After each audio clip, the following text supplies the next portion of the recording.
Hello everybody and welcome to Champions Tour 2023 America's Ascension. I got it right this time instead of saying the American Challengers. But welcome. Today we have some exciting matches. Yesterday we saw the start of playoffs with upper round 1, the start of the upper bracket, and now we are on the upper semifinals. That's right, we're here. We're looking at the upper semifinals, and yeah, this is looking like it's going to be some pretty exciting series. Today we've got the Union versus Fusion, and we've got the Guard versus M80. There's two series that are I mean, it's sort of a few of these, or rather, I think most people can pretty easily predict how these series may go today. Although there are some exciting ones, and we'll get into that. Of course, we have the Union versus Fusion and the Guard versus M80. Now, I'm gonna go over the format right now. I might go over it at the end of the day as well. We'll see when we get there. But yesterday we saw the upper round 1. The losers of that went to the lower bracket, or the start of lower round 1. The winners moved on to the upper semis, where they faced the Union and the Guard, who were already here because they were the #1 seeds from their respective groups. At that point, these teams are now here to face each other. The losers of these matches go to the lower bracket. Whoever loses this match will go to face 9Z team, and whoever loses this match will go to face O Nation. The winners move on to the upper final, where they face each other tomorrow to start it off. The winner moves on to the grand final. The loser goes to the lower final. Then tomorrow as well, it's a long day. We have the lower bracket will start. We'll go through the lower round 1. So after the upper final, we will also do the lower round 1. Then there's a 2-day break, and then we resume with lower round 2, which will start early as well, and then the lower final, which will be at 2 p.m. Now, it is still a best of 3. It's not a best of 5. So a lot of lower finals and a lot of different tournaments will typically be best of 5s, but in this case, it's just a best of 3. We're going to get through it really, really quickly. The losers of all of these lower bracket games don't qualify. There's no hope of them making it further in Ascension. So if you lose a lower bracket match, you've lost your second chance, and you're out. That's it. You're out of the competition. There's no hope of qualifying for next year's 2024 America's Champions Tour. Instead, you'll have to go back to your challengers and fight through those. And then, of course, the winner of the lower final moves on to the grand final to face the winner of the upper final. This will be a best of 5. It'll be just one. It'll be this one series on July 9th. They'll play through a best of 5 where the winner qualifies for next year's Champions Tour 2024 America's region. It's going to be America's League, I should say. It's a very fun. It's a very fun event that we have ahead of us. Of course, we kicked it off already. We saw Fusion 2-0 O Nation. We saw M80 2-0 9Z team. This is the continuation of the 2-0 curse. Every single series, including the group stage and coming into playoffs, has been a 2-0. We have not seen a single 3-map series today, which is a little bit surprising. And we'll see how it goes. But let's just get right into talking about the first series that we have today, because it's an exciting one. It's not as simple as it may seem. It's not as easy to look at as it may look. Because it's the Union versus Fusion. Now, the Union, of course, already got a free spot into the upper semifinals because they were the #1 seed in Group A. So they've been waiting. They got to watch O Nation and Fusion play each other, and then they got to prepare for that match without even having to play yesterday. So they got a little bit more time off, and now they're facing Fusion. Now, I talked about it yesterday, but Fusion is pretty much the last hope for Latin America. And the reason I say that is because 9Z team in the group stage lost in a 2-0 fashion to both O Nation and the Guard, which are the #2 seeds from Brazil and North America. So 9Z team, who is the number 1 seed from Latin America, took 2-0 losses to these teams. And so I don't have a whole lot of hope for how they'll do in this upper bracket, or sorry, rather in playoffs. And they've already taken a 2-0 loss to M80. That was their first series in playoffs yesterday. And so for Fusion, I view them as this sort of like last hope for Latin America. Yesterday, they were actually able to 2-0 Double O Nation, who had 2-0'd their compatriots of 9Z team during the group stage. Fusion comes in. Fusion got very, very unlucky. They were in the harder group with the Union and M80, both of the number 1 seeds from Brazil and North America. Fusion ended up there just by random selection. They got very. It was a very, very unfortunate set of circumstances for them. They landed themselves in Group A, and they did get 2-0'd for both of those games. But now they're coming into playoffs with a fighting spirit to try and get revenge. They 2-0 Double O Nation. I mean, I did pull this one up here, or rather, no. Let me pull this one up. So they 2-0 Double O Nation, and you can see it was pretty dominant. 13-4 was the map pick from Fusion. Fracture went a lot closer, 13-11, but still, the first map went so quickly that overall it makes the series pretty short. And although OT was nearly achieved, Double O Nation looked much stronger on that second map. It was not enough to pull through with a win. So now Fusion takes that 2-0. They're going to move forward to face the Union today. Let's take a look at this matchup. How did we get here? Where are we going? Well, there's some important stuff to talk about. Now, of course, I already talked about this series right here, which went very, very well for Fusion. Now, one thing that Fusion has been doing is and I talked about it a lot during the group stage. I talked about it yesterday as well to start off playoffs. These Latin American teams like to go for off-meta picks. I talked about this a lot yesterday because on Ascent, they chose to not have a Sentinel, and they chose to not have an Initiator, and to instead run double controller. And they did have an Initiator, but it wasn't a Recon Initiator. It was Breach. So they didn't have a Recon Initiator to give them info on where these players are.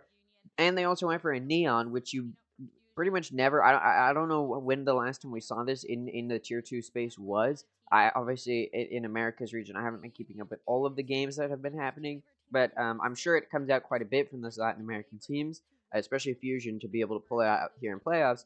And they knew what they were doing with it. They put up a really solid performance. Look at this: 4 of the 5 of their players are above 200 ACS. Very, very impressive. You even have 2 players that are kind of close to that 300 ACS mark. So Fusion did a really good job with it. I think the key reason they did really well with it, though, was because Double O Nation didn't know how to counteract the fact that Fusion had this weird off-meta pick. Double O Nation didn't have the adaptability to figure out, okay, how do I play around this? How do we get around this fact that that I'm in a weird position trying to face these teams, right? That's sort of where we're at, where Fusion caught Double O Nation off guard. And this is sort of why Fusion has had so much success in their Latin American North Challengers. Obviously, it wasn't enough to win their grand finals, but they did still have some decent success because, in case you didn't know, the Latin American Challengers were split up into Latin America North and Latin America South, and the 2 winners of each of those qualified for Ascension, and then they faced each other in the grand finals. That was Fusion and 9Z team. Fusion did lose, so they're the number 2 seed, but here against Double O Nation, they really did catch them off guard, especially on Ascent. On Fracture, they actually went for a more meta comp, and in fact, it was Double O Nation who switched it up by going for a Sage, and so we saw Fusion go for a little bit of a more meta comp. It still worked out for them, but they did struggle a little bit more.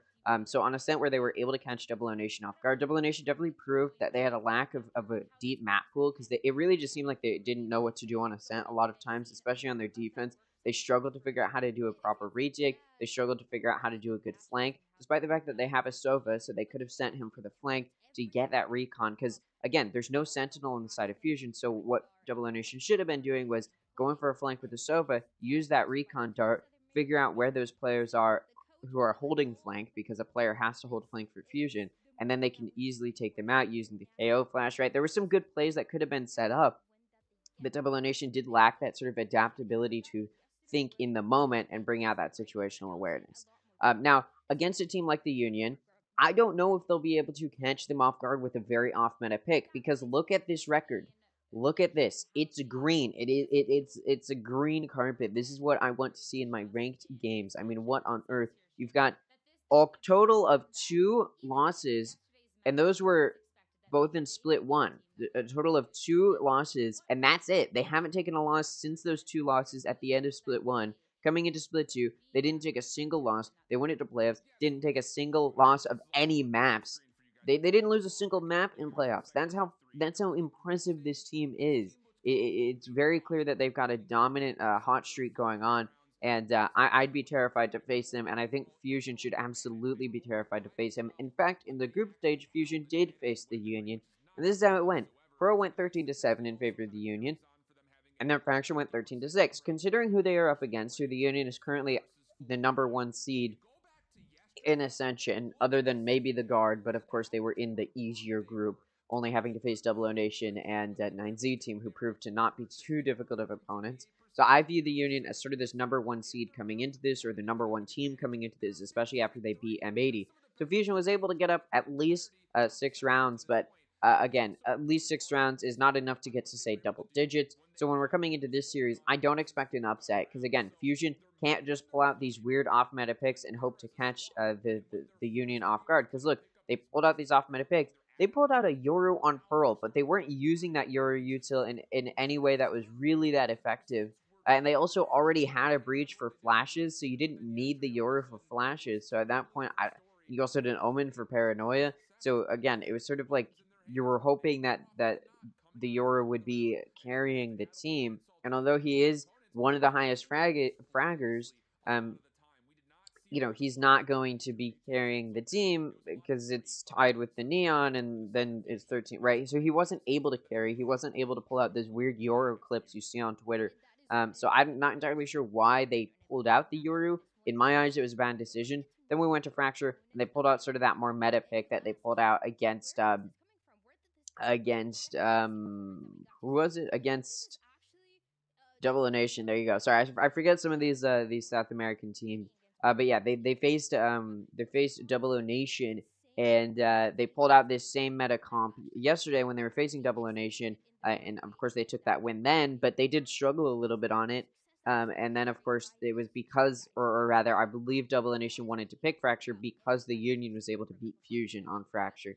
And even still, Fusion was able to beat Double O Nation. But now that we're coming into this rematch, I don't expect Fusion to be really doing too much of anything more impressive against their series. Their series against the Union.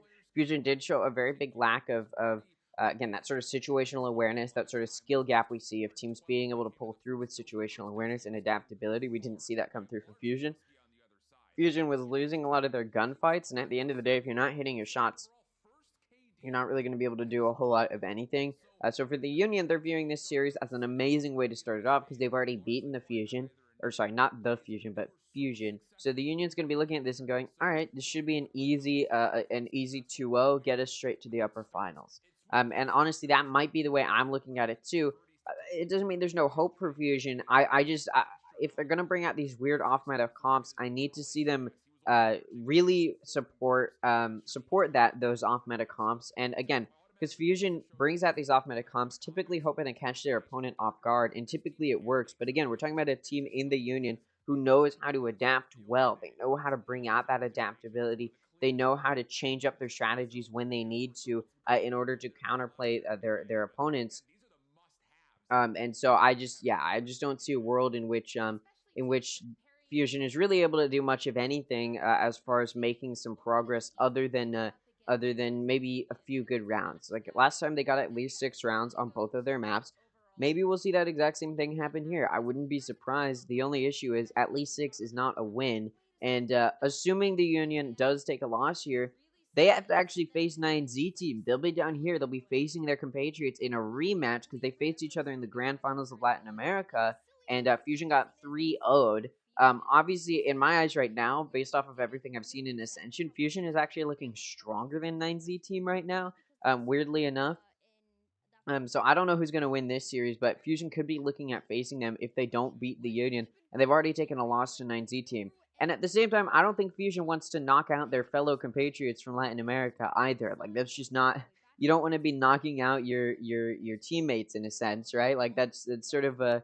It would just not be fun for them to do. Obviously, they'd rather, they'd protect their own lives over their compatriots. But still, it is something to think about.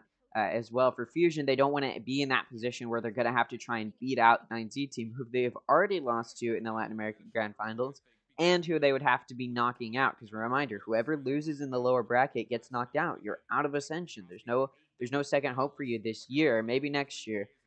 So yeah, 9Z Team, or sorry, rather, Fusion is in a difficult spot here. So they're really going to be pushing to try and beat the Union. But it's the Union. The Union, I've talked about it before. Let me focus in on the Union for a second here, because again, like I said, I've talked about it before. The Union is a team which has so much firepower behind them.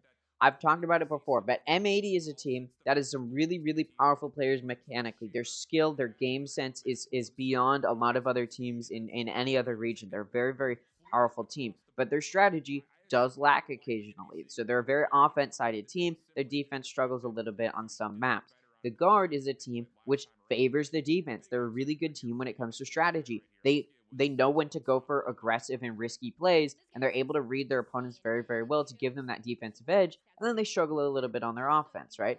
And then the Union is sort of that combination of those two teams. The Union has some really, really powerful players. They're mechanically or some of the best players in the world. And then, of course, they've also got the strategy behind them to, again, be really solid on defense and offense, because they're already such powerful players that they can pull together a good offense, and then their strategy is there to pull together a good defense. And that's why the Union was able to beat M80 in the group stage. Obviously, I've been saying it before, and I'll say it again. M80's clearly hiding some stuff. They keep banning Bind, and I don't think they want to pull it out until they're either in the lower bracket and they have to, or they're facing the Union. Like, I think M80 has been waiting until playoffs to pull out these sort of secrets they've been hiding. And I am interested to see if Bind is going to be this crazy map for M80.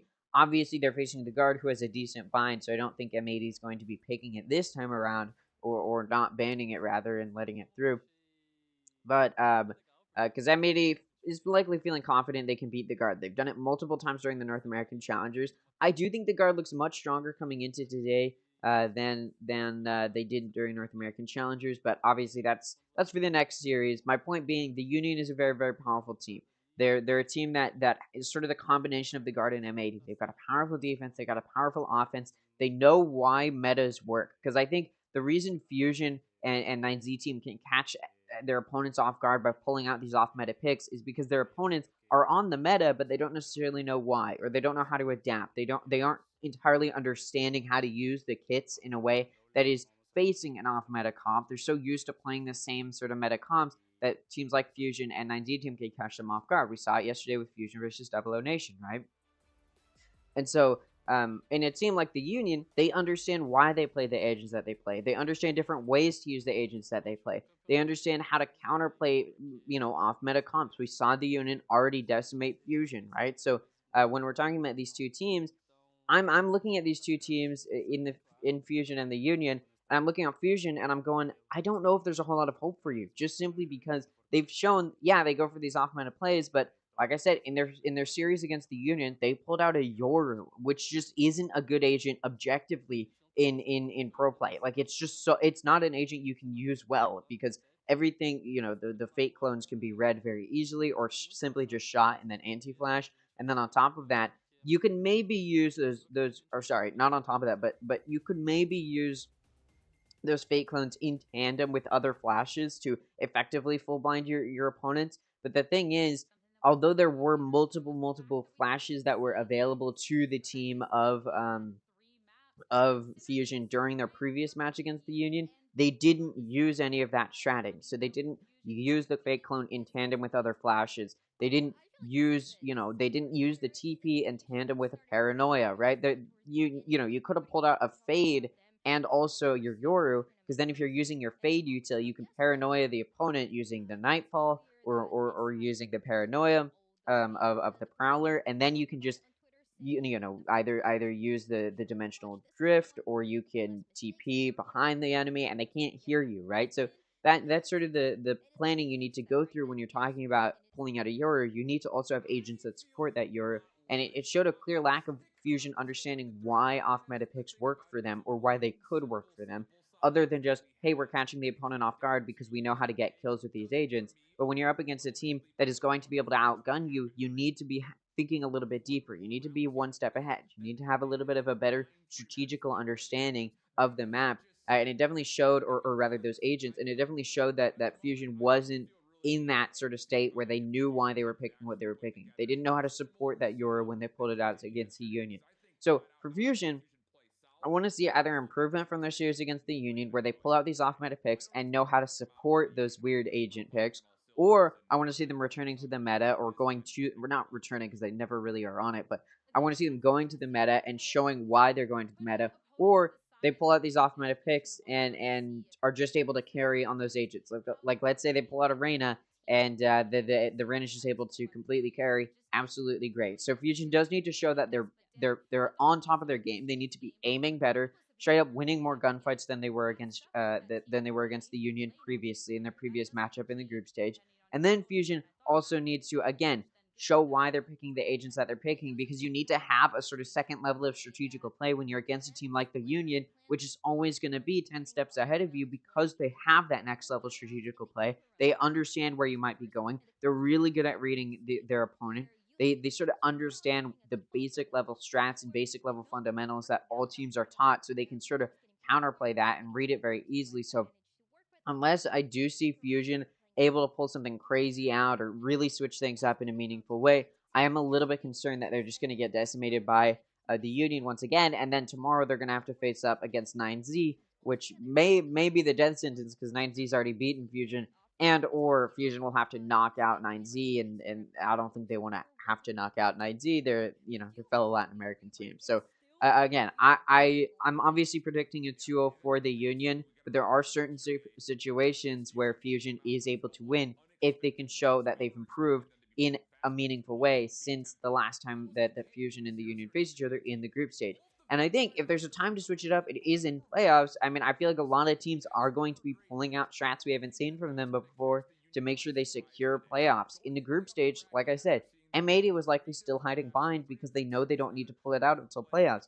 They hit it yesterday as well against 9Z team because they knew they could beat 9Z team. So I think for M80, or a lot of these teams like M80, these sort of higher level teams, they're going to be hiding stuff up until playoffs when they feel like they need to pull it out. Because why would you use it in the group stage when you don't need to, or stuff like that, right? And I don't know how many of these teams are really going to be hiding things. Obviously, again, M80 is probably the best example I can think of. There's always that chance that M80, or sorry, that the Union's been hiding some stuff that, or these weird off-meta picks that they want to pull out and destroy with. Or there's always that chance Fusion is just going to switch it up, go for a meta pick, and absolutely decimate the Union, pull out something we've never seen before from them. Again, I'm sort of coping for Fusion just because I want to see a good game. I don't want the upper semifinals to start off with a really quick 2-0 from the Union. Although, again, I'm predicting that's what's going to happen, and I think that is the direction we're headed in. We'll go ahead and take a listen to the desk, and it looks like we're going to be ready pretty soon here to take a look at the map picks and pins. Nobody else is playing this composition, but there were some kind of inspirations that you can see Fusion was trying to grab from different teams, from their own ideas, and against a Union that wanted to slow it down and shut it down towards that B side when you know Asuka is going to be there with an operator. Yeah. And on that defensive side, that's a whole other point. Yeah, and that's a really strong point because I did not particularly feel that the Yoru and Neon that you're relating to worked out in combination where it did yesterday between Darker and Verdi in particular. It just felt like they were playing too isolated away from one another. They weren't enabling each other to find success, where yesterday, seeing Verdi just get away with murder, it felt like more often than not with free entries into sites, largely thanks to the great pressure that Darker was putting on. That is the recipe for success. Need to see that formula come through immediately. All right, yeah, again, trying to support those off-meta picks is what they're talking about, and yeah, that is, of course, what we need to see. So, Fusion bans Bind, the Union bans Haven because they've got a 0% win rate on Haven. Pearl is picked by Fusion. Interesting to see it come out here. Again, are we going to see that Yoru come out, and are we going to see them playing different on Yoru this time around? Fracture's picked by the Union. No question there. They've already beaten Fusion. Honestly, these are the exact same maps we saw from these two teams prior. So the Union's already beaten Fusion on Fracture, and on top of that, they watched Fusion struggle yesterday on Fracture against Double O Nation. And then the decider will be Ascent. I'm not sure we'll see it there. Again, I'm expecting the 2-0 curse to continue with a win from the Union. But again, if Fusion can show that they understand more about these off-meta picks as we move into Pearl, and Fusion pulls out if Fusion pulls out Yoru again, I need to see them using it in tandem with some of that Omen util. They had an Omen, which is already, sometimes people go for an Astra instead of an Omen on Pearl, so they already chose to pull out the Omen, and then they weren't using the Paranoia in tandem with those your TPs or with the Dimensional Drift to catch the opponent off guard. So if Fusion can do something like that, have those types of plays like that, maybe we can see something cool come out from Fusion where they're able to make a bit of an upset and at least get a map up. If Fusion gets a map up, I think they've done more than enough to try and prove themselves here in this competition. Because at this point, I don't know if anybody looks at these Latin American teams as teams that might be able to make a wave here in Ascension. But if they can get at least a map up, we may have hope for a good lower bracket run for Fusion. It looks like we're getting ready to take a look at the agent select, and yes, we are. Let's take a look here. We've got the Union going for Sovak, Jack, KO, Killjoy, and Astra. Very meta picks. Over on Fusion Esports, we're seeing it come out again. We've got a Neon, an Omen, a Viper's Pit, a Viper, a Breach, and a Yoru. So again, this is exactly what we saw from these two teams previously. The Union going for that meta team comp we've seen from a lot of teams that they like to pull out. You see they got a 100% win rate with this composition. They do struggle a little bit on their defense, but they do have a 100% map win rate. So clearly the Union knows what they're doing on this map. Over on the side of Fusion, yeah, they're not looking great with this team comp, and again, I need to see them using that Omen Paranoia in tandem with that Euro TP. Oftentimes, that Euro TP was being sent towards backside, and of course, it was just taken out by, especially on the offense, that Euro TP was going in towards backside, and then the Union would just take it out. They could just destroy it. And so I do need to see Fusion sort of figuring out how to allow themselves to be in a little bit of a better spot when it comes to trying to effectively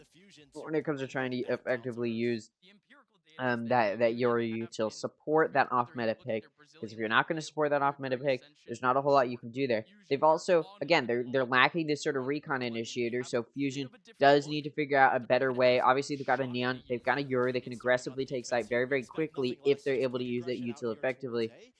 Yeah, it'll be interesting to see. If Fusion starting on this offense, like I talked about, the Union does not have a positive win rate on defense, so if there's a side for Fusion to make some moves on, it is this side. We'll see if they can.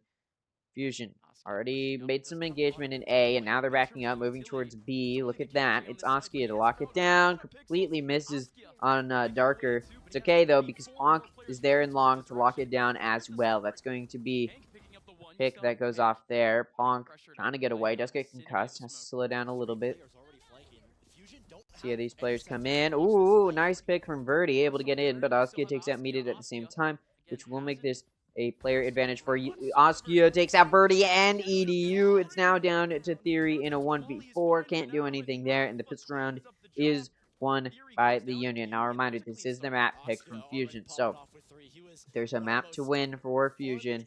It is this one, but started off bad with that pistol round. Again, it's just a pistol round, so I'm not going to talk about how they weren't supporting that Euro quite yet because, well, obviously Darker got taken out very, very early. There was no real good opportunity for that, so we will see as these rounds move forward if Fusion does show a better understanding of this off-meta pick that they weren't able to show against the Union previously. Again, like I've been saying, they need to show that they have an understanding of this team comp. We'll see. They do decide to take it. Oh, Gurvian gonna take out Verdi. Gurvian also gonna take out Darker. NTK takes out Meated in Theory. This is all in A main. Yeah, no picks gonna come through as Rafa takes out EDU. And that'll be a 2-0 to start it off for the Union. Not a 2-0 in the maps, but, you know, the score line in map 1. You get what I mean.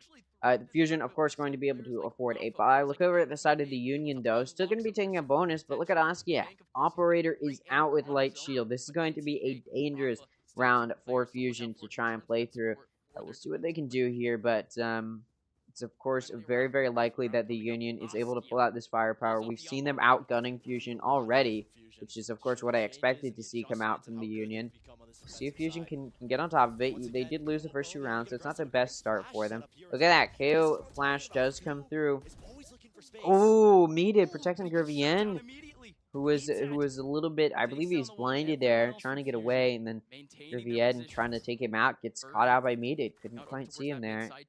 It does start it off with a player advantage for Fusion. Look at Verdi, pushes through B Link. They know he's there. There's an alarm bot in water, so he can't push all the way into CT without getting caught out.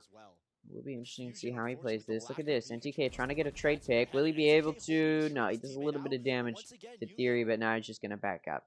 Birdie was thinking about going towards water, but does decide to just back up and move towards Art.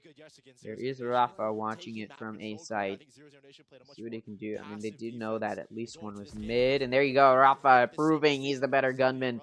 Takes out Birdie, and it's not going to be a 4v4. That evens it down for the Union. So this will be an even playing field at this point. 0-0 yesterday. They didn't push the issue. Looks like Fusion gonna get ready to push towards B. They've got 4 going down.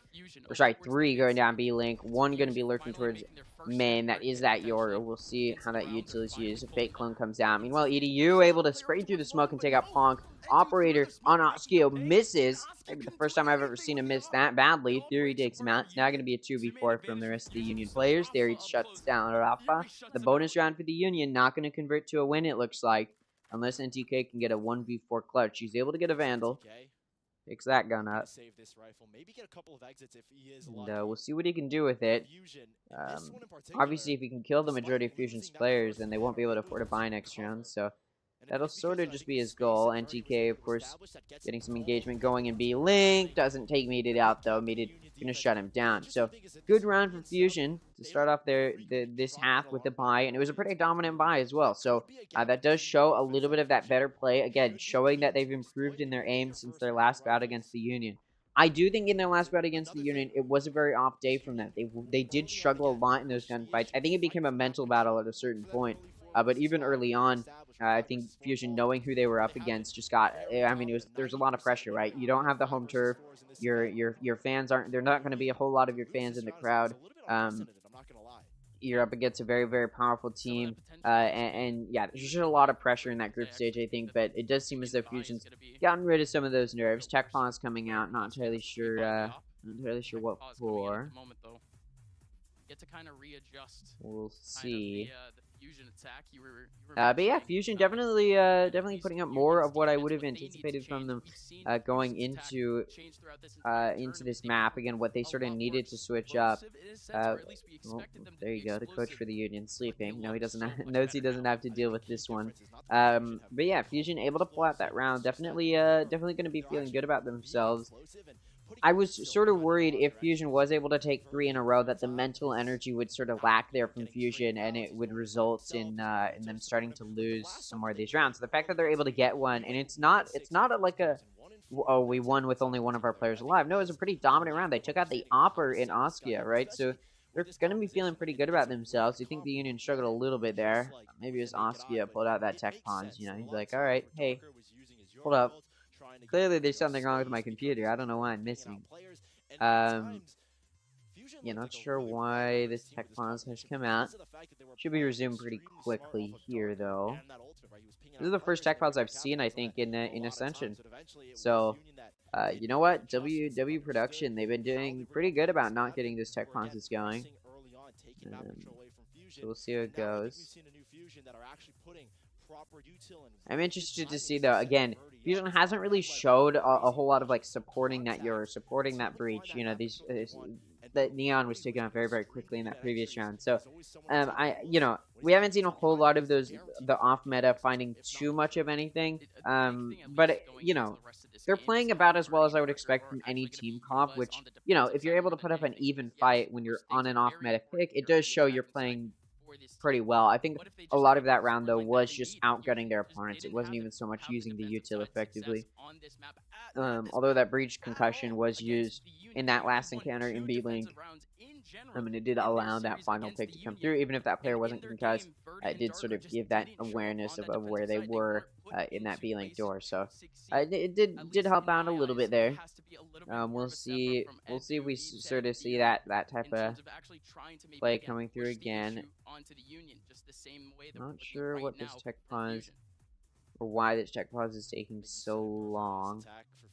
Looks like they're getting ready to start, though. The fist bomb's coming through. Yeah, it looks like everybody's ready. Perhaps it was an issue with the mouse pad. Happens all the time. Spilled a drink. That is how it goes. Alright. Buy from both sides coming through, but because Oskiev force bot, or not force bot, but he did buy an operator in the previous round, he cannot afford. Stuff with that Phoenix statue is so funny. He cannot afford a buy this round, so he's going to be on a Guardian and Light Shield. The rest of his team, though, going to be on a buy. For the most part, this is a pretty equal buy from both sides. We'll see which team can take it. No ult up yet. So no ult economy in play for the first full buy from both sides. Whoever takes this round is going to be making a statement. Look at that. Ponk takes out Theory. Theory maybe trying to gain a little bit of information, but that off angle held by Ponk does catch Theory off guard. Apologize about that. A little bit of buffering. So they're Alpha looking to find some engagement in mid through R. Doesn't find anything. Fusion's actually got Verdi pushed quite far up in B long. We'll see if he's able to do much of anything here. Oh, spotted by ATK. NTK, sorry. Oh, and he doesn't clear screens. Oskia able to get that flank pick onto him. Look at Darker, very low on HP as well. Oskia gonna finish him off. It's now gonna be a 2v5 for the Union. Or rather, 5v2. EDU takes out Oskia. Down to 70 HP, though. Not gonna be a winnable position very much so at all. NTK. Jump peeking out of Paul. Does get spotted out there. Gonna just stop jump peeking there. And EDU now going to join Meated. Meated, who is, of course, in Art currently. Turret placed down by Plum. To watch out that Art entrance. Meated, of course, going to be taking it out. Making sure nobody's connector. Nobody is. He's actually pushing into it a little bit. I think he wants to catch them off guard. No, not going to be able to. So at this point, it looks like Fusion going to be saving their guns as there's just no time to push really anywhere. Just with 6 seconds left on the clock. Yeah, nobody's going anywhere. I mean, in theory, Fusion could have gone through B-Link and gotten that spike down on B. Could have been the play, but no, they're just going to go for the save. Obviously, that's because we know where those players from the Union are. Fusion has no idea where they are, so yeah, not the worst decision there. Now, that round was a little bit of a bonus just because Fusion had won their previous buy round, so that does allow them to get at least a little bit of a force buy going into this chat. Yeah, actually, all of them can afford guns, so this will be another buy from both sides. So Fusion has an opportunity to bounce back. Any of their pushes were immediately shut down. And again, you saw that sort of pro play strategy, or rather the Union's superior game sense coming through, where that Fate clone did come out to try and clear into B, and it just was shut down. Ponk once again holding the same off angle, and he's able to get another pick.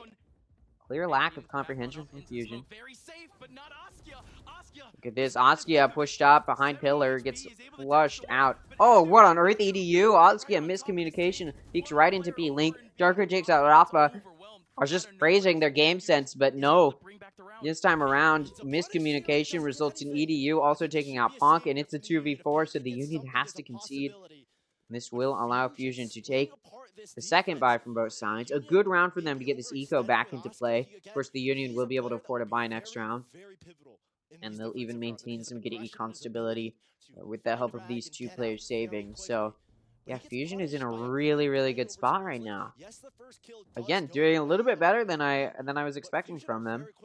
Obviously, it's looking just because even if these rounds start trading, just because of that pistol round that the Union was able to take, and then of course the round after that, it may look as though Fusion will be not going to the next half with a lead. But Pearl's a little bit of a more balanced map, and honestly, it favors the defense a little bit. So it's always possible that when we switch sides, Fusion is able to pull out a good defense. The only issue is, look at their team comp. It's a very aggressive team comp. It doesn't really favor the defense a whole lot. And so I would want to see them take the lead on their offense going into the next half in order for me to feel confident that they might be able to win this map. Obviously, they picked this map. Obviously, they practiced this team comp, so they do have some level of understanding how to play their defense, or on how to play their defense. But, yeah, I'm not super confident how this will go for them. Blitzstorm available for Oskia. See how it goes. Ooh, concussion. Verdi concusses themselves. Gurvian able to cash in on that. Verdi goes down. Now it's a 5v4.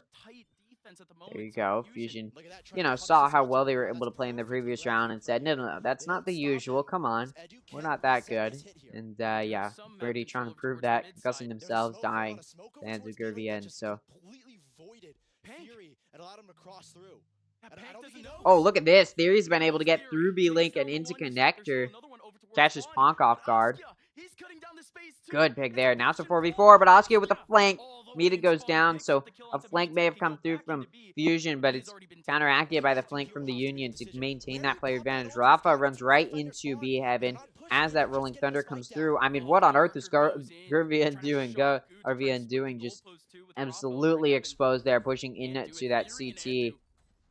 Completely unaware. It's now going to be a 2v4. Look at this. Theory flanking the flanker. Able to take Askia out. Nearly doesn't. A little bit of a whiff there. Spike trying to get defused, but good defends it. Rafa takes out Theory, though. He's getting pinched from both sides. He's able to take out one. Ooh, wait. The fights have been isolated. This is winnable for EDU to clutch it out, and he does it! 3 kills for EDU in the round, and he takes Fusion to tie it up in a clutch that results in a 2-round win streak. What a play from EDU. I mean, that was a 2v4. Obviously, we saw that pick come through from Theory on Askia, who is the flanker. But then it was just down to EDU to get the final 3 kills, and, well, he did it. I don't know why they just completely left Hall exposed, but they did. Then that aftershock prevented Rafa from pushing in towards that backside of EDU, so he's able to take out NTK. They push very, very one at a time, and the fights were isolated. The Union clearly not on their A game right now.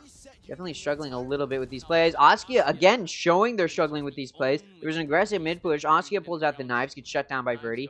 EDU able to find a pick. Fate clone shot by Gurvy, and it doesn't matter. He still gets 2 before he goes down. Still a player advantage for Fusion. And DK, though, takes out Theory in a main, and now it's a 2v2. This is an eco from the Union.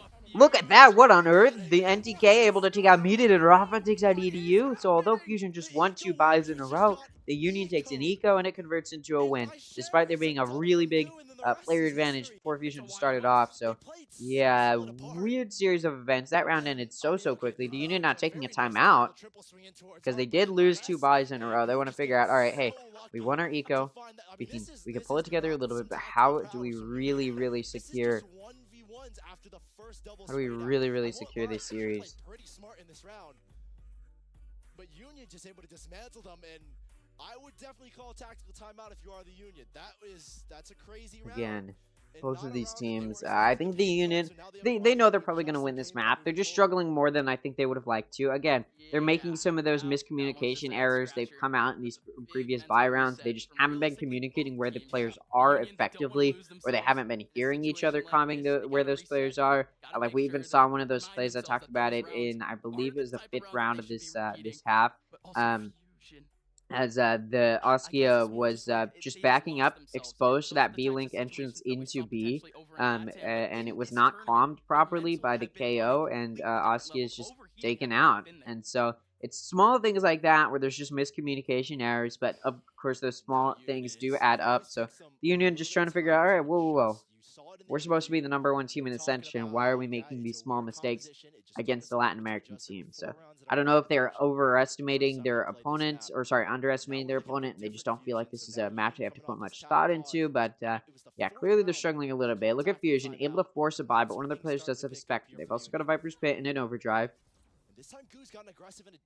Maybe Verdi should have gone for that Spectre, handed off the Vandal to Theory, but it is what it is. Null Command, Lockdown, and Cosmic Divide. 3 very powerful ults in the hands of the Union. Will use his ult, and how good Fusion are at punishing with those pings. Adu as well, who just uses ultimate. Let's see, still no real good engagement. Look at Darker getting ready to pull out the... Ooh, nearly gets caught out there. The Dimensional Rift is pulled out. He's chasing down Rafa, trying to get him out of here. He's pushed all the way into CT. Ponk's... Whoa, where was that? Ponk's turret ends up finishing off Birdie and B-Link. Askia takes out Theory, who was pushing in B main. There's a big flank coming through from Darker. Askia takes out EDU. I don't know if Darker's going to find much use out of this because they know where he is. The Union is completely aware. Meated missing out opportunity to take out Askia. Darker able to take out Askia. There you go. Rafa now pushing into Heaven to try and take him out. The TP comes through. Good timing, but Gurvian does catch Darker off guard from CT. Yeah, very incohesive round from Fusion, just very split up, going in sort of one by one, and they get picked off one by one. Again, not doing some real good. You know, you could have thrown that Viper Smoke down there to help you cross over towards ramp, but instead that does not end up being the play. So they dry peek an operator, which you know, not really what you want to be doing there. Tactical pause, a timeout being called by Fusion because the Union just took a timeout and it did convert into a buy round win. So Fusion, although they're going to do an eco, they do want to figure out, okay, how do we play this in a little bit of a more cohesive way? I think we've been able to take advantage of the Union when they make mistakes, but that's really the only time Fusion has found much ground, is when the Union makes those mistakes. So I think for Fusion, they would like to be in a position where they're not having to rely on the Union making mistakes in order to win some of these rounds. So Fusion trying to figure out, how do we play in a strategical way? How do we, again, use that Omen Paranoia in tandem with that Yoru TP to really gain some of those players off guard. I think that round went decently. In the previous series, on Pearl, between these two teams, when Fusion, or rather when Darker had that Yoru Dimensional Drift, every single time they used it, they won a round. And that was actually the only 2 round wins on their first half, which was their offense. So they're already doing better here. But again, it's because the Union is making these small mistakes, which Fusion is able to take advantage of, but they need to be playing in a way that isn't so reliant on those small mistakes. 4 ultimate abilities available for Fusion. We've got a Rolling Thunder, Viper's Pit, an Overdrive, and a From the Shadows. That Overdrive could definitely come out here, and it looks like Verdi wants to use it pretty shortly here. He's got a classic, but he's fought in full shields. And Oskia's been smoked off, has to play back. And I believe Verdi's getting ready to pull out this Overdrive, potentially. Oh, Askia trying to prevent that push into Hall. Denied. Darker takes out Askia. Now Rafa going to get pushed back into B-Link. NTK is able to take out EDU. Again, this is an eco, half buy from Fusion. But look at that. Verdi's picked up an op. Doesn't matter. Rafa shuts him down. Viper's Bait comes out. Rafa pushing into it. Gonna disrespect it. Doesn't matter. Darker still takes him out. Shock Dart comes out. It takes out Darker and B-Link. Gonna do some more damage to that Shock Dart. Theory takes quite a bit. Honk gonna be down to low HP, pushing through this Viper's Pit. Theory finishes him off. Ooh, the Killjoy lockdown though, and Theory is detained. Should have run away from the site. Just gonna knife him. Accidentally knifed the body there. I think he didn't realize that Theory was dead already. That's no, it is what it is. The Union now in the 6th round as they defuse that spike. Again, this map does favor the defense. The Fusion on an offense-sided team comp should at least be able to keep it even. And off of that timeout, they weren't really able to do a whole lot. Obviously, that wasn't eco. Now they're going into a vibe. You saw Verdi pick up that operator and just not do anything with it. I guess trying to say, hey, you know, there's a reason I'm on Neon and not Jet. Yeah, that was a weird play from Theory. Definitely more concerned about taking out the Killjoy than getting out of there. Obviously, there was a Cosmic Divide and a Lockdown used. It was a weird situation. Multiple ults were used in that round. We got a Rolling Thunder and From the Shadows available for Fusion. Over on the side of the Union, they've got a Hunter's Fury. Maybe looking to use it. Yeah, there you go. It comes out. Could find a pick. Verdi takes out VN, though. This entry from Fusion can start. Verdi pushed all the way aggressively into CT. Catches out Pronk, but not going to take him out. Rafa completely unaware as he pushes through mid. Theory takes him out. Small mistakes. Again, coming through from the Union. That Fusion is happy to take advantage of. TK, ooh, in dugout. Going to get pushed back by that Aftershock. Gets a Shock Dart off on Verdi before he goes down, though. Silverdrone now going to come out. Askia takes out Darker. Very, very winnable. And look at this. EDU just still in this cubby. Oh, and then the Silver Dart spots him. NTK able to take him out. Immediate able to take out NTK. Immediate also takes out Askia. Oh, the smoke. You can see her gun through the smoke. Immediate takes out Punk. 3 kills for him in the round. And this round goes to Fusion. Now 2 rounds away from tying it up. And again, I said that's at least what Fusion should be able to do. This is Fusion's map pick. And they have showed improvement from their previous series against the Union. Again, showing a little bit of a better strategy coming into play. So I'm happy to see this improvement. Even if they don't take a win on this map, or even in this series, to be able to say that they improved could bode well for them to make a lower bracket run. out of the mix. Or at least a lower bracket run that looks good. You have an Omen from the shadows, as well as a Dimensional Drift for Fusion. No ults available for the Union. Bladestorm is one ult point away, but other than that, nothing really even close at all. Ult economy not great for the Union. To be fair, Fusion has Dimensional Drift and from the shadows up and no other ults. Look at Pong just mowing it down in B-Link. Verdi swings him and so does Darker. Both duelists now gone. Nobody gonna trade it off either. Look at this. Now two of Fusion peeking through. Punk, of course, gonna spot Theory. You can maybe take him out. Not gonna be able to. Ooh. EDU gonna do some damage there to RVN, who's jiggle peeking around newspaper, but gonna be pushed back. It's not gonna be a 5v3. Fusion does have pretty deep control into connector. Could definitely use this. Look at Meated. Gonna try and catch these players off guard. Maybe push into CT. Obviously, we're talking about the Union. Okay, they're not just gonna let this push be completely unnoticed. And Meated's not clearing as well as he should be. And Rafa takes Meated off. I was gonna say that's an off angle, but honestly, there's no real good angles to hold that water entrance. There's no real common angles you'll see held, so it's just a difficult position to clear, and Meated not going to be that guy. So Theory and EDU looking like they're going to just go for a save. They should be able to afford a buy if these players successfully save here. Oh, look at this, though. NTK mows them down. There you go. Flawless round comes through from the Union. Fusion should, I don't know if they can buy. I mean, two other players won't be able to buy. They might still force a buy here because they're just struggling. They're not going to be able to tie it up going in the next half. Again, it does favor the defense a little bit on this map. It's a little bit more balanced, though. I'd say I don't have the exact stats, I don't think, especially since the changes. It's probably around 51%-ish of rounds on Pearl go to the defense in pro play. So, you know, it's still a defense-sided map, but not super defense-sided. It's a little bit more balanced. And the Union taking the lead isn't super unexpected, but again, Fusion has a very offense-sided team comp, so you know, do with that what you will. Look at Verdi, going to be engaging in art. Ooh, nearly catches Garvian out, forcing into him, and he's concussed. There is still one there. Theory going to take him out. That's one of the players who could not buy. Ooh, Rafa, concussed. EDU, still able to take him out. Look at Pond coming in through Secret, getting ready to push towards A through Dugout. Look at Askia, going to be trying to go through mid. Meated shuts it down. Could be looking at a flawless unless Pond gets a kill before he goes down, and he doesn't. A flawless round from Fusion to close it out in the half. Alright, a good way to do it. Doesn't really help your econ at all because, you know, that's the last shot in the half, but still keeping it 7-5, and again, this map favors the defense. So, again, Fusion running an offense-sided team comp, not the best performance to not be able to keep it tied up. But there's always that chance that they pull something unexpected out on their offense, or sorry, on their defense, rather. Although we didn't see them in their previous series on defense very much, just because they went into the second half with such a big round differential. So this will sort of be the first time we see a good defense or a good opportunity for Fusion to show their defense on Pearl.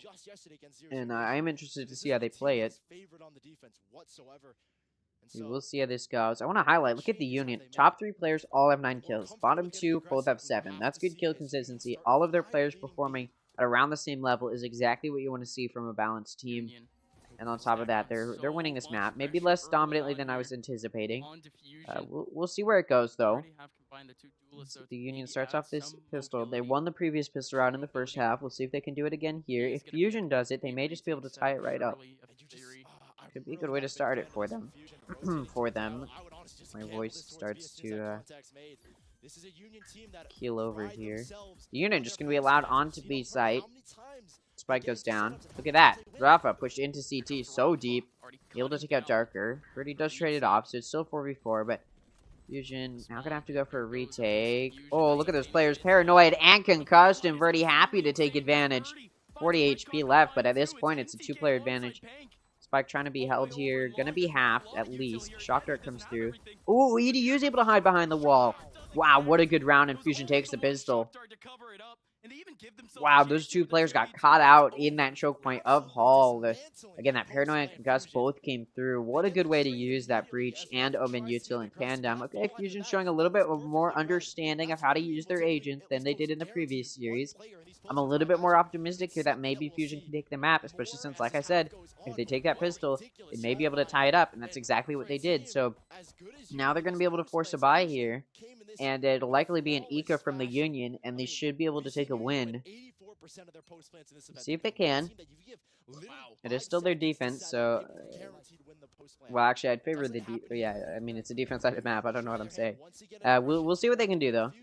Look at that, Birdie on top of box. Wait, how did he get up? Never mind. He's on top of box. Not gonna find anything there though. Just have to back up. And now he rotates towards screen. Oh, he gets flashed. They still don't clear him though. He's able to get 1, 2, 3. Looking for more. Takes no damage in the process as well. Oh, look at Ponk though. Able to get through Art and into connector. Darker takes out GarVN. Ponk's with the good flank. He's only got a ghost. Oh, it gets cleared. In theory, he's able to take it out. So flawless spy round. What a way to do it. Confusion, or at least a flawless force spy off of that pistol. All right. I'm impressed. I mean, I'm disappointed in the Union not showing that sort of cohesiveness that I was talking about going into this series, where they're like the combination of M80 and the guard. But just look at that sort of. They just never cleared it. They flashed it. It was a great flash, wonderful flash, even a beautiful flash, even. But they didn't clear it. I'm not sure why. Again, showing this isn't their day. I don't know. Hopefully for them, even if Fusion takes this map, the Union does not show that same incohesiveness on Fracture, because at that point, I mean, you don't want to get 2-0'd by Fusion. I mean, for the Union, that would be probably the worst way to start out Ascension playoffs, is to lose to Fusion, which is the #2 seed from Latin America. Look at this. Overdrive has come out from Verdi. Still, though, gets concussed and can't do much of anything there. Meanwhile, Ponk takes out Theory. Askia takes out Darker over on B side as well. And, yeah, it's a 2v5 at this point. Now, this is a bonus round from Fusion. They didn't have the best guns to work with here. Nobody's really anticipating a win necessarily. Look at Ponk. Clears out mid and mid. It's just down to EDU to try and prevent a flawless round. He does. He takes out Rafa, looking for more if he can find it. Although, I don't know if the Union's really going to be wanting that to happen. Although they would like to kill him for that ult point that they can get up by finding that kill. Looks like EDU. Obviously, he's not going to try and save this Spectre. That'd just be a weird thing to do. But he's just trying to find these players and try and catch them off guard. If he can. Looks like he's going to swing mid. Ooh, nearly able to take out Ponk, but no, Ponk does close it out. 3 kills for Ponk in the round. Good round for him. But again, it was the bonus from Fusion. So if there's a round to lose, it is that one, and it's the round you'd expect them to lose. Although, the Union does win it with 4 out of the 5 of their players left alive. I will say, Fusion is definitely looking stronger. Again, much stronger, even, I'd say. Obviously, their scoreline proves it. They're looking much stronger on this map than they did on Pearl previously in the previous series against the Union. So I'm happy to see it. Obviously, you look at Darker's kills and you can tell they're still not able to really find much use for that Yoru. And I do hope moving forward Fusion doesn't rotate Yoru out of their composition. If you still want to run double duelist, a Raze can be useful. A Jet can be very useful in this map. So or even just replace him with a KO or something. Ooh, Rafa trying to prevent, or sorry, trying to entry onto site, takes the pick off, but then Meated finds 2, takes out Rafa and Askia. Spike's still going to go down by GarVN. Wow, what a play. What a way to counter it. Again, here he goes down to the hands of Rafa, but it's immediately countered with 2 picks from Meated. Although Ponk able to take out Verdi through the smoke. That's my voice again. Starting to... oh, what on earth? Darker not ready for that smoke to drop. Lack of game sense showing there. EDU now left in a 1v4 as Ponk finds pick on a Meated, and Ponk also going to take out EDU. What an incredible past few rounds for Ponk. So the first buy from both sides does go to the Union. Not a great start for Fusion. They may want to take a timeout here, although they're going to be taking eco. Doesn't look like they will be taking a timeout, so I understand not wanting to. I don't disagree with the decision, but they'll likely do it after this eco. Yeah, Fusion definitely looking, again, much stronger than they did previously, but still not enough to secure this map. And I also think, I also just think the Union is struggling much more than they did in the previous series. I think it's very clear that that is the case. Look at Darker continuing to struggle. Does that aggressive push. Both the duelists pushing out through mid, but neither of them able to get a kill. Ponk does take a little bit of damage, but nothing meaningful, and it's obviously not a kill. Lockdown is already available for Ponk as well. Very impressive. And look at the ult economy for the Union. 2 ult points away from a Hunter's Fury, Bladestorm, Null Command, and 3 ult points away from the Cosmic Divide. So some ults are going to be pretty close to getting up here. And look at that. And GK grabs that ult orb. Looks like a push is going to be headed towards B, but Fusion's reading an A hit. They're all of the remaining 3 players are on A. Union starts pushing into B. Looks like Fusion's starting to get a little bit of a sense that it might be a B push. At least they're just sending Theory towards B site. And now that the plant's going off, all of these players are going to start rotating. But of course, it is an eco from Fusion, so they're really just trying to get as many kills as possible at this point. Ponk going to be going for this flank. We'll see if he gets caught out. Media does spot it, but Ponk shuts him down. 3 kills for Ponk in the round. Probably not going to be an ace since he does not continue to push through CT, but good Askia. Oh, what a good Sova dart. Askia pushes up. Doesn't get a kill before he dashes away. Flash is coming out, blocked off by that jet smoke. Still trying to hold this one away. Obviously, the Union wants to... Honestly, Askia wants both of these kills to get his Bladestorm up. Can't, though. Theory shuts it down. 2 kills for him. Both head taps. It's now going to be a 2v3. Oh, a Killjoy turret. Oh, nearly takes Theory out. Doesn't matter. They're going to die to the spike regardless, but still, 2 kills for Theory before the round ends. Good way to end it, for sure. Prevent a flawless buy round. Now we're going to be back on a buy for both sides. It's a buy from both sides once again. We'll see if Fusion decides to take a timeout. It doesn't look like they will, so they do still have one to use. But if they let this round slip away from them, it may, at that point, they'll likely take a timeout, but it may be too late by that point. We'll see what the Union will use.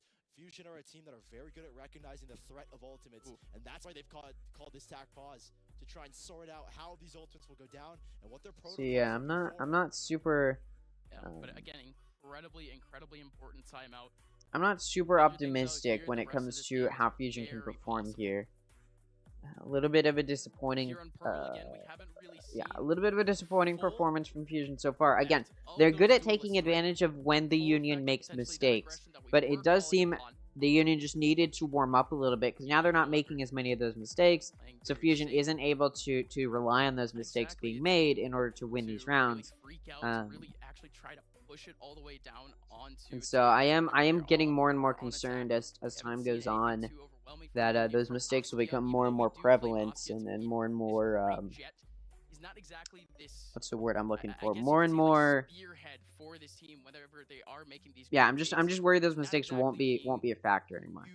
And so Fusion needs to figure out a way to play a little bit better of a strategical game. They're starting to not hit their shots when they need to, and so I think they're starting to lose that mental battle. But look, they've got a core top 3 players at or above 10 kills, so they're all looking pretty strong at that top 3, but you've got one of your duelists very low. Doesn't matter because Verdi isn't, and he takes out RBN.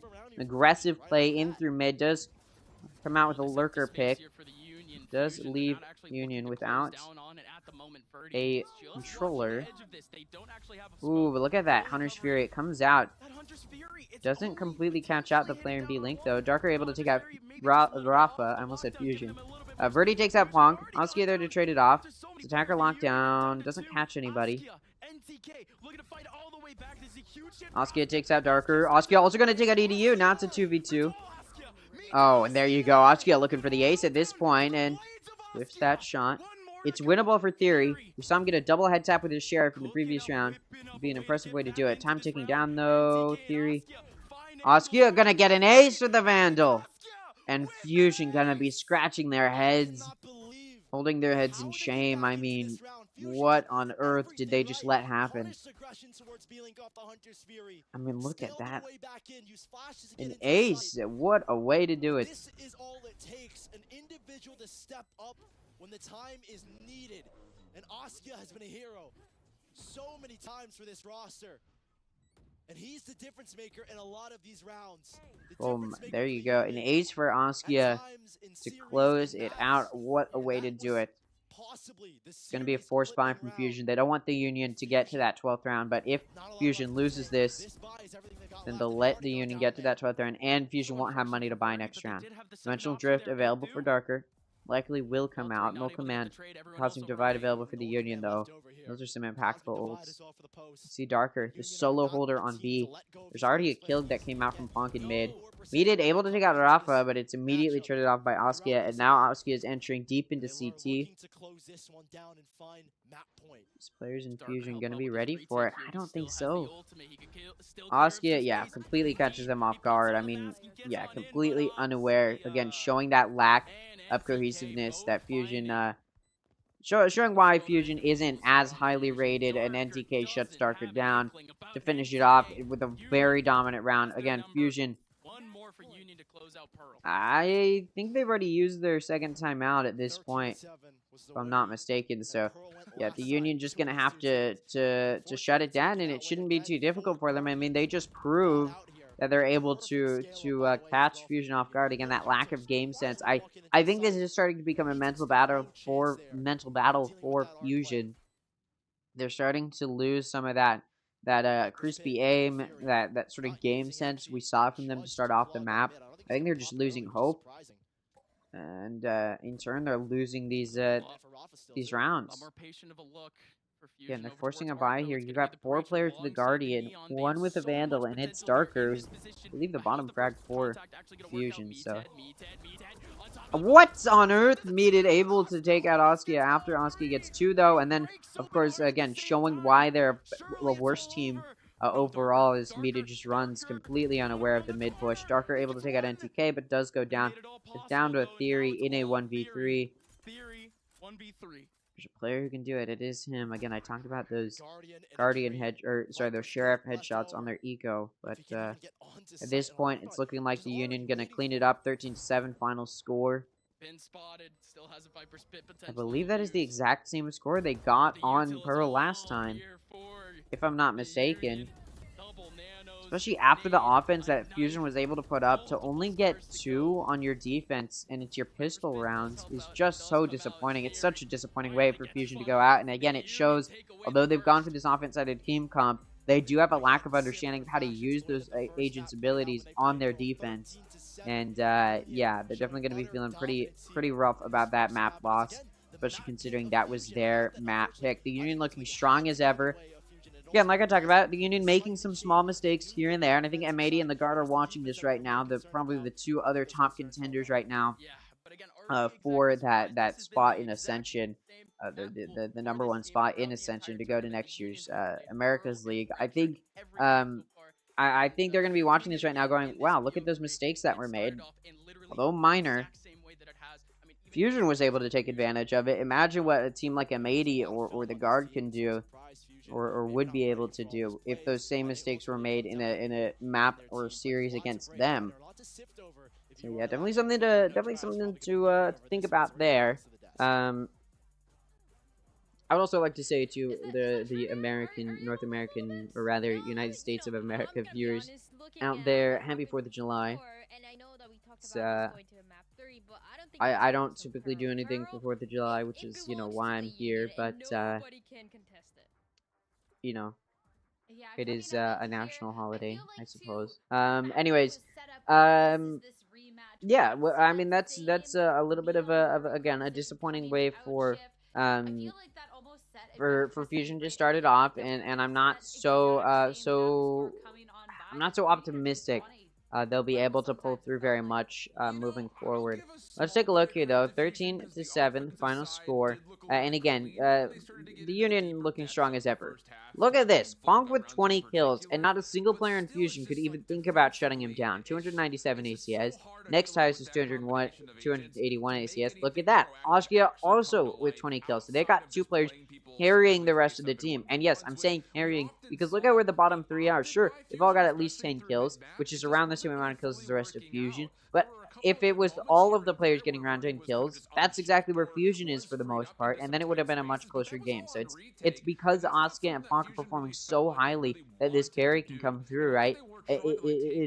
I mean, what a way to do it. It's definitely making a statement, to say the very least. I'm more than impressed with the way the Union performed. Again, they did show a lack of communication skills, sort of a lack of game sense in some situations where the Union did make those small mistakes, and Fusion was able to take advantage of some of those. But of course, Fusion made much more mistakes than that. And it really did show, again, Fusion went for this offense-sided team comp, this very off-meta pick, and it kind of worked for them on the offense. They got 5 rounds, and they also lost the pistol, so none of those rounds were the pistol. But then when they switched sides, they couldn't get anything on their defense. So it showed, although they went for the offense-sided team comp, they had no idea how to play the defense with it. It's a clear lack of understanding as far as why they wanted to pull out those team comps. And, yeah, I'm going to continue to be hard on them because if you're going to be going for these off-meta picks, you need to have a good understanding of why those picks work and how to use them when you're not on the side that will favor your team comp. And, yeah, we saw Darker struggling, only 8 kills. We saw Verdi able to get...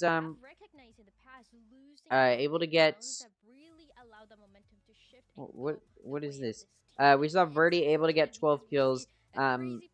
So, you know, the highest fragging player. But if we're just going purely by ACS, you know, obviously we've got Theory on top, then 171, and then 167. So it's not going well for Fusion. And again, those players who need to be performing, if you're going to have a player on Yoru, that Yoru needs to be fragging highly. There's no exceptions to the Yoru not fragging highly. There's absolutely no way, especially when you don't have a KO, which can also be a high fragger for your team. When you don't have a Sky either can be high fraggers, you got a player like a Breach, which is mostly a support role. You're not going to be doing a whole lot of individual plays like that. You got an Omen, sure, maybe some good individual plays, but you got a Viper, and your Neon's not carrying too hard, so you need Darker on Yoru to be fragging highly, and he's not. So I don't know why they chose to put Darker on Yoru once again.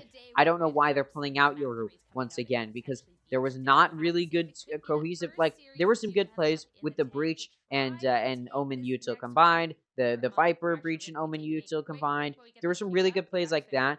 Verdi was really good at using the concussions well. The kit of Yoru was completely underused. And in fact, it wasn't really used very much at all. I think the only times we saw TPs coming out was to rotate. And beyond that, the signature ability of Yoru was not being used at all. The ultimate ability, sure, was used a few times, but unlike in their previous series where every time that dimensional drift was used, they won a round on their defense, this time around, Fusion didn't get any of that. Nothing was won by them on their defense after those those first 2 rounds because they won that pistol round.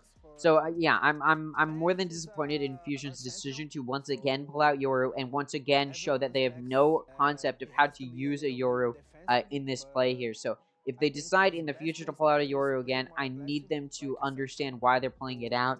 And yeah, I'm disappointed in Fusion for pulling it out again and not playing well with it. And yeah, not proving why or not showing they know why they're pulling it out. Just overall, a very, very it's a very disappointing set of circumstances, and as somebody who is always trying to root for the underdog, it's disappointing when we are in the playoffs of Ascension. This is the highest level of Tier 2 play, and you are still trying to go for these off-meta picks, and you're still not showing why these off-meta picks have worked for you, and you're still not trying to switch things up, despite the fact that we're coming into playoffs. Everybody knows exactly how you're going to play. You need to be switching things up at this point, and Fusion has decided to do none of that. They've thrown it out of the window. They're putting their worst player on a duelist role, and it's just it's a complete mess. And I need to see them switch that up. I need to see them pull something new out because it's not going well for them. They do really need to get Darker off of that Euro rule moving forward. In fact, I'd be okay if Darker just went on KO, an agent that works very well in this map, is even an aggressive role. So if Darker still wants to be in that duelist role, absolutely an option. Or EDU can go on KO, and then Darker can take the breach role, right? There's a lot of different ways you can play this, but for some reason they continue to try and make Euro work when it's not going to work here, bud. There's a reason you're the #2 team from Latin America, and it's because you have shown and proven you have no idea how to use these off-meta picks in a way that works super well. The Breach was used well, the Neon was used well, but then you're still going for Yoru, and it's like you're trying to switch things up too much, and it's not working out for you. I don't know, go home, study up a little bit more. This is just not...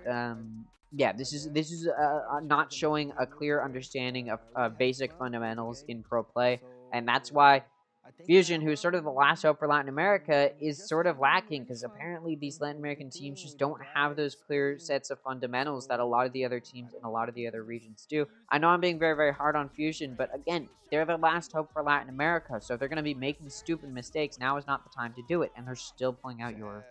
So it does look as though the run for Latin America will likely end here, because if Fusion can't beat the Union, there's no hope of them winning Ascension, and 9Z team already lost to M80. So at this point, I don't see a world in which any of these Latin American teams move forward to Ascension, unless Fusion is able to win Fracture by some miracle, which they will need a miracle, because if you look at their previous performance on Fracture against Double O Nation and against the Union, against Double O Nation, it was the closest series, especially considering, or the closest map, especially considering Ascent went 13-4, then Fracture went 13-11, so nearly went to OT, right? And then we come over to the side of their match against the Union, 13-6. It was a worse performance than what they put up on Pearl in their previous series, and guess what? We may be seeing a repeat here, because guess what? 13-7 is the final scoreline once again on Pearl, and now we're going to Fracture, where we could just see an exact repeat of exactly what happened previously. Before we get into this series, or rather this next map to start, before we get into Fracture starting, we'll go ahead and take any clips that have been uploaded to the Twitter. Oops. Through, and you still have Askia. Askia, again, hasn't been forced to move around whatsoever. Safe in the back, and he ends up getting free. This fight. Oh, 3. First on... It's a gift for Theory, but here comes now the man advantage for Union. Edu picking up 1. Rafa does pick up the kill onto Theory, and now it becomes basically impossible for Edu. This is brilliant! 1 more to go for Edu. How has he done this? Rafa goes down in a heap, and however, makes it a bit possible, at least in terms of the rest of this round. Picking up 2, and NTK picking up another one. Oh, but Fusion! You're kidding me! What? No! What is happening? Don't know about Verdi. Verdi is coming in all the way towards spawn. Still the man advantage for Fusion. See the barrel too. The man advantage was always there for Fusion. They always had the actual... Now readjusting. Gonna have a crossfire with the other duelist. They don't check Verdi though! Fangle now readjusting. But look at how difficult it was. That Tank. 7-5 was Goes up, and they won't give an easy spray down. You have to play the ones here. Now everyone else from the Union focusing up on site now. This is a huge reposition for the Union. This is just a second angle for them to crossfire on site. And Pank! Do they need anything else? Do they need anyone else? Pank picking up 3 easily, make it a 4th! Giving them a little bit more space, but Fusion have already gone down to so many players. The Union now down to 2. Askia, NTK, looking to fight all the way back. This is a huge hit for Askia. Askia starts it off with 1. NTK around the corner, but it's all Askia. Mite, Askia could all go down to the blades of Askia. 1 more to go. Theory cooking up, whipping up a way to get back into this round. NTK and Askia find angles right onto Theory, and it's Askia. All right, yeah, let's go ahead and get ready to start Fracture. Again, this is a map. This is a mirror set of maps that we saw from the previous series against the Union and Fusion, or between the Union and Fusion. The first map in the previous series was Pearl, and it ended 13-7. Today, the first map was Pearl, and it ended 13-7, both times in favor of the Union. Now we're moving in Fracture. In the first series, the final score was 13-6 on Fracture. Now, we'll see if it's going to be an exact repeat today, or if magically, somehow, Fusion has improved from yesterday, where they played against Double O Nation on this map, and it was the closest map between the two maps that they played against Double O Nation. So I'm not confident in Fusion's ability, especially after they're definitely showing still a lack of wanting to change away from those off-meta picks. On Fracture, they actually go for a very meta comp, but unfortunately, because their typical strategy is to catch the opponent off guard by going for off-meta picks, when they're playing on the meta, they then have to pull out and try and show that they've got a decent level of strategy or understanding of how to pull out a decent level of strategy. And unfortunately, Fusion is not very good at showing that they've got a decent level of strategy or a decent amount of comprehension. On the other side of the coin is the Union, who absolutely understands how to play well. They've got a really deep map pool. They've got a really deep understanding of strategy. They've got really good base fundamentals, and when they're up against a team in Fusion, I mean, they can just sleep at the desk. That's how easy this should be for them. Just because it's Fusion who struggled on Fracture yesterday against Double Nation. Fusion struggled against the Union previously. I mean, I can show you the previous series and how it ended up panning out. And how it ended up panning out. But you can see on Fracture 13-6, the offense from the Union did not drop a single round. It's an entirely flawless offense. And keep in mind, this is an offense-sided map. It's 52% offense-sided, which is a decent amount. It's around the same amount of offense-sidedness as Lotus presents or has started to present. And so, yeah, you know, if you think of Lotus, it's a fairly offense-sided map. So for Fracture, or sorry, for what's their name? Fusion, they're probably going to want to start on the offense, and minimum, I need to see them taking the lead. In theory, because of how poor their defense was last time, and clearly they're a team that struggles on defense, as they struggled against the Union previously on Fracture on their defense. So for Fusion, I need to see them at least taking the lead on their offense, assuming they start on the offense, which I think they do. And if not taking the lead on their offense, I need to see them blowing expectations out of the water on their defense. Last time they were able to keep it at least even on their offense, but I need to see them take the lead, especially with how much they struggled last time or during the group stage against the Union on their defense. Again, unless they're gonna completely show a different level of performance, I'm not looking too optimistic. They did on Pearl for the first half when they were on their offense, definitely put up a stronger offense than what I was anticipating. It definitely showed some really good adaptability. They were able to get some good decision making in there. Their situational awareness looked pretty strong on their offensive Pearl today.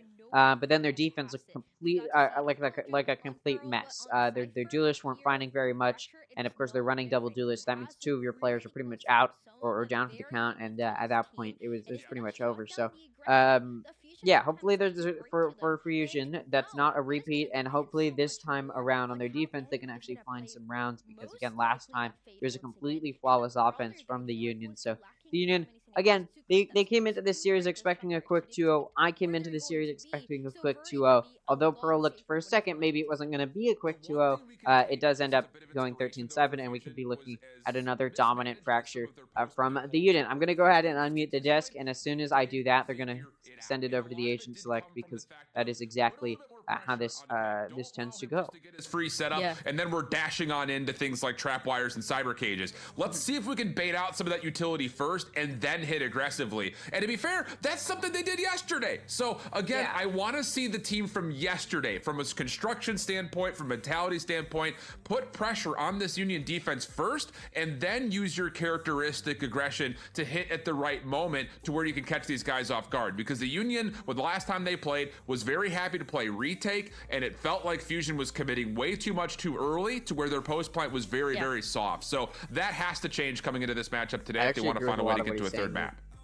Well, that's where things get it's very clear. Again, the strategical ability, obviously the strategical ability from Fusion is lacking, but what exactly are they lacking in? Oftentimes they're able to get that spike down, and then they just can't play post plan. They need to make sure that they're baiting out some util. Again, this map, it's not the easiest. It's actually really difficult for the offense to rotate quickly, but you should still be trying to send a lurker who can actually hit their shots to maybe try and go for a flank play, or you know, bait out the util on one site, then fake out, maybe go back, maybe switch to another side, right? I feel like the Union, or sorry, Fusion did not really like going for slow plays or really methodical plays. They really like executing really quickly on Fracture, and it's because it's an offense-sided map, so they know they can probably take the site. And yes, they usually can. The only issue is once you get that spike down, you gotta play post-plant, and because you haven't been playing slow and no util has been baited out, it just leaves the defense of the Union in a position where they've got all their util to use on the retake. And last time it worked out a little bit for Fusion. They were able to get 6 rounds, but 6 rounds is 6 rounds, and it's not the lead, which again, I need to see at least a 7-5 lead for Fusion, assuming they're starting in the offense. I need to see at least a 7-5 lead for Fusion moving into the second half, or if not a 7-5 lead, an 8-5 lead, or an 8-4 lead, right? I need more than that, because again, I'm not too confident their defense is going to look much different from where it did before, and how do we switch it up on their defense? Honestly, just be more willing to play off of site. I need to see that they've practiced their retakes a little bit better. I need to see them go for these aggressive plays out of these main entrances, and I need to see them pay off, because again, one of the biggest issues here when we're talking about better teams versus worse teams is the skill difference, the mechanical difference, the ability to hit your shots and win your duels. And Fusion does struggle to do that. So I need to see that they've improved since the last time, because at the end of the day, you need to be winning your gunfights. It looked like they could on Pearl, but not on their defense. And I think it's because they started to lose that mental battle. So I think I need to see a big mental reset. I need to see them be completely ready to have some defensive takes that are, or rather defensive defensive plays that are a little bit more aggressive, because the reason Fracture is so offense-sided is because the defense gets pushed really quickly into CT, and then you have to retake from CD. So you need to be going for those aggressive plays where you're either playing on site or you're pushing out of those main entrances to catch the offense off guard. And for Fusion, I don't think they feel very confident in their ability to win those gunfights just because they haven't in the past. But I think that's what they sort of need to be relying on, because obviously if you're never winning your gunfights, you're not going to win any game, right? So you just need to hope that you can and go for those aggressive plays, try and catch the Union off guard, use your util effectively to set yourself up to win those encounters. And yeah, we'll see what the Union can pull, or sorry, we'll see what Fusion can pull out to try and get a better score line, or at least take the map. Obviously, at least they need to take the map to have a hope of winning the series. Otherwise, like I said, they're going to go down to the lower bracket, where tomorrow they will face 9Z, their fellow compatriots from Latin America, who have already beaten them in their grand finals. To be fair, I think Fusion looks much better now in Ascension than they did in the grand finals, but it is still, you know, something to highlight that Fusion may have a tough road ahead of them. Plus, either way, tomorrow a Latin American team is going to have to knock out a Latin American team if Fusion ends up losing this series. So again, there's a lot of the learn right now for Fusion beyond just proving that you're probably not going to win Ascension. It's also they may have to knock out an opportunity for a different Latin American team to make it through Ascension. So yeah, it's very unlikely I see this go anywhere other than a win for the Union. But if Fusion can again take site in a more methodical way, bait out some util before hitting, so that way the retake is more difficult, or be prepared for aggressive plays from the Union, so that way, you know, you can find those early picks early and get on site. And I need to see Darker perform a little bit better, straight up. I think he struggled on Pearl, and now coming into Fracture, I need to see him fragging a little bit better. I need to see him having more of an impact. I think he's just having an off day, but I've talked about it before. I'll say it again. You can't have an off day every day in playoffs, or you can't have an off day in playoffs. Now is the time. There's no dilly-dallying. Obviously, you're not in the lower bracket, but still, you don't want to be like, hey, yeah, we're in the upper bracket, and we're just gonna, it's not my day, because that's not a thing, right? We're in pro play, okay? Let's take a look at the agent select, though. Let's take a look at Fusion, going for a Raze, a Brim, Killjoy, Fade, and a Breach. Very meta comp. The Union, Breach, Raze, Sage, Cypher, and Brim. Now, should be highlighted, most teams go for double initiator. They'll have a recon initiator, Fade, Sova, Sky even, and then they'll also have a Breach. Breach is very common on this map to be your flash initiator. Breach has no recon util, the only initiator with no recon util, and so typically you'll want a recon initiator on top of a Breach, but the Union hasn't done that here. They've won 100% of the times they played on this map, which is in Ascension, which is, you know, both of the series they've had or in Ascension, rather. Now, I highlight the fact that instead of going for double initiator, they've gone for double sentinel, because you can put one sentinel on either side. And then using that information of having one initiator on either, or sorry, one sentinel on either site, you can of course more effectively lock down these sites and be more confident that you can prevent that push in. Sage is a little bit of an off-meta pick here on Fracture. We've seen it a few times, and it's not an agent that struggles on this map. They can definitely find their place, but typically you'll see, if you're going to see a Sage, it'll be instead of a Killjoy or a Cypher. But this time around, we see both, and and an initiator is sacrificed. Sometimes we see double duelists on this map. Fracture is still a map which we haven't really, a lot of teams haven't really figured out a good meta for, but typically we do see double initiator. And already to start it off, Fusion is actually starting on the defense this time around. They want to prove that they have a better defense this time around than they did in the previous series. We'll see if they do. I mean, already EDU's been able to pick up Punk. Good way to start it. Now it's going to be a 5v4. But look at the Union, able to get into A site. So trying to stop them. That alarm bot did go off from Fusion. Look at that. The stage wall prevents that push through rope. Rafa, though, gets hit by the Prowler. And that does allow Fusion to push through Sands confidently. Ooh, what a good concussion. It pushes Verdi right into those players. NTK takes out Verdi, but then EDU takes out Oskia and NTK. Now it's a 4v2. Ooh, concussion. What a good concussion. This spike now going to start to be halved by the player that's already low. Rafa takes out EDU. Mita takes out Rafa. Got RVN in a 1v2, takes out Darker. It was a 1v3, takes out Darker, but then Mita shuts it down. This round will be won by Fusion. All right. Much better start than the previous series on defense. All right, I'm happy. Immediately, I'm happy because they showed that they know how to play on defense a little bit better than before. You saw that aggressive play out of, to start it off out of B main. Came through with a kill, an early kill that was very instrumental because it gave Fusion that early player advantage, and then they were able to effectively retake. They allowed Union to get onto the site, but then they used their util in an effective manner, much better than what we saw from them previously on Fracture against the Union, and even a little bit better than what we saw from them yesterday against Double Nation, although of course they did win against Double Nation, so they had a decent performance, and I think maybe yesterday's game gave them some more of that practice that they may need to bring to the table here. Now, of course, the Union going to be on an eco. Fusion going to be forcing a little bit of a buy here. The Union does have a Rafa with a Marshall, so we'll see if he finds anything with that. Definitely very probable, although it's not a one-tap kill against a squad that is forcing a buy. So, yeah. Ooh, look at that. Oskia and Rafa take quite a bit of damage to the paint shells, as well as Ponk, I believe. No, Ponk has taken some damage in an encounter towards that north side of B near Arcade. And that north side B main entrance, or not B main, but that north side entrance again towards Arcade.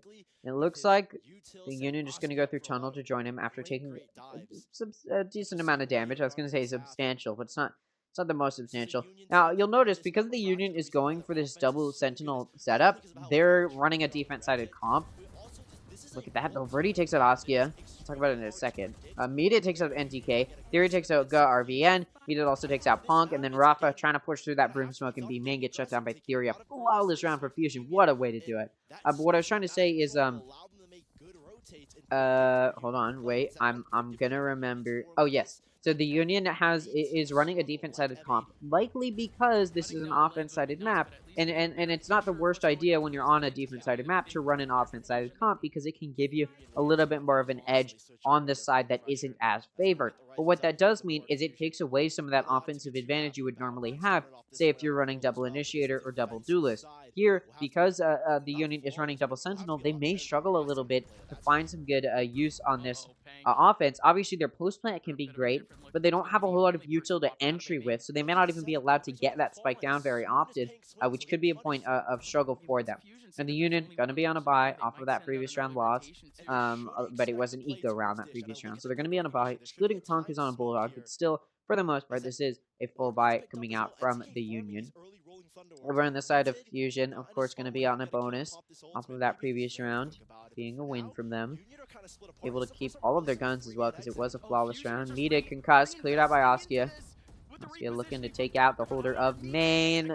Does it. Verdi does get one before he goes down, and Oskia is down to 10 HP. He can come through from Rafa, though, but does have to get to him. There you go. Now they're going to meet each other.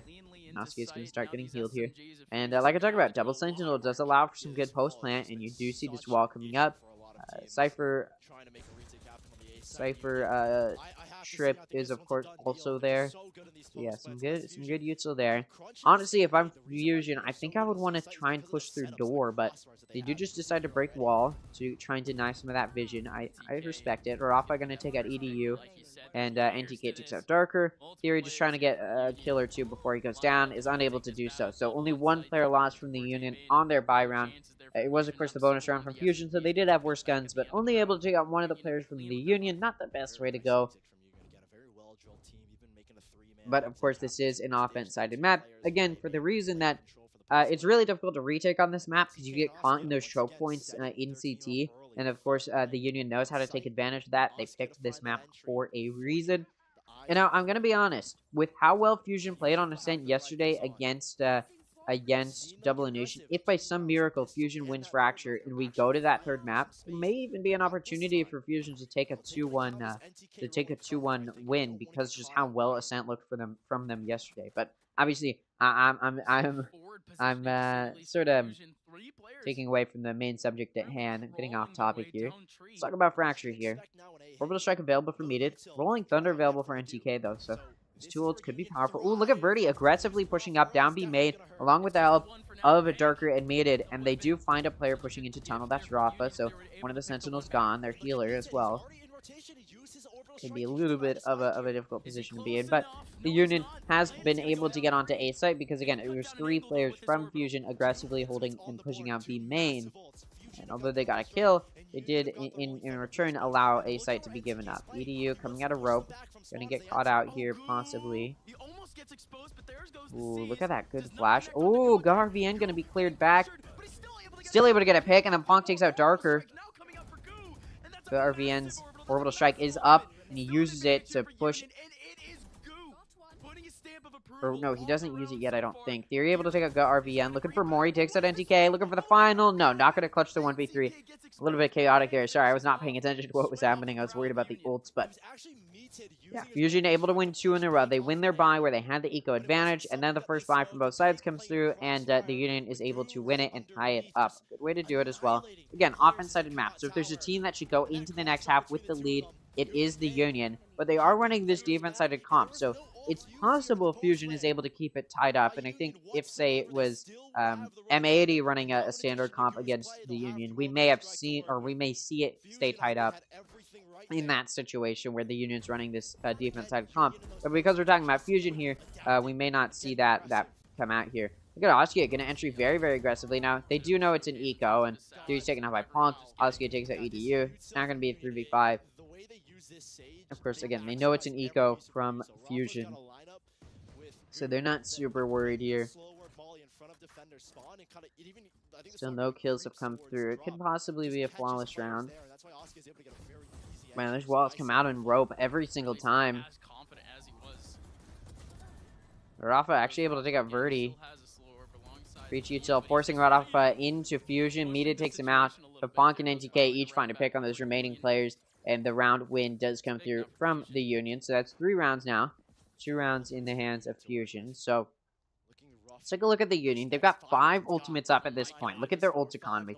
Rolling Thunder, Resurrection, Neural Theft, Showstopper, and an Orbital Strike, all in play for the Union. Over on the side of Fusion, they got a Showstopper and a Nightfall. So not nearly as many ults. They're 1 ult point away from a lockdown. But yeah, this is not looking so great for Fusion as we move into the second 5 from both sides.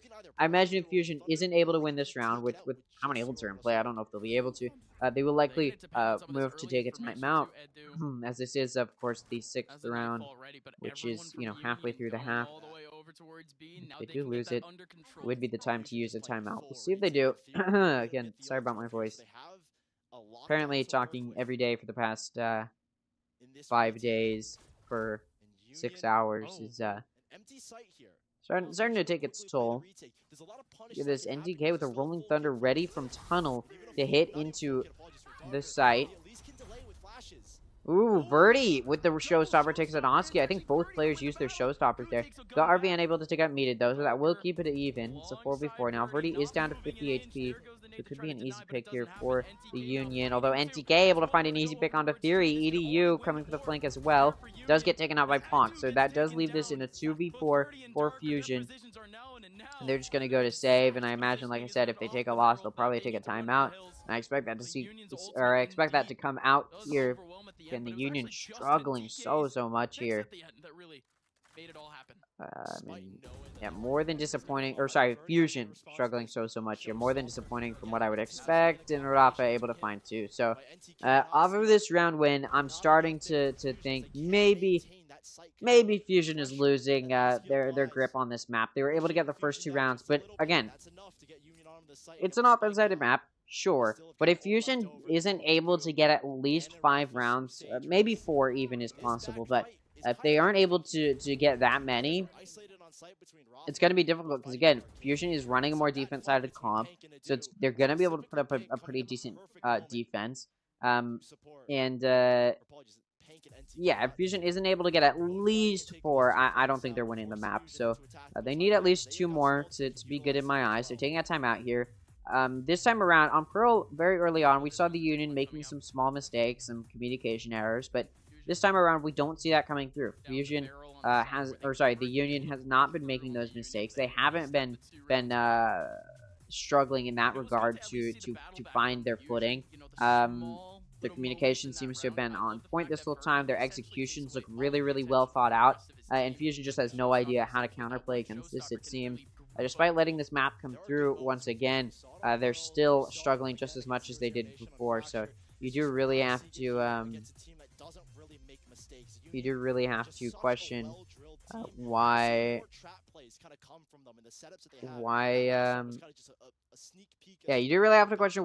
this map has been let through once again by Fusion. So yeah, we'll see how it goes. 2 ults for either team here, and of course Fusion now on an eco.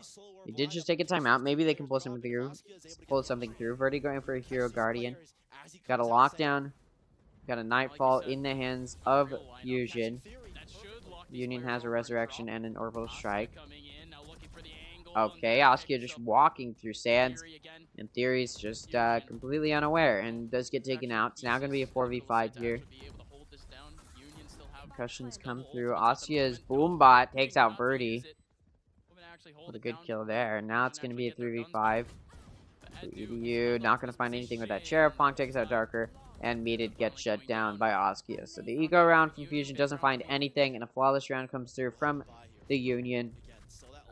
So they're going to be feeling pretty good about that. Of course, again, Fusion just took a timeout. Now they're going into a bye from both sides. We'll see what they can pull out here.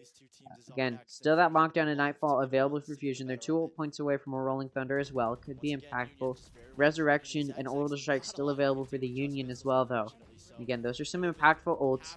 Obviously, if you take out Rafa early, you can't res yourself. So it could be a good point of contention or a good play there if they can get Rafa out. And Rafa is the highest fragger for the Union right now, but of course all of those players have potential to frag out. Talked about it before. Look at that, Verdi able to take out Askia. Meated gonna take out RVN. NTK takes out Meated. NTK trying to use that Aftershock to find something, but he gets concussed and can't find any kills off of it. Able to pick up the spike. Bonk trying to push up in A. Able to take out the turret. Now he backs out. Rafa gonna get that res off. Verdi able to take out both of those players in Rafa and Ga, who is being res. NTK able to take out Verdi. Still a player advantage for Fusion at this point. NTK down to 65 HP as well. Joined by Ponk down. It looks like they want to push through Arcade. Ooh, a Nightfall has come out from EDU. They're expecting that the Union has pushed up further through Arcade than they have. Obviously, they know that ult didn't hit anybody. Still, though, that Prowler is destroyed, so they know these players are coming through Arcade. This is possible for the Union. Oh, what a good concussion. Does push NTK out and right into the hands of Darker, but NTK just shuts him down as the gun's trying to come out. Spike plant gets down. NTK is down to 25 HP, so he's one tap. And he does get taken out by Theory. There's a little bit of damage to Theory. Theory's down to 70 HP. Look at that. Trip does detect EDU. Honk in Arcade. They know where he is. Gonna get hit by an alarm bot. Able to take out Theory. He can win this 1v1, clutch it out for his team. He's just trying to play time. Bouncing in a couple of bullets. He's all the way down to 20. Pank, this is all yours, my friend. And look at this. Ponk just running around. Wait. He can take it. He does. He does. EDU is able to clutch out the round just barely before Ponk takes him out. But I don't know why. Hold on. This volume on this caster is too loud. There you go. But yeah, orbital strike available for both teams now. I mean, just what a way to do it for Fusion. Just barely clutching by. Good play from Verdi very early on. I think that's sort of that proactiveness, that aggressive play. We need to see more come out from Fusion. That's, of course, probably something they talked about in that timeout. Beyond that, it was just down to trying to win the round as best as they could, and that's what they were able to do. Verdi takes out Ponk. Another aggressive play they made is rewarded as they do find a pick. They've got Rafa lurking in towards B main while the rest of the team on the Union now pushing in towards B site, or rather A site. Oski able to take out Verdi, but over on B site, Theory takes out Rafa. Get meted. Below, in lower. Oski a little bit distracted here. 70 HP. Look at the rest of the team from the Union, though. They're getting ready to push towards B. Oski is taken out, and Theory is locking down B Arcade by taking out RVN. He's low on HP, though. Could very easily get taken out. He does. Oh, it wouldn't have mattered how full HP he was. Got head tapped, but it's going to be a 1v3 for NTK. Rolling Thunder is available for him to try and clutch at the round with, and Darker's down to 8 HP. It's winnable. I did say I need Fusion to get at least 4 rounds on this defense. They're 1 round away from doing that. They're up 3 in a 3v1 right now. So we're moving in that direction. Not just that direction. Possibly get even more than just that. Whoa, what on earth? NTK takes out Darker and EDU. It's now 1v1. Rem versus Breach, and NTK takes Meted out with a 4K to clutch it out. I mean, maybe I spoke too soon about moving in a direction to get that 4th round and more. So the Union has just secured the 6th round, so it's now impossible for Fusion to take the lead into the next half. I was never expecting them to do that, but now it's not an option. And, yeah, I mean, what... I mean, the Union going to be feeling so good about that. I think it's starting to become a mental game for Fusion. I think they're running out of steam here. And I can't blame them. They've just lost pretty badly on Pearl. Now they're moving into Fracture, has to clamber to something, and they're not winning in this half. So, I mean, their mental's not going to be great. NTK has Rolling Thunder available. Showstopper almost up as well. Ooh, Verdi. Punish there. Look at this. Ponk trying to mow him down. Just get taken out by Mated over near Satellite. He does get 1 before he goes down. It's a 4v3. It's a full eco from Fusion. Though Meted's been able to pick up a Vandal. You see Darker with a Sheriff. Looking to do something here, but it is, again, eco from Fusion. Not going to do a whole lot of anything anywhere.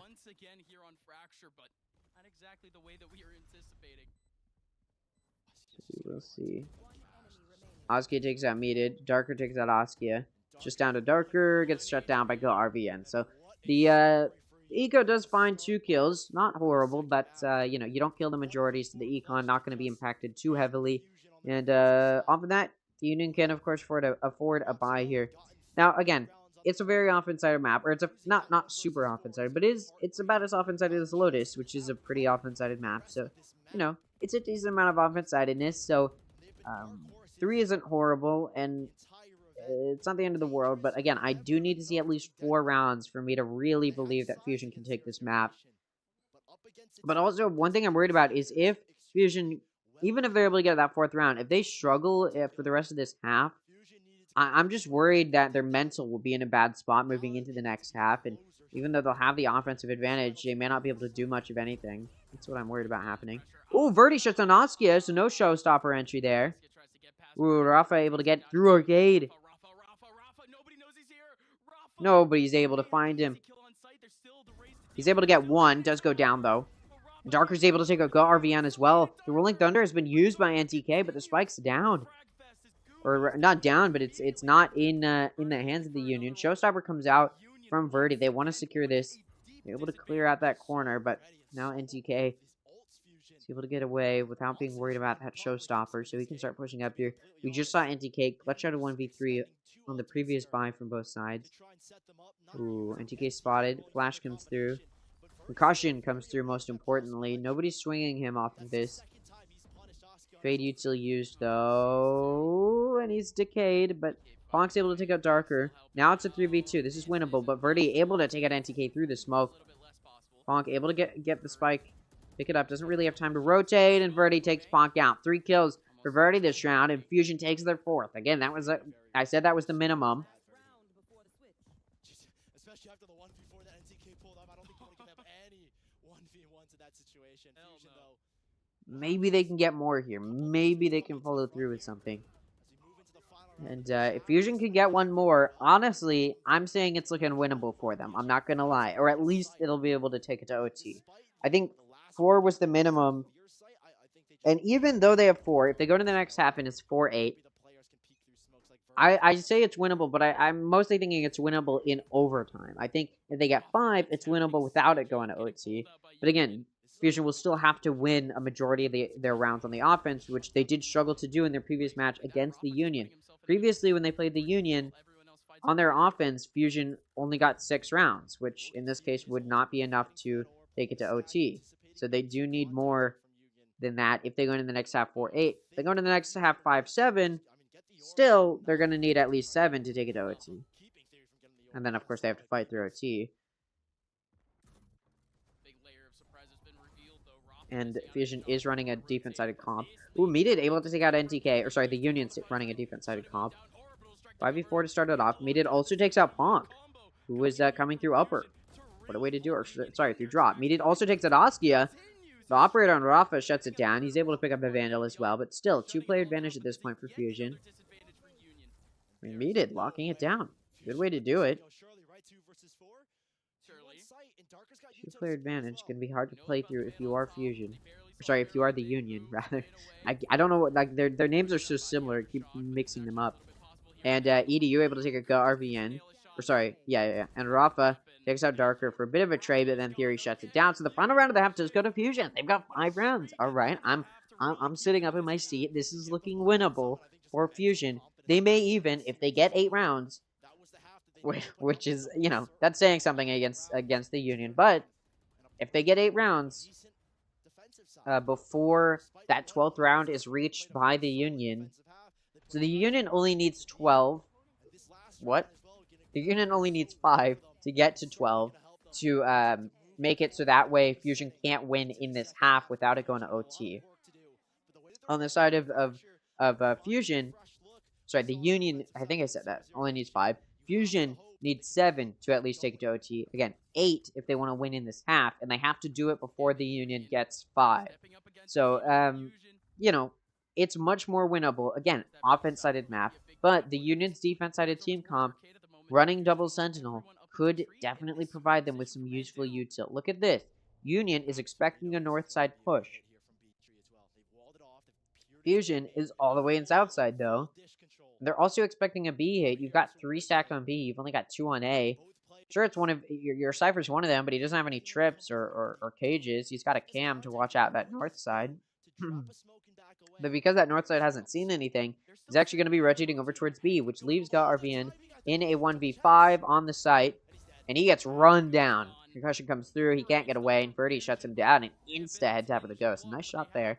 Now the site can be taken. Spike can go down. They, you know, Fusion hasn't really baited out too much util other than a Sage Wall, which was placed over on B early. EDU takes out Ponk. Okay. Reminder, if Fusion gets this pistol, they can immediately tie it up, but that's exactly what they did on Pearl, and then struggled to find anything after that, so I'm not going to be too optimistic yet. Even if they get this pistol. Meated able to take out Oscar. Rafa takes out Meated, but is traded off by Verdi. It leaves NTK in a 1v5. Or 1v4, rather, sorry. He takes out EDU, but Theory going to get that final kill through that containers, or box. Anyways, regardless, round goes to Fusion. But like I said, this is the exact same position they were in on Pearl. They went into the second half, down 5-7. They won the first 2 rounds. They tied it up, and then they didn't get any other rounds. So again, I'm not gonna place a whole lot of confidence into Fusion until they take the lead, or unless they take the lead, rather. Because it's, again, it's very possible once we get to the buys from both sides and the Union has all of their Sentinel util that Fusion isn't able to do anything. But for now, Fusion, of course, are going to be on a force buy round after winning that pistol. Birdie able to get an early pick onto NTK. Oski is also there. Takes quite a significant amount of damage, down to 70 HP. Caught out. Tries to use that pain shield to prevent the push through drop. It slows it down a little bit, but not going to stop them from pushing through completely. Start pushing in. Look at that. EDU. And Verdi down to 8 HP. EDU down to 30. Darker down to 55. Theory's taking a little bit of damage. Alright, so all of Fusion is a little bit low, or the majority of them anyways. Ooh, GarVN though. Down to 3 HP. Gets taken out by EDU. Nearly gets a pick before he goes down. Rafa's Shorty able to take out EDU, but Theory immediately trades it off. Oski is able to clear out Verdi. Does make this a 3v2, and he's able to pick up a Spectre, but does get shut down by Darker. It's down to Ponk with 8 HP. All he has is a classic in a 1v3. I think he's just going to try and die to the spike or find some exit frags, because what are you going to do in this situation? For Fusion, if they can win with 3 out of the 5 of their players left alive, that's a good position to be in. 3 out of the 5 does mean you win with the majority of your players left alive. Still, on Pearl, their second round, they flawlessed it. This time around, they don't even do that. Still, though, it is an offensive map. Look at Ponk just going to die to that spike.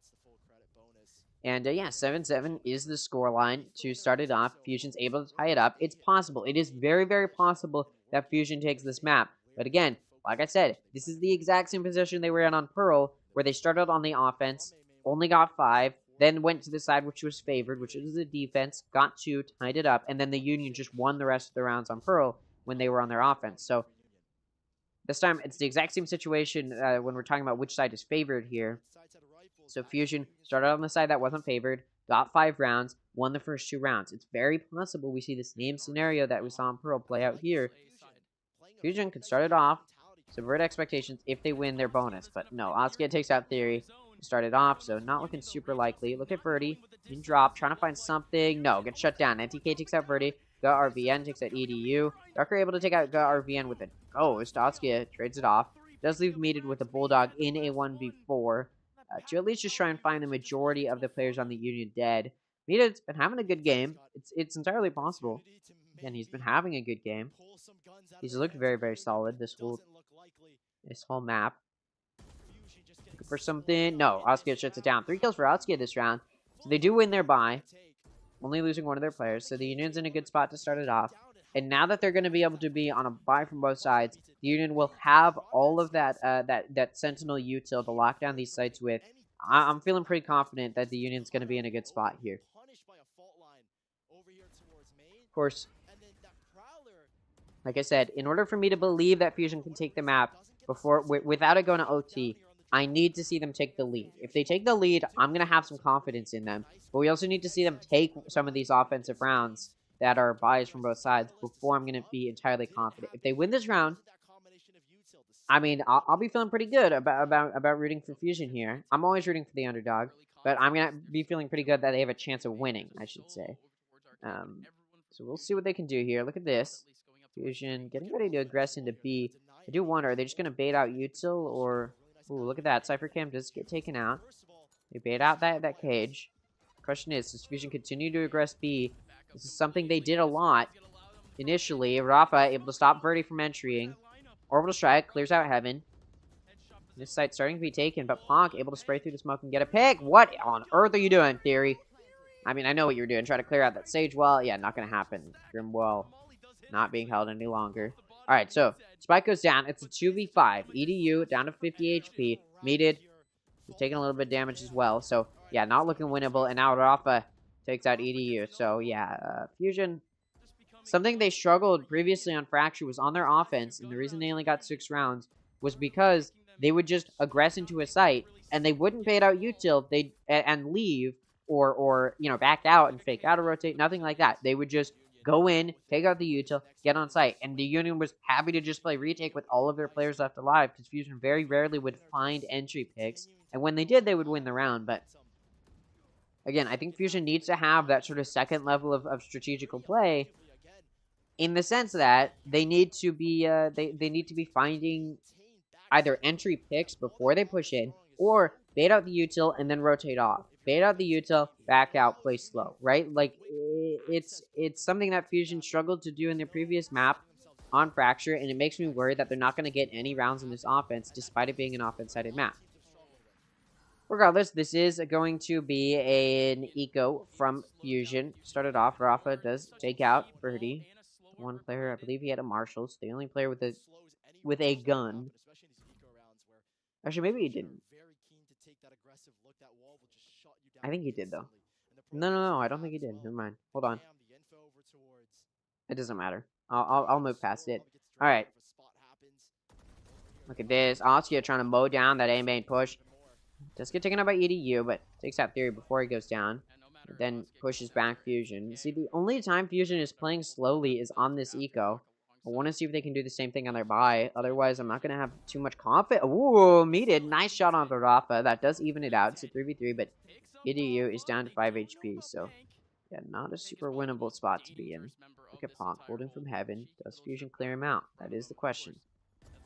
No, they don't. Ponk finds the remaining 3 players in a swift 3K from Ponk to finish it off. And that's 10 rounds now from Union that they've won.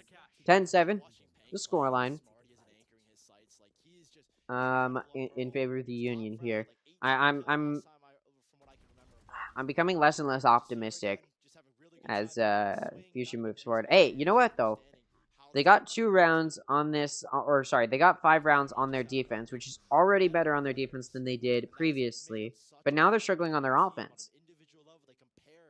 Again, I need to see them play a little bit slower, play more methodically, bring strategy into play. Don't just run into the sites. We got a Showstopper and a Resurrection available for Union to try and stop an aggressive push from Fusion. We got a Nightfall in the hands of Fusion to try and help facilitate a push. It actually looks like they're playing a little bit of split play. They've got 3 leaning towards Arcade, trying to find an early pick, maybe on somebody watching from behind box, but they don't find anybody. Meanwhile, the rest of Fusion, there's 2 players along with the Spike. It's Meated and Verdi in B or near B main, that south side of B. Attacker Lockdown actually comes out. The Union's gone for this aggressive 3-player push towards that south side of B. Showstopper has come out from... Ooh, GarVN able to find a pick. Meated trying to trade it off. He finds 2, looking for more. He gets all 3. What a play to do it. And now it's a 2-player advantage for Fusion. Meated still hasn't gone down, and it looks like the Union going to be looking to save at this point. Though maybe Rafa... Although maybe... No. They're going to save. So Fusion finally finds a round on this offense, and it's a good and well-needed round because it's a bye round. Econ, of course, super stable for the Union, so Fusion not going to really do much of anything about taking it down. You look at Rafa, Ponk's actually run around, so it actually looks like the Union wants to find some good picks, but EDU takes out Rafa. Ooh, Ponk able to find a player. Looking for more to try and deny get Econ stability after a round win.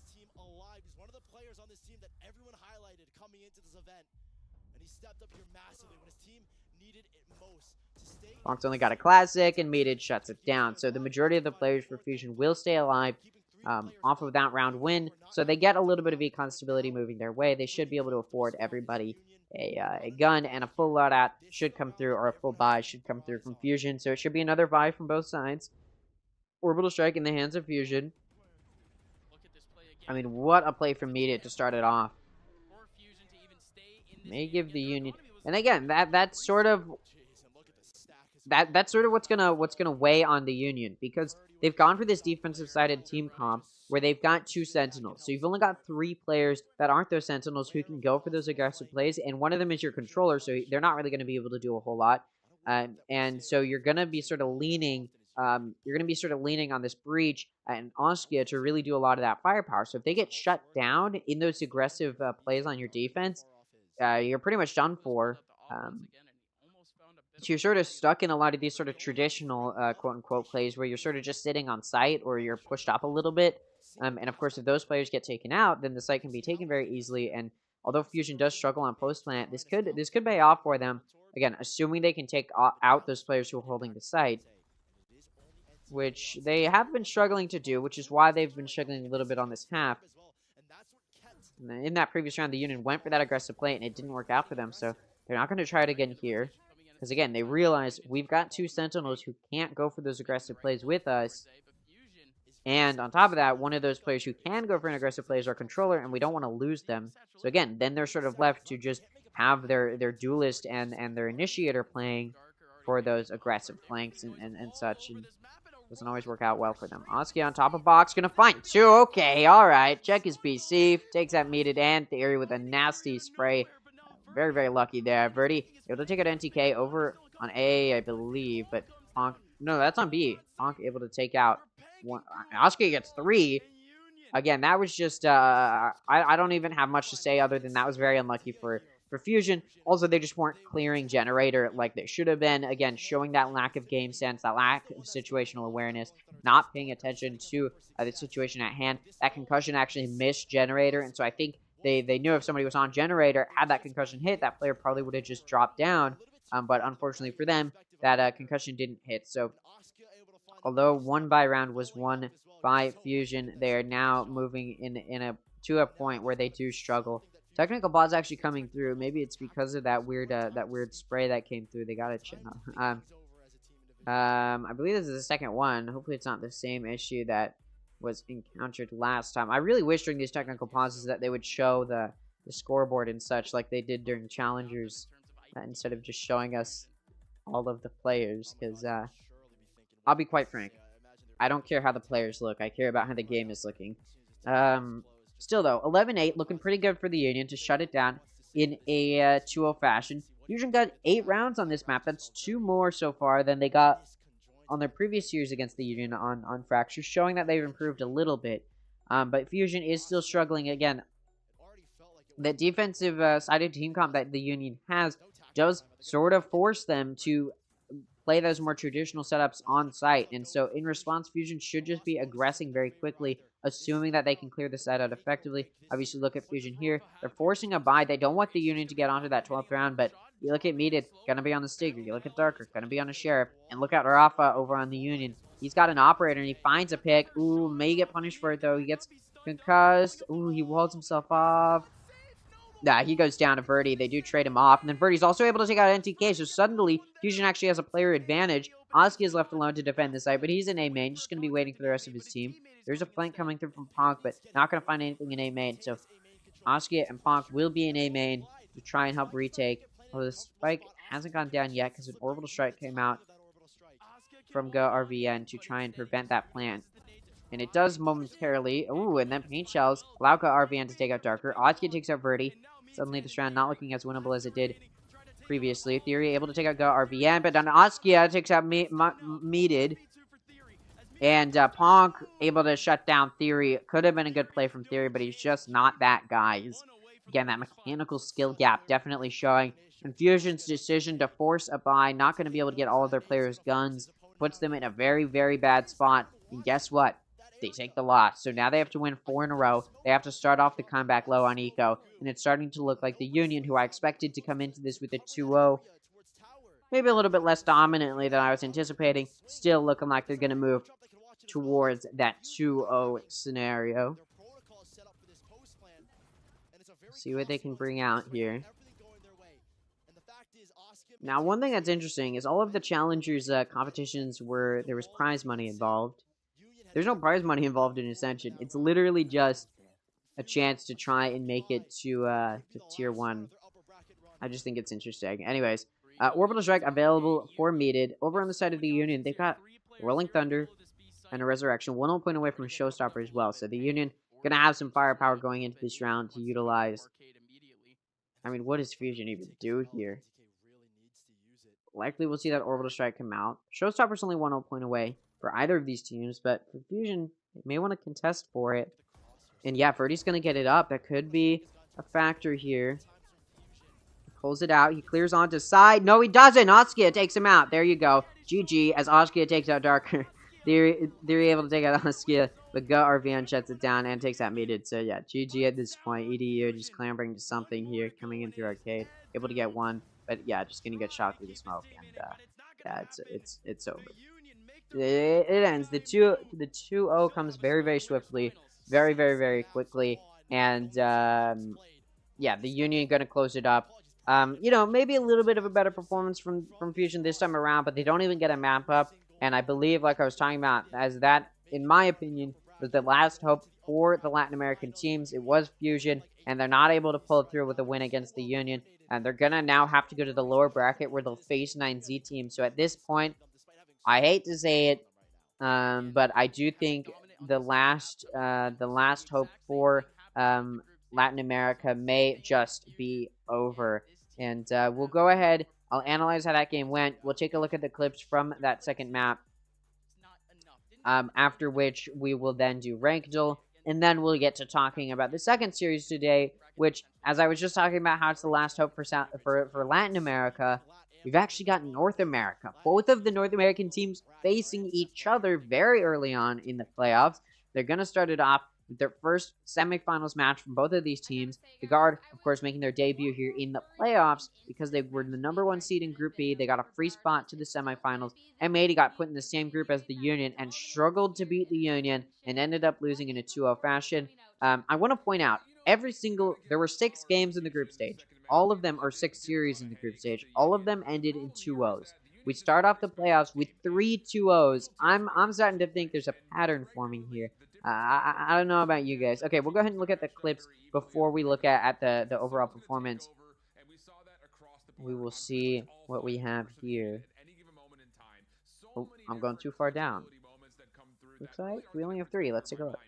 Despite knowing that moment Thunder was going to come, I think Verdi had a good response to this. Showstopper, again, anticipating the combination between him. Made it all happen. It's looking pretty disastrous to me. Fusion, the golden opportunity now to really cut this scoreline. Some cash left in the hands of Union. For Fusion, this was a massive round to take back as they were about to get reset. TK still with an ultimate to use. He was trying to isolate yet another 1v1. Darker low, 2 players on full, not a lot of util for this team. And TK! No! Stop it! Not again! Meathead trying to be the myth for no way! But NTK! Dangerous member of this entire hold. What a cheeky little tripwire right in front of him. And of course, that's the prime angle to pick away 1 or 2, but make it 3 for Pank. 2 players here. Do they know about Meathead? They don't know about Meathead. Meathead, he's gonna get 1 for free, make it 2. Huge from Meathead. And Meathead continues. All right, yeah, let's take a look at how these teams performed if they put it in yet. Now, it looks like they're going to be slow, so we'll go ahead and take a look here to start it off. I'll go ahead and pull the matchup on my second monitor. And I'll just keep refreshing on the second monitor until we get everything. But you can already see over here. Let's take a look at the match MVPs. Both of them happen to be the Razes. 22 kills, 18 kills, 17, 15, 11. Not the best kill consistency, but still very, very solid. You got 22, so still got a carry in Oskia. And then both of the Sentinels with around the same amount of kills. And then the rest of the players slowly trickling behind. But look at Fusion. You got, okay, Verdi's got 19. All right, Mita's got 17. And then it's a 5-kill drop off to Theory with 12. 4-kill drop off to EDU with 8. 3-kill drop off to Darker with 5. So clearly, it's that mechanical difference, which I said was likely going to be a factor coming into this series. It's you know, as somebody like myself who casts a lot of, like, when I'm casting actual tournaments and such, I'm casting a lot of events where there's big skill gaps in between teams, where there's a lot higher ranked teams versus lower ranked teams. And it absolutely shows because, again, that sort of mechanical skill gap becomes a factor where people just aren't hitting their shots as much as they need to. Their situational awareness isn't as good as they need to. And quite frankly, I think this was the perfect day for Fusion to try and make an upset because it seems the Union was making small mistakes when they shouldn't have been. They were struggling in a lot of different situations, more so than we would typically expect from the Union, who a lot of people see as the second coming of Loud. We just see the Union struggling to live up to that name today. They were just struggling a lot. And I'm hoping, for the sake of the Union, that tomorrow when they're in the upper final against one of the NA teams, that they don't make those mistakes, because then they may just, I mean, obviously I'm rooting for NA, but for the sake of the Union, they need to make sure that going into tomorrow, they clean up those mistakes. Their game sense, their situational awareness looks a little bit better. It didn't look too bad on Fracture, but on Pro, they definitely made some really stupid mistakes as far as missing the opportunities for communication that Fusion was able to take advantage of. Their missed plays, their missed steps were a very, very big factor. And so moving forward, I'm a little bit concerned for the Union if they aren't able to clean up that act. They looked so strong in the group stage, especially against M80. I'm worried as we move into tomorrow in the upper final, if the Union looks as they did today. I think if M80 or the Guard, whoever wins today, looks as strong as they have been, at least in the group stage, and then, of course, M80 proved they were very strong yesterday to start off the upper bracket. I really do believe if the Union looks as they did today, tomorrow against M80 or the Guard, whichever wins today, it could be very likely that an NA team ends up beating the Union and gets to the grand final, and then the Union may end up in that lower bracket. So yeah, it's a weird position to be in. Almost certainly if you are if you are if you're the Union, they're just looking a little bit weak. Obviously, they take the win. Obviously, they still get that 2-0, but they looked a little bit weaker in this series than they did during the group stage against Fusion, than they did during the group stage against M80. They're just looking a little bit weaker today. So I am hoping they clean that up a little bit. They look a little bit stronger. They pull it together a little bit better. And yeah, that's the direction I'm hoping for. That's the situation I'm hoping for. And I mean, they probably can. They probably can clean that up. I imagine they are aware of the mistakes that they made today. I imagine they know how to patch up those holes. They're the type of team to know how to do that. They are a very solid team. But both of these NA teams are not looking weak coming into Ascension. I think M80 looked a little bit weak to start off the group stage, but then they destroyed Fusion in their second group stage match. And then yesterday, they didn't look too bad. And we'll see how they look today against the Guard. But both of these NA teams, of course, facing each other to start it off. And I can't actually get the stats for this Union match. For some reason, they still have not put them in. This is probably the longest it's ever taken from them. And I'm a little bit disappointed to see it. Again, we're in Ascension. Come on, production. But it's okay. We'll go ahead and just move on. We're not quite going to talk about M80 versus the Guard yet. First, we're going to talk about, first we're going to do Ranked Duel to kill a little bit of time. We'll do that. Then I'll go ahead and change my title, and we'll get started talking about the Guard versus M80, because it should be a very exciting series. Before we get into Ranked Duel, we'll go ahead and take a listen to this in-between match, show video. Scorpions. Dentro de la partida, capaz quedarme sin ideas. Ese sentimiento de no saber qué hacer es un poco difícil. Y por fuera de la partida, capaz el pre-game, un poco los nervios, pero nada del otro punto. In-game, I'm not really afraid of nothing. Out of game either. I think I have a very confident personality. The way I carry myself is a lot of confidence. I'm not really scared to fail in life or in-game, so. What I'm afraid of in-game is being readable, especially me being the IGL. Sometimes it feels like my strat is kind of too simple. But oftentimes in reality, it's not as simple as you think in your head. And that's a battle for me that I struggle with. Out of game, something I fear is I think not this is true for like, I feel like for any person who creates something, right? You're going to know when you mess up, or you're going to know the inconsistencies in what you've done. But like to the outside, a lot of people aren't going to be able to tell that just because, unless they're professional in the field as well, they're not going to necessarily be able to read it as well. Especially when we're talking about an IGL in Valen, who is a very strong player. It is an interesting concept to hear him be like, well, sometimes I worry that I'm not as good as I think I am. Lose? Yeah, I think like that. Lose. I don't want to lose. Yeah. I'm scared of losing. ¿A qué le temo dentro y fuera del juego? No es temer, sino respeto a la ansiedad, nervios. Dentro del juego le temo a no mostrar todo mi potencial y no hacer lo mejor, no dar lo mejor de mí. Y fuera del juego me da miedo fracasar. In game, I'm afraid of like losing and like our team falling apart. Like after all of this, like yeah, I guess okay. I'll say it. I'm afraid of losing Ascension and like not knowing like the future, I guess, of our team. And outside of the game, spiders, because my mom, she like made me terrified of them because she's scared of them and she would always like yell, "Spider, spider." Let's say fear in game, getting eco'd. It's pretty scary.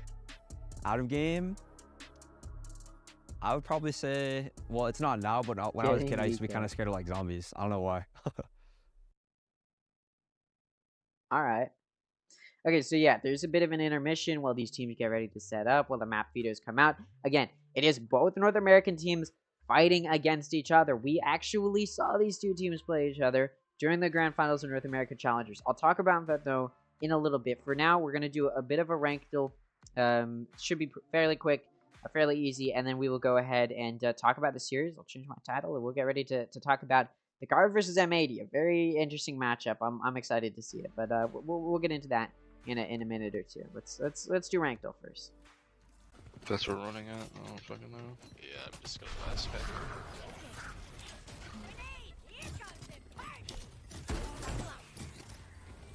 Okay. Good entry. Alright. Okay. Unaware Sage. One enemy remaining. Insta crouch when he's shooting.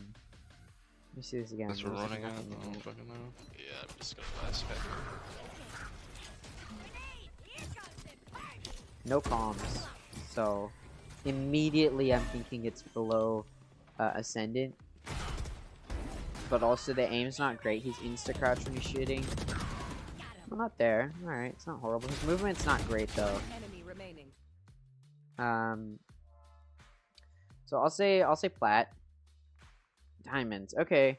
I don't think he should be diamond. I'm not gonna lie. I feel like his aim isn't... I don't know. Typically, I see diamonds as like Ascendant, but less time put in is the way I like to see it. So I don't know. Well, I'll take a plat though. That's only one off. What the? Bro, how is this so loud? What on earth? Oh, tonto. Oh my god. Bro, I have it turned all the way down. Bro, he's eating his microphone.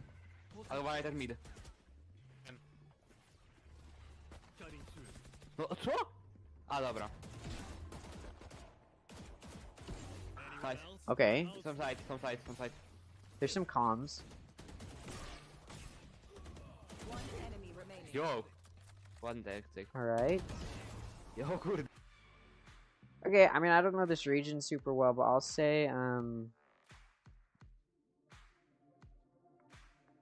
there's some comms, but it's just him talking, so I'll say diamond. What? Homie. Okay, this is why I say I don't know the region. Like, in NA, with that aim, you'll get to diamond, my guy. You should just... I don't know. That's crazy. Rim is going. Stand. Thank you, Dan, for the subscription. I appreciate it. Rim drop. Alright, 3K, the frenzy coming through. Hit 42. One CT.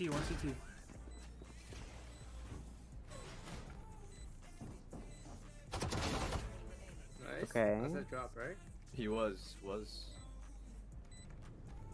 Oh, he's dead? I don't see him. Main. He took rope then. Wait, did you take that? Hit 42. No, I didn't say that. There were some decent comms. The aim is okay. I'll say, like, gold. Whoa.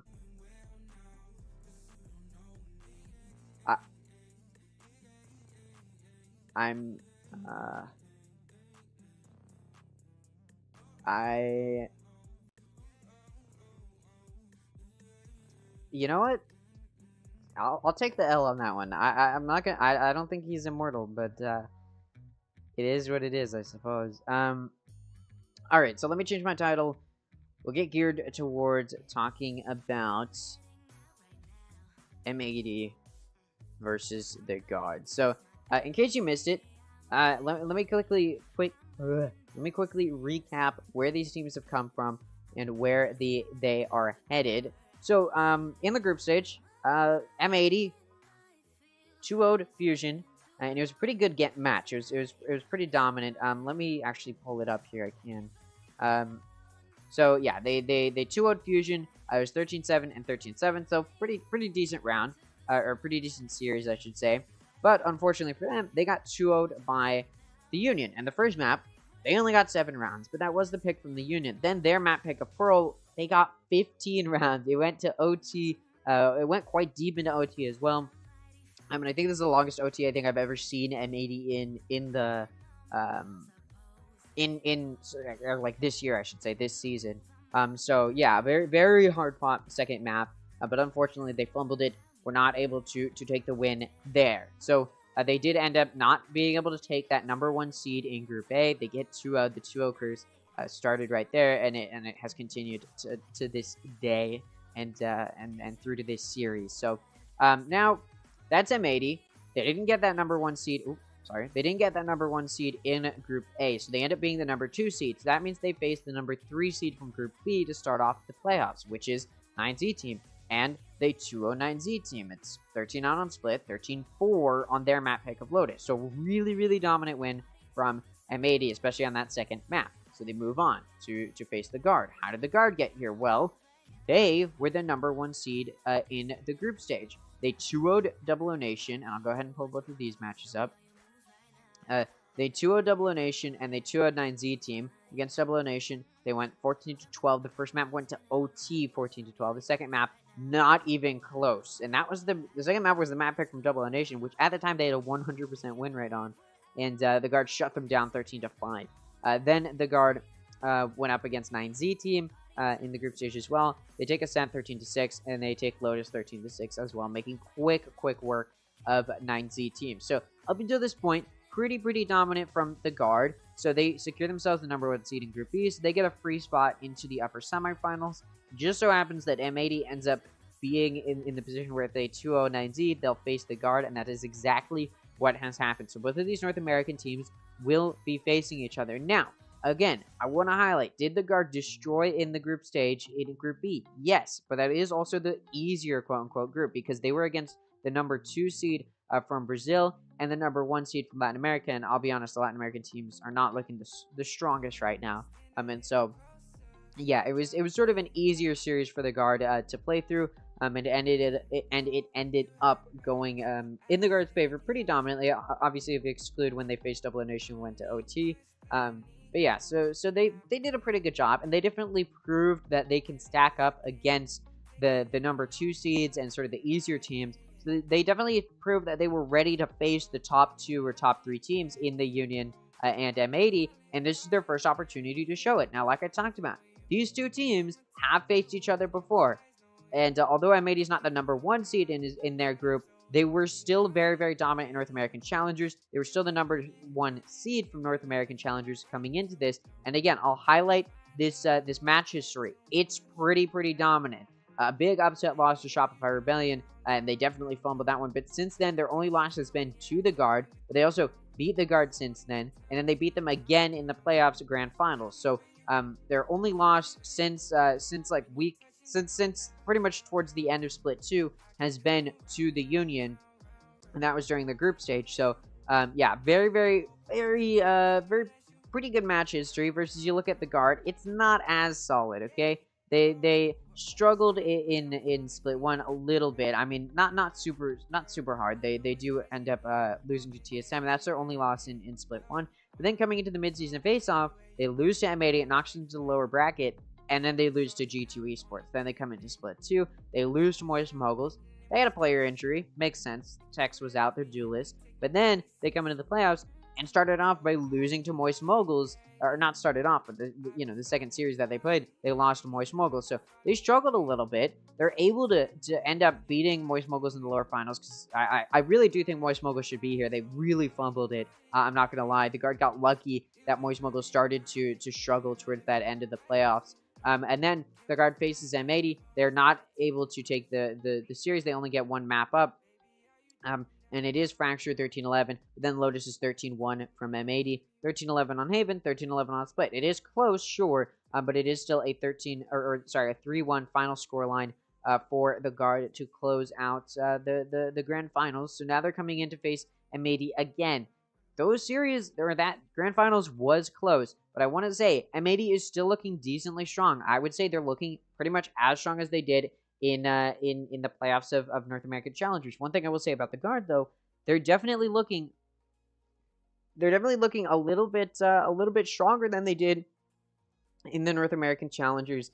if I'm honest. I just think the way that they were playing in the group stage did show a very big level of confidence, a very big level of play. And I think a part of it is they're on land. They really like playing on land. You saw them, if you saw them playing in the group stage, they were yelling at the other team. They were having a good time. And so for the guard, it definitely has made an impact for them to be facing each other on land or being able to play on land. And it has really, really impacted their performance. I don't know if it's just they've improved since playoffs of North American Challengers, which I'm absolutely sure is a factor, considering they definitely were disappointed at the way that they ended of the North American Challengers. So coming into this, I think they want to be able to make a bit of an upset here and beat M80 and prove that they've improved. M80, of course, just trying to do what they've done before and take out the guard. Now, my question here is M80 has teased that they've been hiding bind for a reason and that they're going to pull it out sometime and you know, try and show some interesting play, right? Like they definitely hinted that they've been hiding bind a little bit, and I think they've been hiding it because they want to pull it out here in Ascension.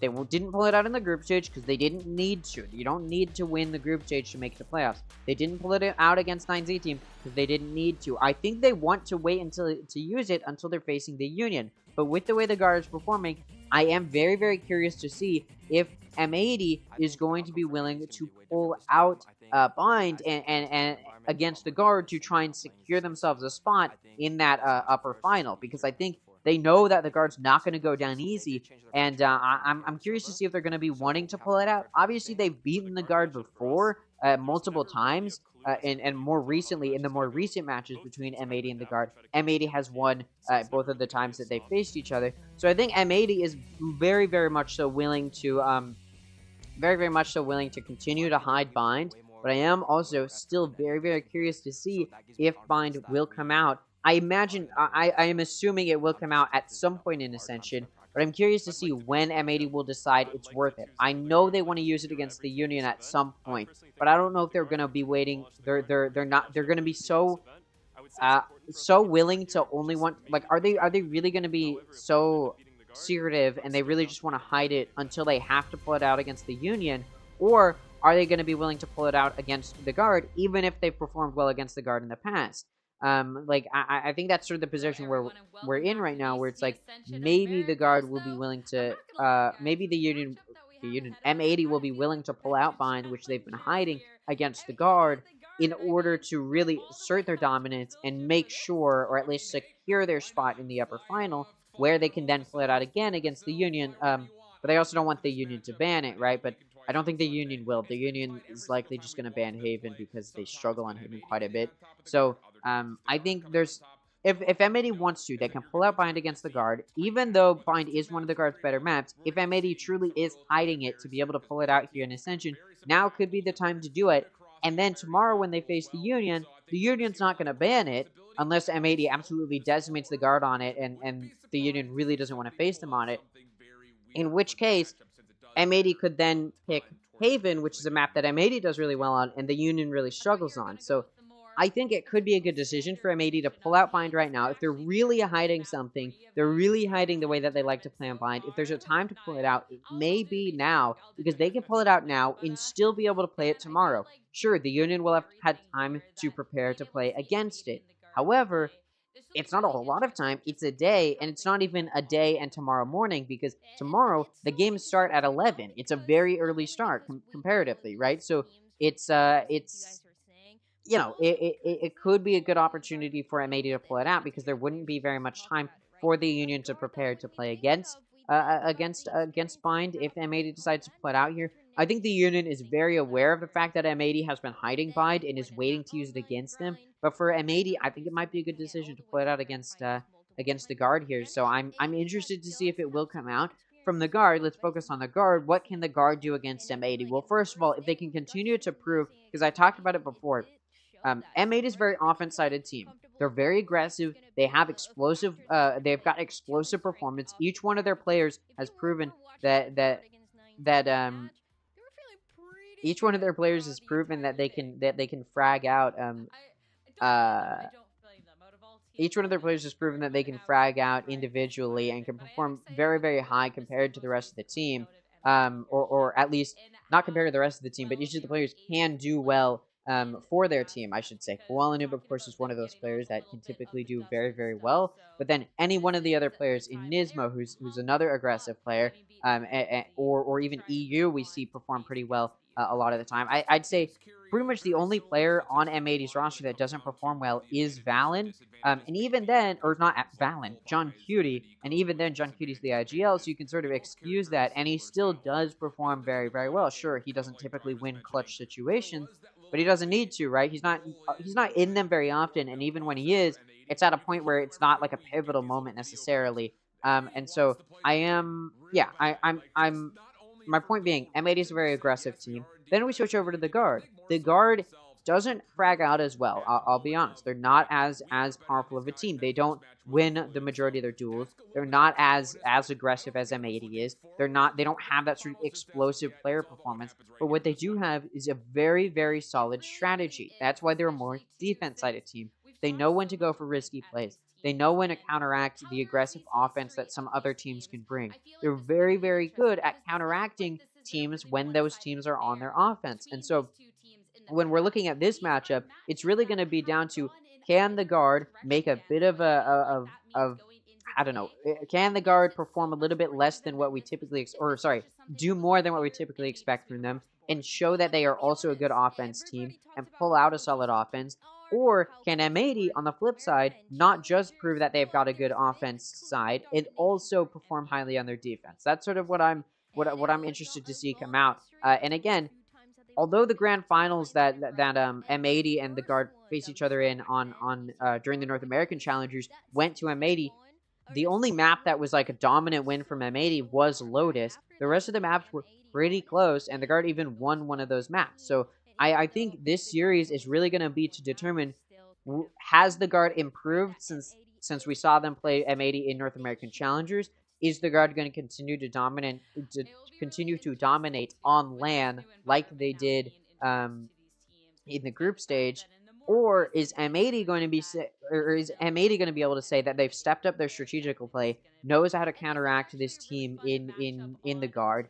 And I don't know. Overall, I am very, very interested to see if these teams have improved from where we've seen them. I'm also very curious to see the map picks, because again, that will really determine how these teams can approach this series. And then it'll be interesting to see. We'll go ahead and take a listen here to what the desk has to say. Obviously, they're showing tweets. Canada versus USA on 4th of July, looking to stay on the winning side. That is a point of contention. The guard is, of course, a United States team. M80 is a Canadian team. We're on 4th of July. Maybe, 4th of July boost.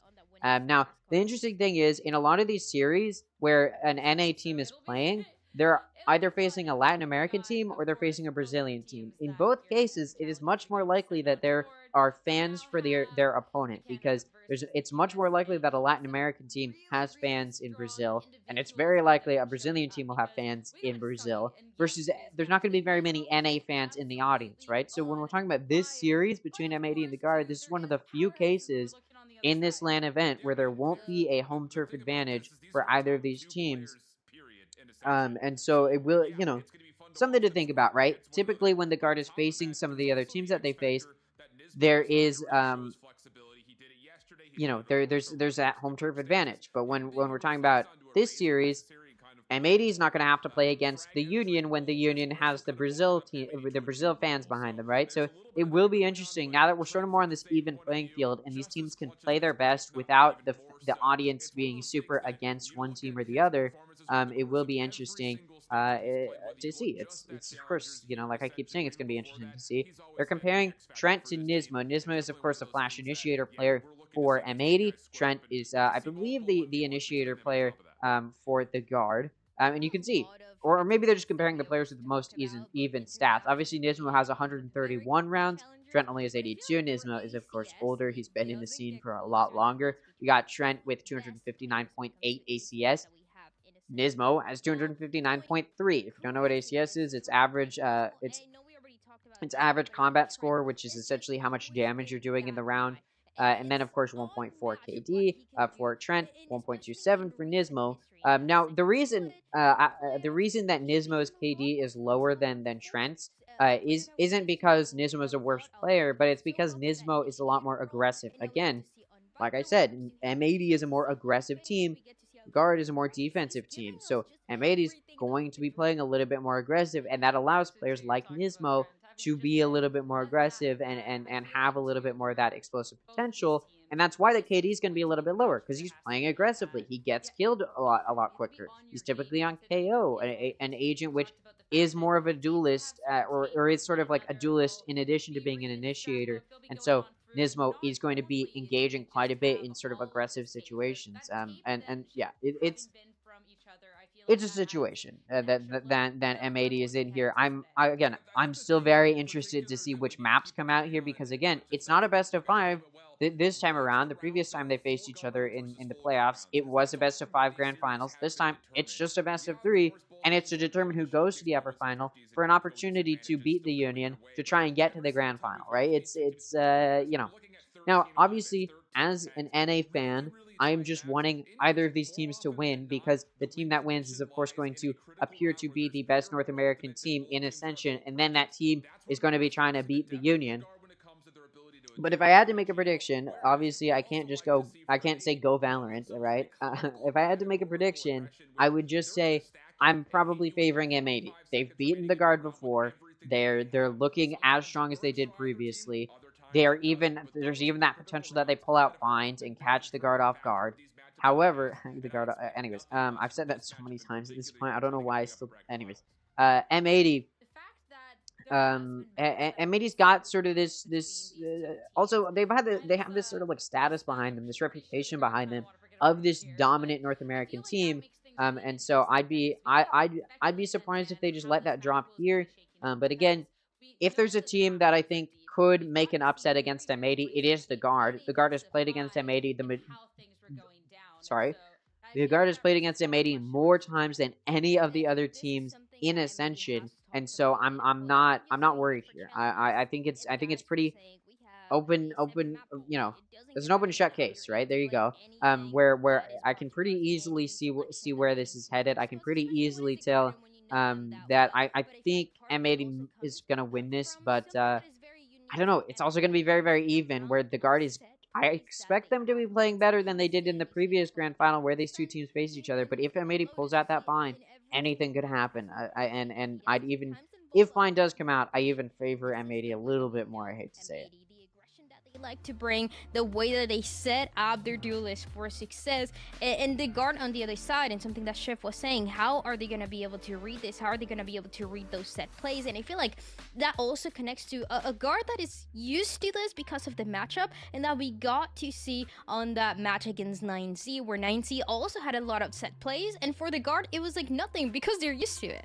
I think on top of that, I know that we kind of used the graphic to point to both Trent and Nismo as possibly being a key head-to-head, but don't sleep on the Jet versus Jet battle. Often this series is also determined by what happens between Koala Noob and Tex. I'm thinking back to the grand finals, and Tex did not have the same kind of takeover dominance in that particular series than Koala Noob did. He's often, again, what we talked about from the last series, that one player that could be just a difference maker by himself. He's going to win rounds individually. We haven't necessarily seen that level of Tex in quite a while, and often in the 2 losses that we've seen the Guard take versus M80, he hasn't been as much of a stapled factor as we're used to seeing in his come up and his establishment throughout the early parts of this Challengers year. So that could also just be a flat out, very face level thing that we can look at, is what happens between the 2 main duelists as they square up very regularly on Jet against one another.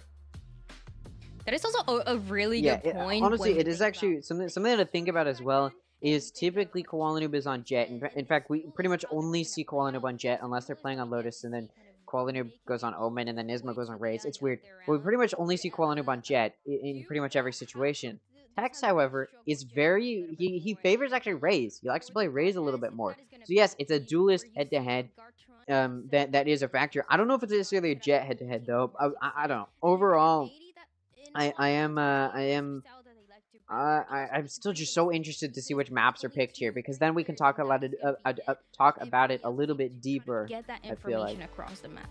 The one thing that I really like about the guard, though, just in general, that, I mean, Shift, you're highlighting that Tex just hasn't quite been that, whoa, Tex right now. It's more like, yeah, Tex, you know? But I feel like the guard is a team that's really good at everyone can be enabled and kind of be stepping up to where maybe it's something that hasn't been quite as noticed, whereas I feel like that is something that could really start to be quickly highlighted and potentially exploited when you're squaring up against a team like M80 that not only is such an explosive powerhouse, but is also so aware to how little Tex can be in those moments. Yeah, I mean, you can slice the pizza starting at any point in time when it comes down to it. And I think that this is going to be a matchup that we can point to 18 million different things of where this could be a win or a loss for either team. I think just... I mean, again, I still favor a win from M80, but I want to highlight something, okay? And this is sort of off topic, not really, though.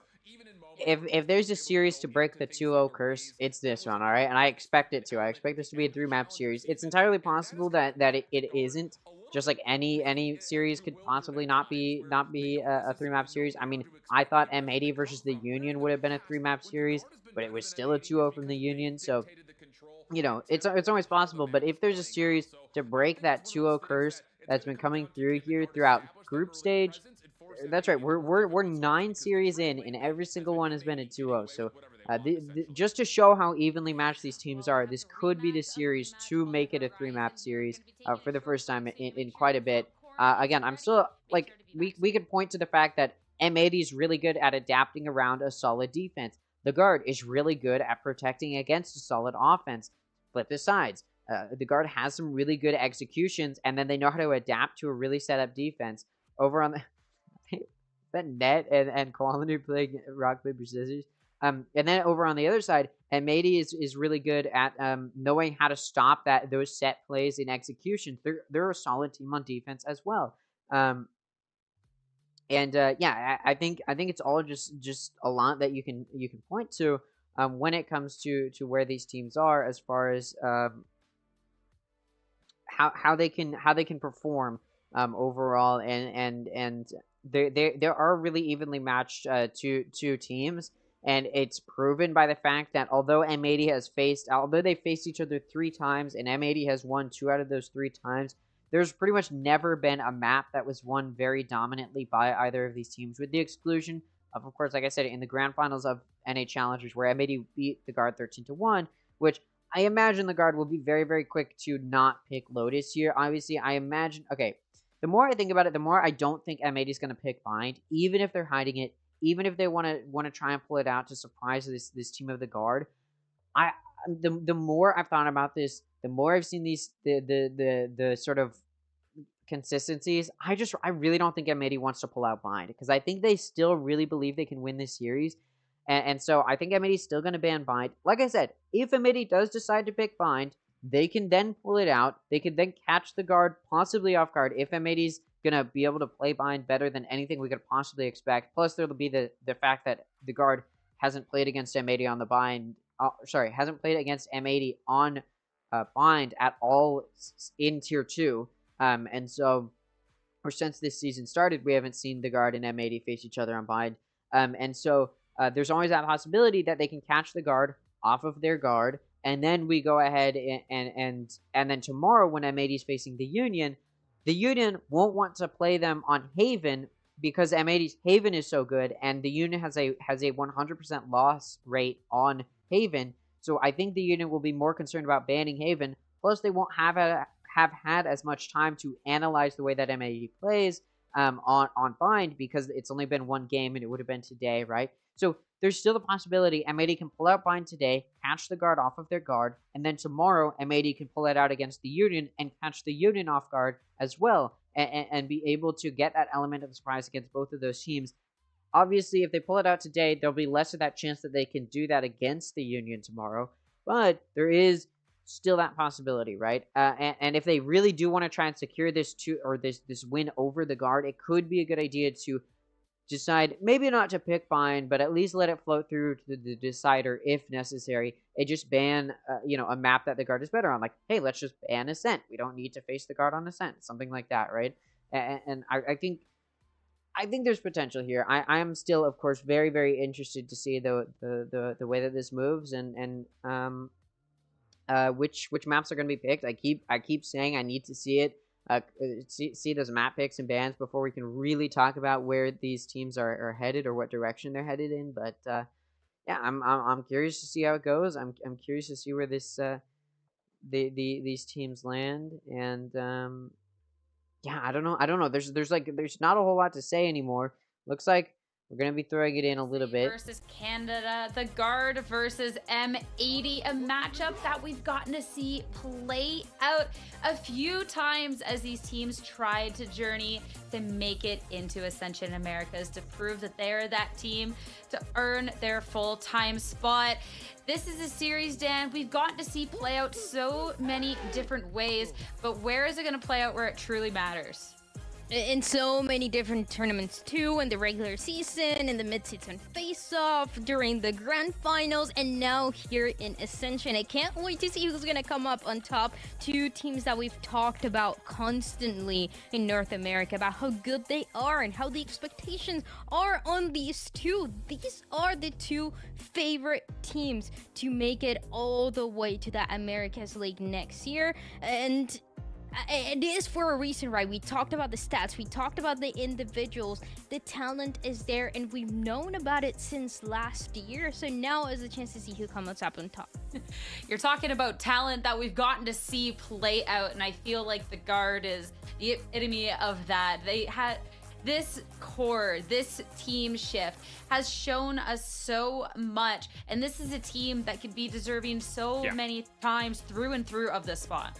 Yeah, I think the two biggest point outs that I want to kind of mention here are Valen and Jonah P. I know I spent some time talking about Tex, and of course we know what we're going to get from Trent, but those are the known qualities of this squad. What we need to see here from the guard is good communication and good dictation of space between... Yeah, I need to see the guard pull through a little bit better on their offense. I need to see them understand how to execute a little bit better, play a little bit more fluid, be willing to be a little bit more aggressive when they need to be, because they do struggle a little bit to play aggressive because they don't always win their engagements. And I think that makes them a little bit more cautious when it comes to those aggressive offensive plays. So if they can switch it up, be willing to play a little bit more aggressive, I think we could definitely see some interesting play come through. Success for this guard squad, so I'm putting a lot of stress to see what those two can do. They definitely got work cut out ahead of them, though, because M80 through Challengers has been one of the teams that we've talked about the most, and they're the team to prove that they were the ones to be talking about taking it all the way.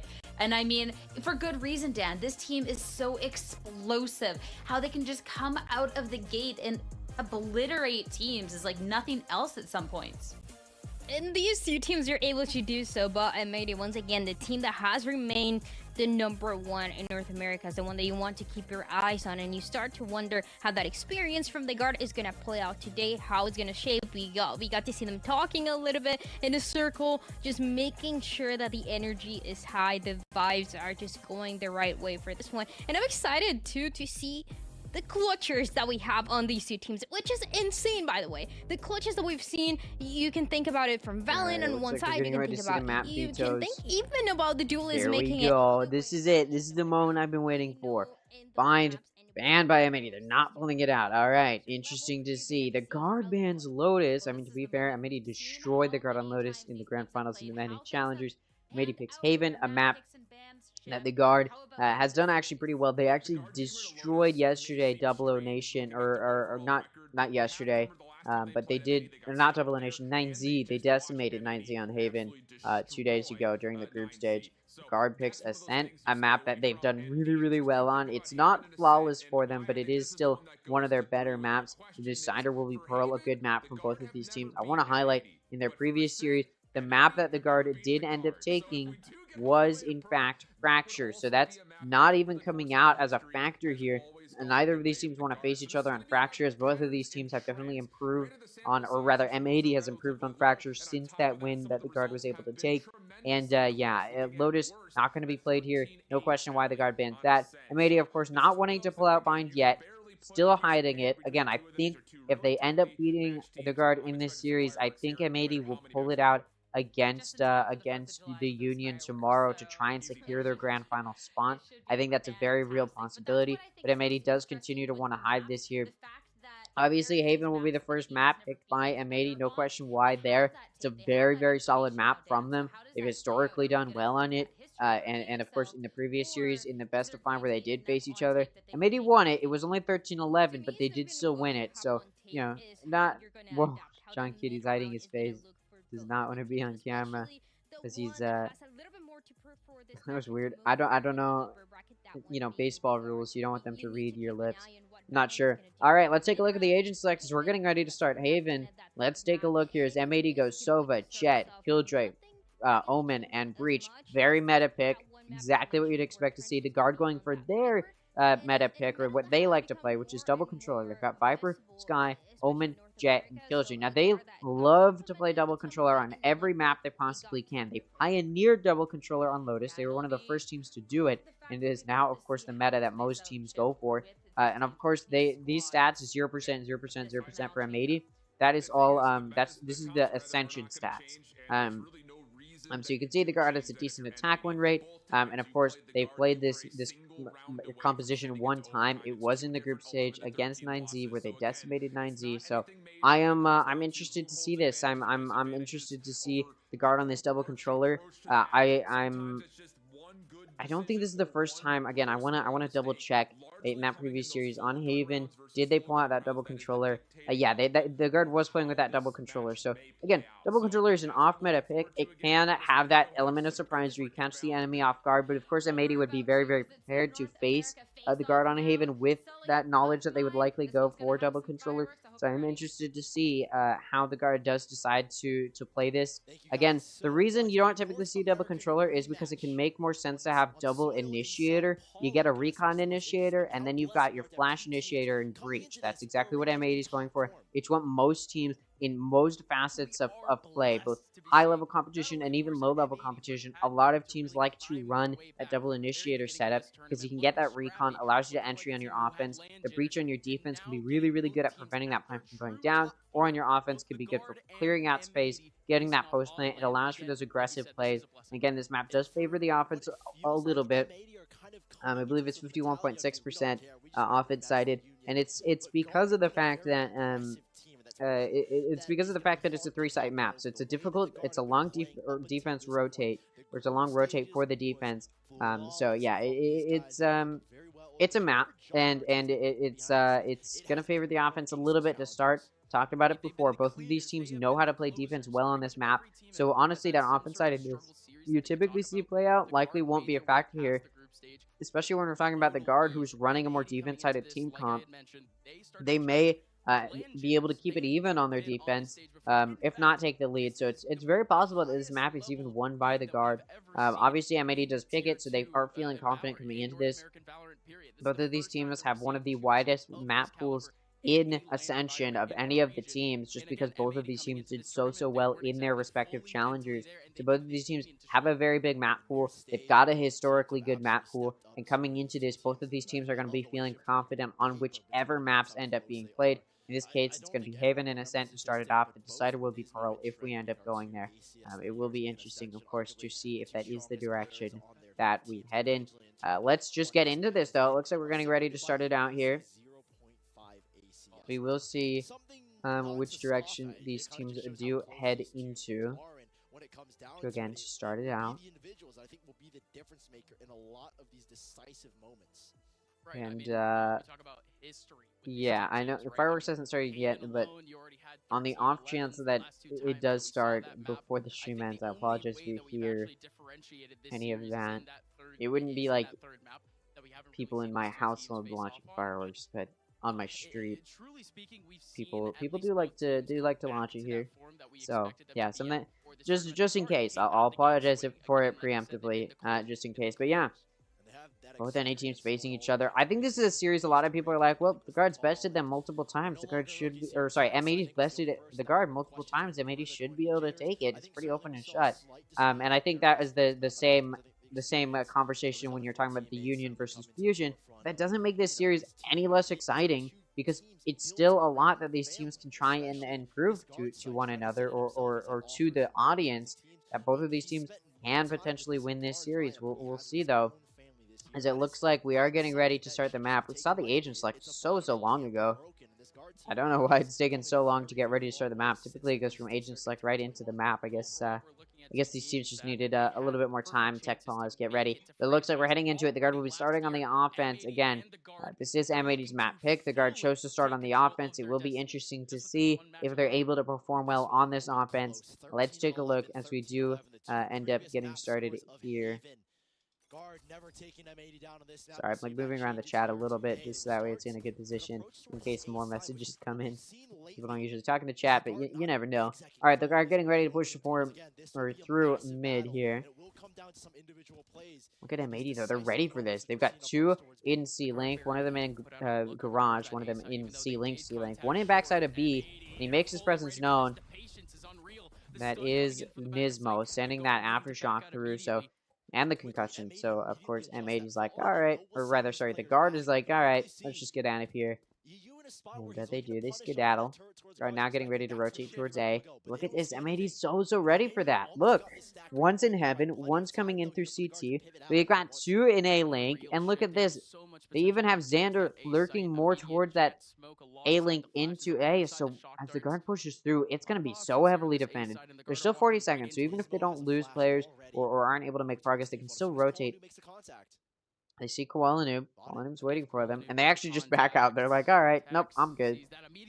And they do have Valen pushed up and short. Sends that Paranoia through to try and keep M80 there. And now they're rotating more towards mid. It looks like they're going to go through garage into C. There is a Killjoy turret, which does detect them there. And off of that, M80 getting ready to full rotate on over towards C site. There's that lurker in net, but not going to catch anybody. John Cutie nearly gets caught out, but no. This push onto C site, gonna be allowed, so the spike does go down. Flashes come through, and M80 starting the retake very quickly. Oh, Tex takes a head tap with a classic, doesn't go down, and takes John Cutie out. It does go down to Nismo's hands afterwards. Jonah gets a kill onto Nismo. Valen takes out EU. Trent takes out Koala Noob. Nets come through at the flank. Xander's kind of pinched. Trent gonna be the one to get that kill there. So the first round does go to the guard. Again, this map favors the offense, and you saw why there. The guard's so fluid, ready to rotate, and they were allowed to get that spike down. And then M80 had to play retake, and you get caught in those show points when you're going for that retake because the offense knows exactly where you're coming from. And boom, boom, boom, it's over. And M80 only able to take out one of the players. And so, yeah, going to be a disappointing start if you are M80. Look at the guard, though, keeping the energy high. Definitely going to be feeling pretty good coming off of that. The guard going to be able to force a buy here. And M80 going to be on an eco. You see them playing much more split up. In the previous round, they were trying to read the guard, and they did a pretty good job of it for a second or two there, but then they did not read the final straw, which was the guard rotating over towards C.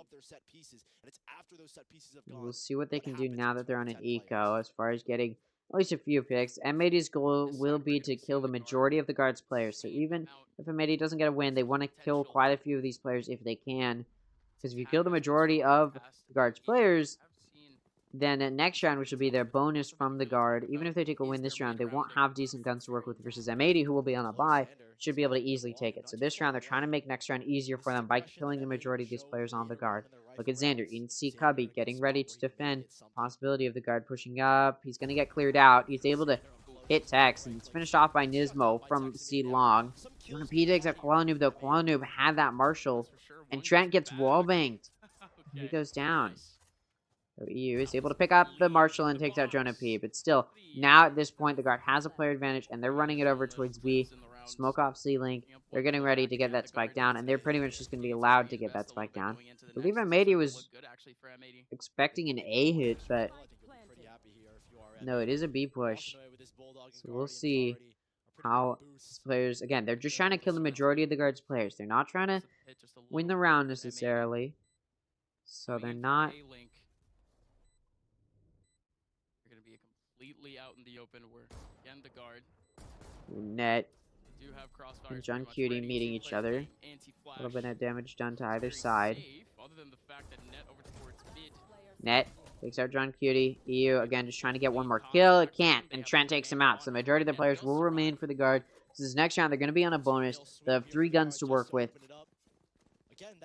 And actually probably 4 because Net did save some eco. Yeah, look at that. Tech's now going to have a Vandal, so 4 guns for the guard to work with on this bonus. Meanwhile, M80, not in the worst position. They're going to be able to get a buy.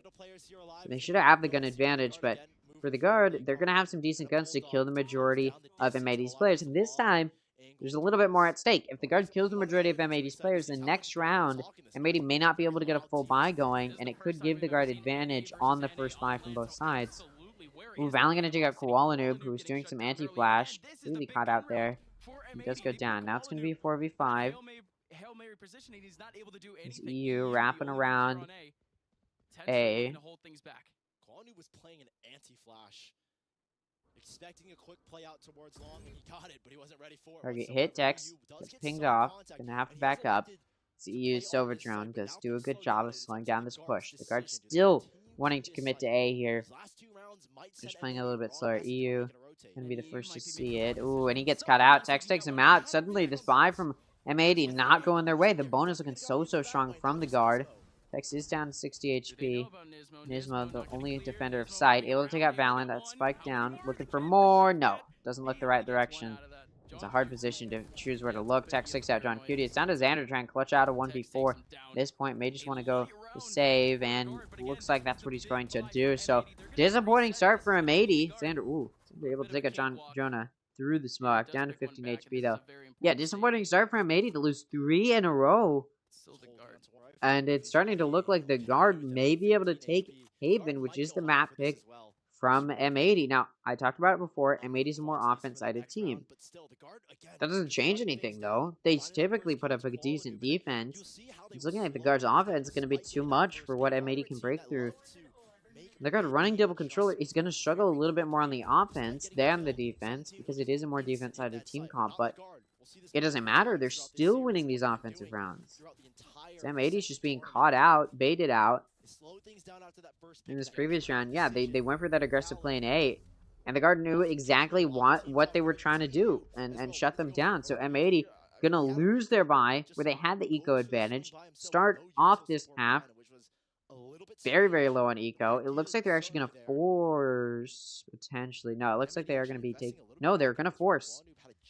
So M80 gonna force. 4 of their players can get good loadouts.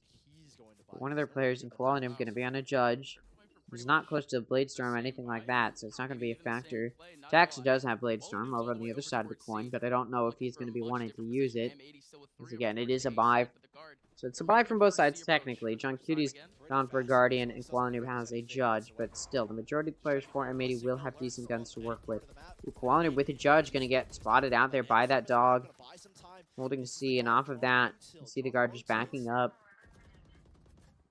Jonah P's been able to get onto his ult here. I don't know if he was too off. See what we can do. Guard getting ready to push towards A. 80 have not relinquished their positions over towards long, and if anything, they're finally pushing up. This might be. No, actually, they're gonna go for this B push. They're going now through mid. Could go through garage if they wanted to. There is a killjoy turret there. Still, no players down for either side is gonna make this difficult. As soon as that alarm button goes off, but he's actually going to make the rotate instead. And if they do decide to push through B, Koala Noob's there with the judge. So unreal for Koala Noob. How many can this man realistically get? The alarm bot. Jonah's got a flash though, so they should be pretty good going into the site. Koala Noob just get flash. He may not be able to peek it, but for now, with 70 HP, maybe we'll be able to get one before he goes down, which, considering he's on a judge, could be the best to hope for. It looks like the guard getting ready to approach this hit. And the judge on Koala Noob does find one. He doesn't take any damage in the process. Off of that, the guard's just going to back out. It looks like they're going to go towards C, where they have Trent lurking up in C main. Although Trent does get caught out and taken down. Suddenly, the force bind going well for M80, and time's running low. They've got 10 seconds to get this spike down. Fortunately for them, M80 has rotated off of the site, but now at this point, yeah, the guard's just going to go to save their gun. So, although 3 in a row were won by the guard, M80 forces a buy, and it does pay off for them. And it looks like you may even get a flawless round. Koala Noob was able to pick up that the Vandal off of that player he killed in mid. Yeah, good round for M80 to prevent early massive momentum being gained by the guard. We're now going to see another buy from both sides. They just weren't ready for that judge, which, you know, they saw it on C. You can't blame them for not expecting it on B, but that just goes to show the level that these teams are at, where M80 is able to get Kuala over to B to read that it's a B push. Seekers and Bladestorm available for the guard. M80 going for an aggressive play out in A. It didn't work out for them last time they tried this, but it works out this time. Kuala finds a pick. Valen trades it off with the Nismo. Takes out Xander. Sorry, Valen. Tex, though, able to take out Nismo while concussed with the Bladestorm. Team Flash can't push up yet, so still a 3v3. No players take advantage after after all that engagement in mid. In A main. EU gets away with his life. The guard now getting ready to push through mid towards B. Alarm bot alerts M80 to the push. Paranoia comes through, which just slow down the push as well. Jonah P gonna take out John Cutie, who is making quite a bit of noise trying to push through A link. EU getting pushed here by both players in Jonah P and Tex, and gets taken out. Down to Xander, once again in a clutch situation. This time a little bit more manageable and winnable. It's a 1v3. Skydog just spots Xander. Knives come through. Tex does some damage to Xander, and Xander just going to go to save his gun. So it's looking like at this point some rounds may be traded. Off of this round loss, M80 will be able to buy next round, but the guard, look at their eco. I mean, at this point, it's so stable. I don't know what M80 can do to try and get back in this, at least in this half. Again, it's an offense-sided map, but it's not super offense-sided. It's only about 51%. That's pretty balanced. In theory, the guard should be able to take the lead going into the next half, but it should only be 7-5 at best. The main thing that you should be assured for is keeping it even on your offense, but taking a lead is bonus. 7-5 is still winnable for M80, but any more than that, and I'd be worried if M80 is going to be able to win this map. The guard already starting off this series looking stronger than they did. The guard starting off the series looking stronger than they did the previous time they fought M80. M80 already taking a timeout. You can't blame them. They've lost 2 buy rounds. Trying to figure out what are they struggling to do. And I think the main thing is these aggressive plays are leaving them too exposed, and they're not winning those gunfights. So I think they need to play it a little bit safer. I mean, get an operator in Tex's hands. Send him down into a short. Try and get him to find some picks that way. It's about pushing up, maybe with only one of your players, and then like one player kind of behind them to back them up to maybe get a trade pick. But I think sending 3 on one site leaves you vulnerable for those players to get picked off, especially if you're all pushing down a choke point like a long or like a main. All those players can get blinded and then taken out. Stuff like that can encounter. Or issues can be encountered, especially by a team like the guard, who will be expecting those types of plays. And then, if the guard isn't able to keep it even, or isn't able to find those early picks, but sees how many players are in those aggressive holds, then they just rotate to another site, and it's pretty much over for M80, because they've stacked so heavily on one site, hoping to find those picks. And look at that. Or sorry, did I say get an operator on Tex? I meant Kowalinu. I forget which players are on which teams. They're all NA players. That's what matters. But Kowalinu gets the operator in his hands. Not going to be going down A short like I was expecting. Because I think if I'm expecting it, the guard could be expecting it as well. Instead, holding it through mid. So it's an aggressive mid hold from M80. Bad read, though, because it's an A push from the guard. Even though that Odin spam does come through that wall from EU, it doesn't do anything. No damage done. Maybe Valen takes a little bit, but nothing meaningful at all. So the guard now going to be pushing in towards A. Going to get caught out a little bit, possibly, but... Ooh, look at that. Gwalanu, be able to watch from A link. Does take out Tex. EU through Heaven, trying to prevent that spike from going down. It's being planted like right below Heaven, though. So you can't wallbang that from Heaven. Recon Dart comes out.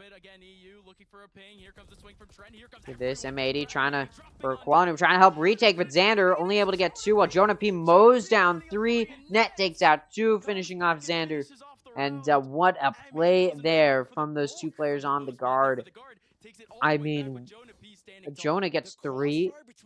Net gets 2, right? I mean, or Trent, rather, I think. I mean, what do you do? What do you do if you're M80 to just come out of a timeout and lose so horribly like that? Your retake counteracted so effectively. M80 is a team which is decent at retakes. The issue is the guard has played with them so much. They've had so much experience in watching M80 play on Haven that the guard knows exactly how to prevent those retakes from being effective. And it's just played so beautifully. Hunter's Fury available for EU, but they're going to have to take an eco. Got 2 players with Bulldogs to try and make hero plays. What can you do if you're M80 already taking such a big loss? The guard trying to get their redemption after losing the grand finals of playoffs. They did not look that strong in North American Challengers. Again, nearly losing out to Moist Moguls, and probably wouldn't be here if it weren't for the fact that Moist started to struggle towards the end of playoffs. So the guard needed to show some improvement coming into Ascension, and it looks like they're going to prove that against M80 here. M80 not ready for the C hit. They're all going off of C, going towards A because they were full stacked on C. They realized they haven't heard any sound on C, so they're ready for the possibility, or in fact, they're expecting the A hit. It's not an A hit, though. It's a C hit. They're all dashing in. Util being utilized. Well, you may have heard some of that. Regardless, the spike definitely going to be heard as it starts to go down. Seekers come out from the guard, so they know where these players are. Koalanu able to take out Tex. Tex not going to find any early engagement there. Still an eco, though, from M80, so still very, very winnable for the guard, despite being down a player. Silver Drone clears out a little bit, not a whole lot, though.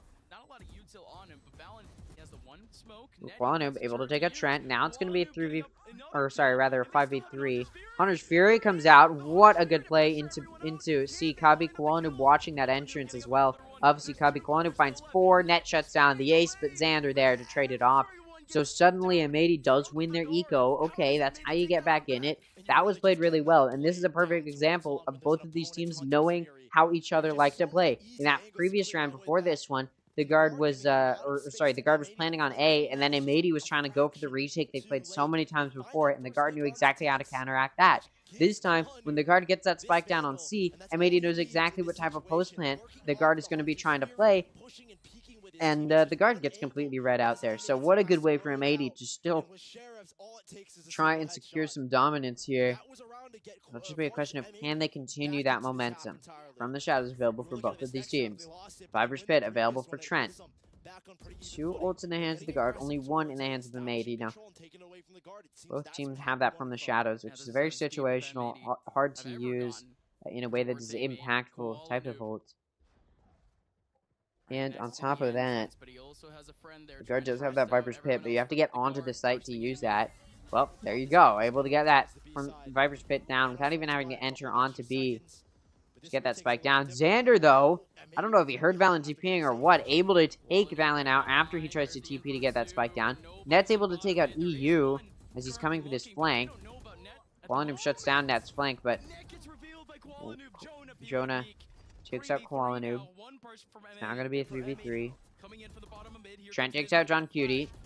Jonah P takes out Nisma. Now to 1v3. Once again, Xander finds himself in a clutch situation. He takes out Tex. No trade pick comes through.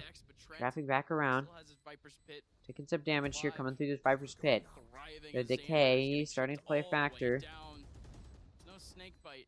Taps the spike, and at this point, yeah, he's not feeling confident enough.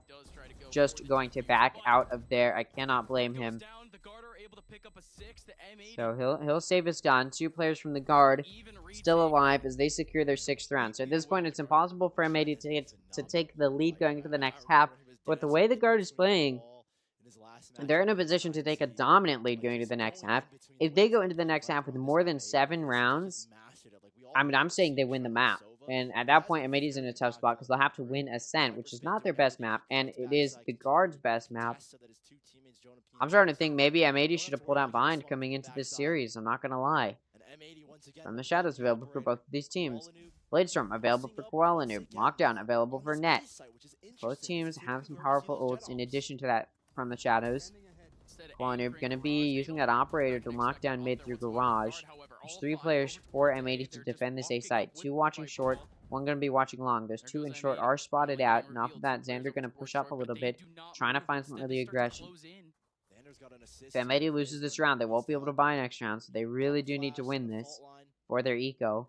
Or else the guard may be able to take a substantial lead going into the next half, because if the guard wins this, they'll be at 7, and then M80 will likely have to take an eco, and the guard should be able to win that one as well. get to that 8th round, and then it'll be a pretty substantial lead. And at that point, I don't see M80 winning the map. Even if they put up a decent performance on their offense, they would need to take a very dominant offense. I don't know. There's a team that can do it. It is M80, but with the way the guard is playing, they may be able to deny that. Ooh, timing. This push coming up. Ooh, look at that. Offense lockdown does come out. Aftershock may be able to destroy it. Xander takes out Tech. So Valen going to take out Valen. And Jonah P takes out EU. Yeah, the Aftershock does finish off that lockdown. Good play there from Nismo. Knives. Almost all of them missed. Trent able to trade Koala Noob off after he takes out Valen. So we'll make this 2v2 as Nismo finds a pick, but Trent shuts him down. It's now going to be a 1v2 for John Cutie. The IGL. He's had a really hard time clutching when he's been in these clutch situations.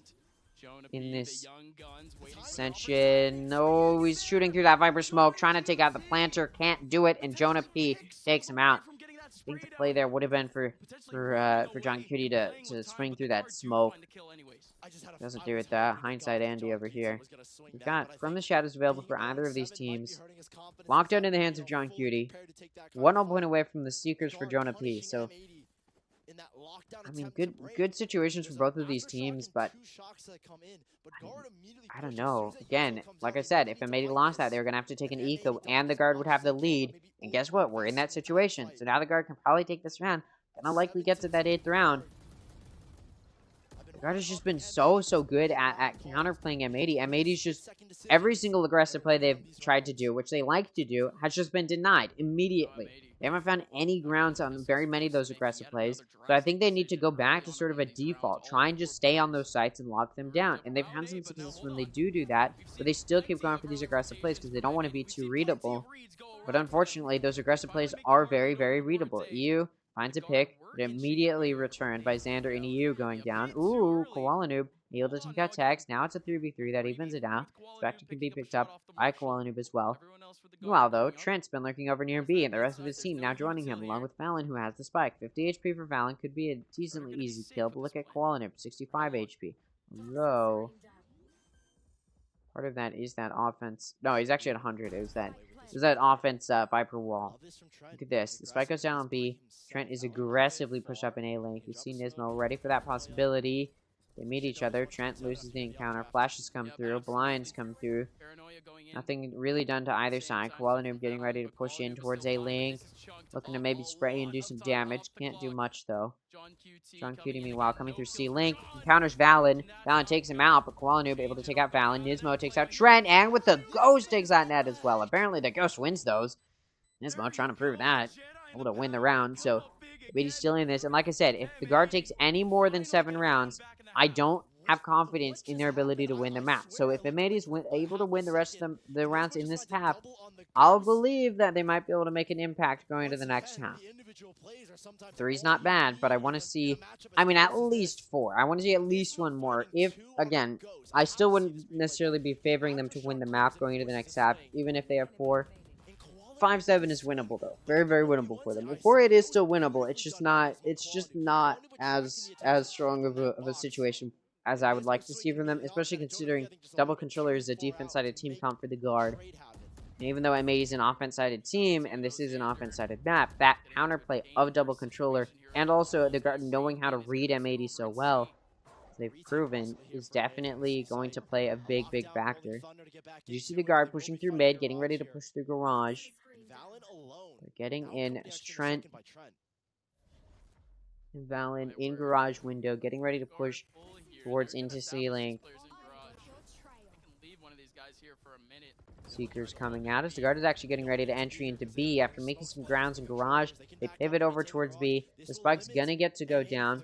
There is a Rolling Thunder available. He's thinking about it. Instead, he just sends out the Aftershock, which doesn't stop the plant or do very much damage. Actually, it doesn't do any damage at all. Jonah P able to push into Nismo in A link as well and take him out. Defender lockdown now going to come out in a short, which will clear out that B site and does clear out a little bit of mid as well. So B site can be retaken. John Cutie takes out Trent. Koala Noob takes out Tex. Net takes out Xander. Koala Noob coming for the flank, or sorry, John Cutie coming for the flank, gets shut down by Net. Valen takes out Koala Noob. It's down to EU in a 1v3, and Jonah P shuts him down. So yeah, this is not looking that winnable for M80. They need at least one more. If they go into the second half 3-9, I don't care if they have the offensive advantage. I just don't see a world in which they win the map. So 4-8 is possibly winnable, but beyond that, I'm not seeing it be a very winnable situation. Are good because of the fact that they are so aware and very quick to adjust. That's what's made these two teams. We'll see, I suppose. Certainly having the better adaptations in these late rounds. Wow. And having so much positional space and advantages in these postments is certainly I'm very curious to see how this ends up. Rolling Thunder still available for Nismo. It comes out very early. They're expecting a aggression. There isn't any. It's not an A hit. Bad read from M80. Bad ult usage. It's wasted. The guard now going to start pushing towards C. There's some nanostorm to slow down that push. But look at this. No eco for M80. John Cutie is only on a classic at this point as he uses up all his stinger rounds. Still able to take out Valen though. There you go. Maybe can pick up a gun there. Tex pushed into C-Link. Takes out John Cutie. Traded by Xander, though. Ooh, but Xander not winning the 1v1 with Jonah. Makes this now a 3v3. The question is, how does M80 play this retake? Spike's been down for quite a while. They do have to start moving. Net takes out Koala Noob. From B into C-Link.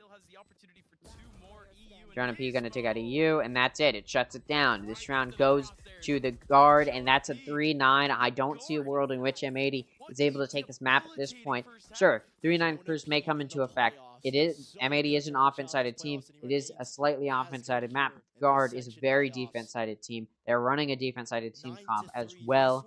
And yeah, this is definitely going to be a very tough fight for M80 to try and push through.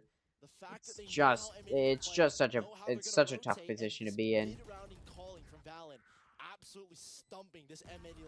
I mean, the fact that M80 only gets 3, this is the series, M80. This is your chance.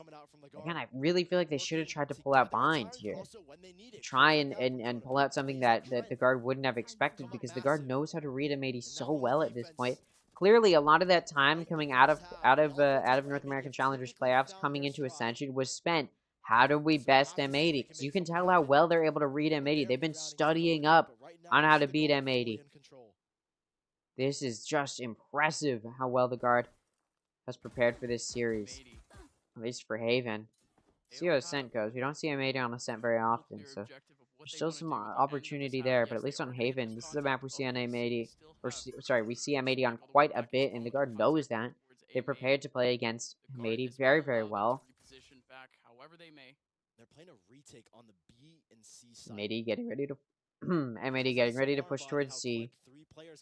Getting ready to push in. Pretty confident about their retake potential here. Trent does have a singular snake. They are gonna have to push through quite a bit though.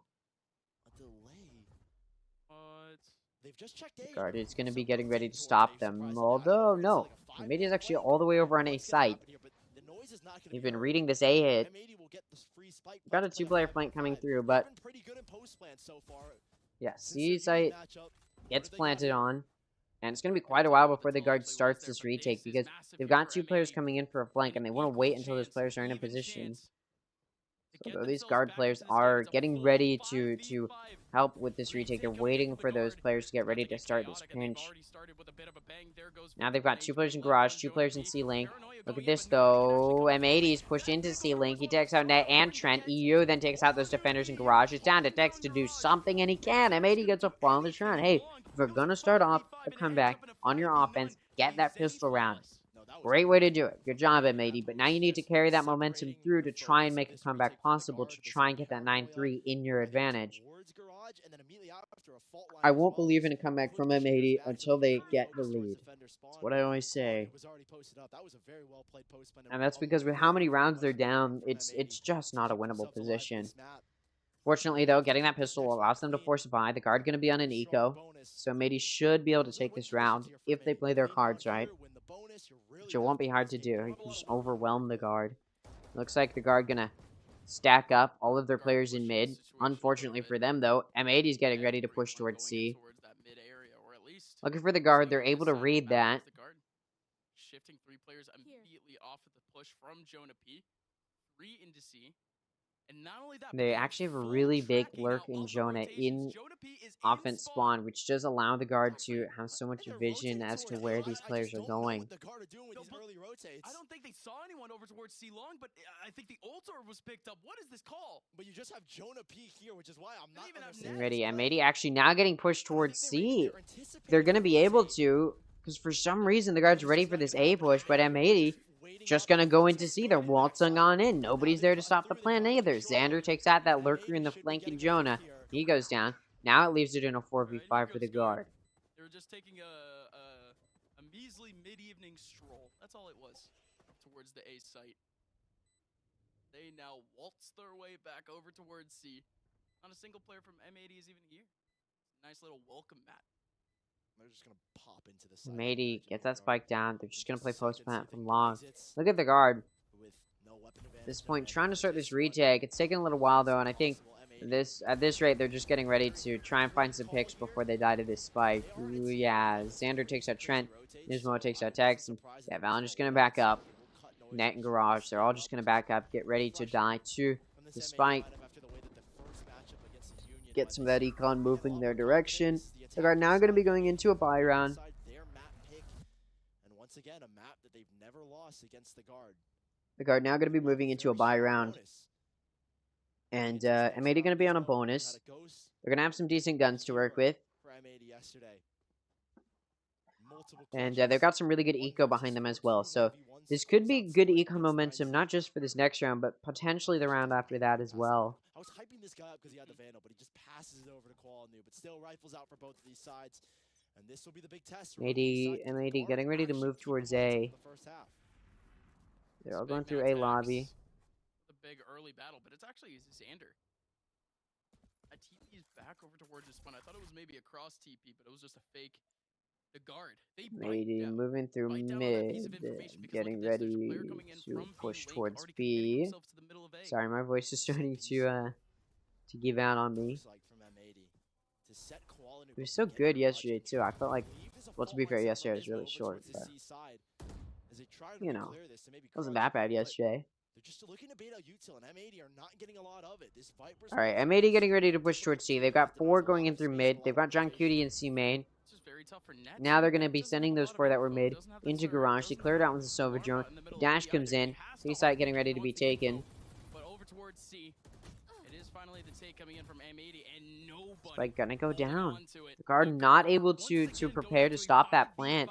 They were more so ready for an A hit, but it's a C hit. Seems the guard has been counterplayed here. If M80 does take 3 in a row to start it off, I mean, could be looking at a proper comeback. Jonah P, though, takes out Koala and Xander, both of those defenders on site. Snaps down to play post plant from long. Valen takes out John Cutie. Trent takes out Nismo, and Tex takes out EU. The retake so beautiful, and that's a flawless round for the guard. So it's not going to be 3 in a row to start off this half from M80.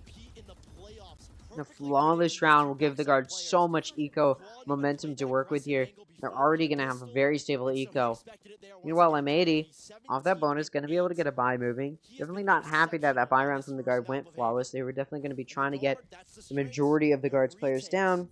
They weren't able to do so. We'll see if they can pull out anything else here, though.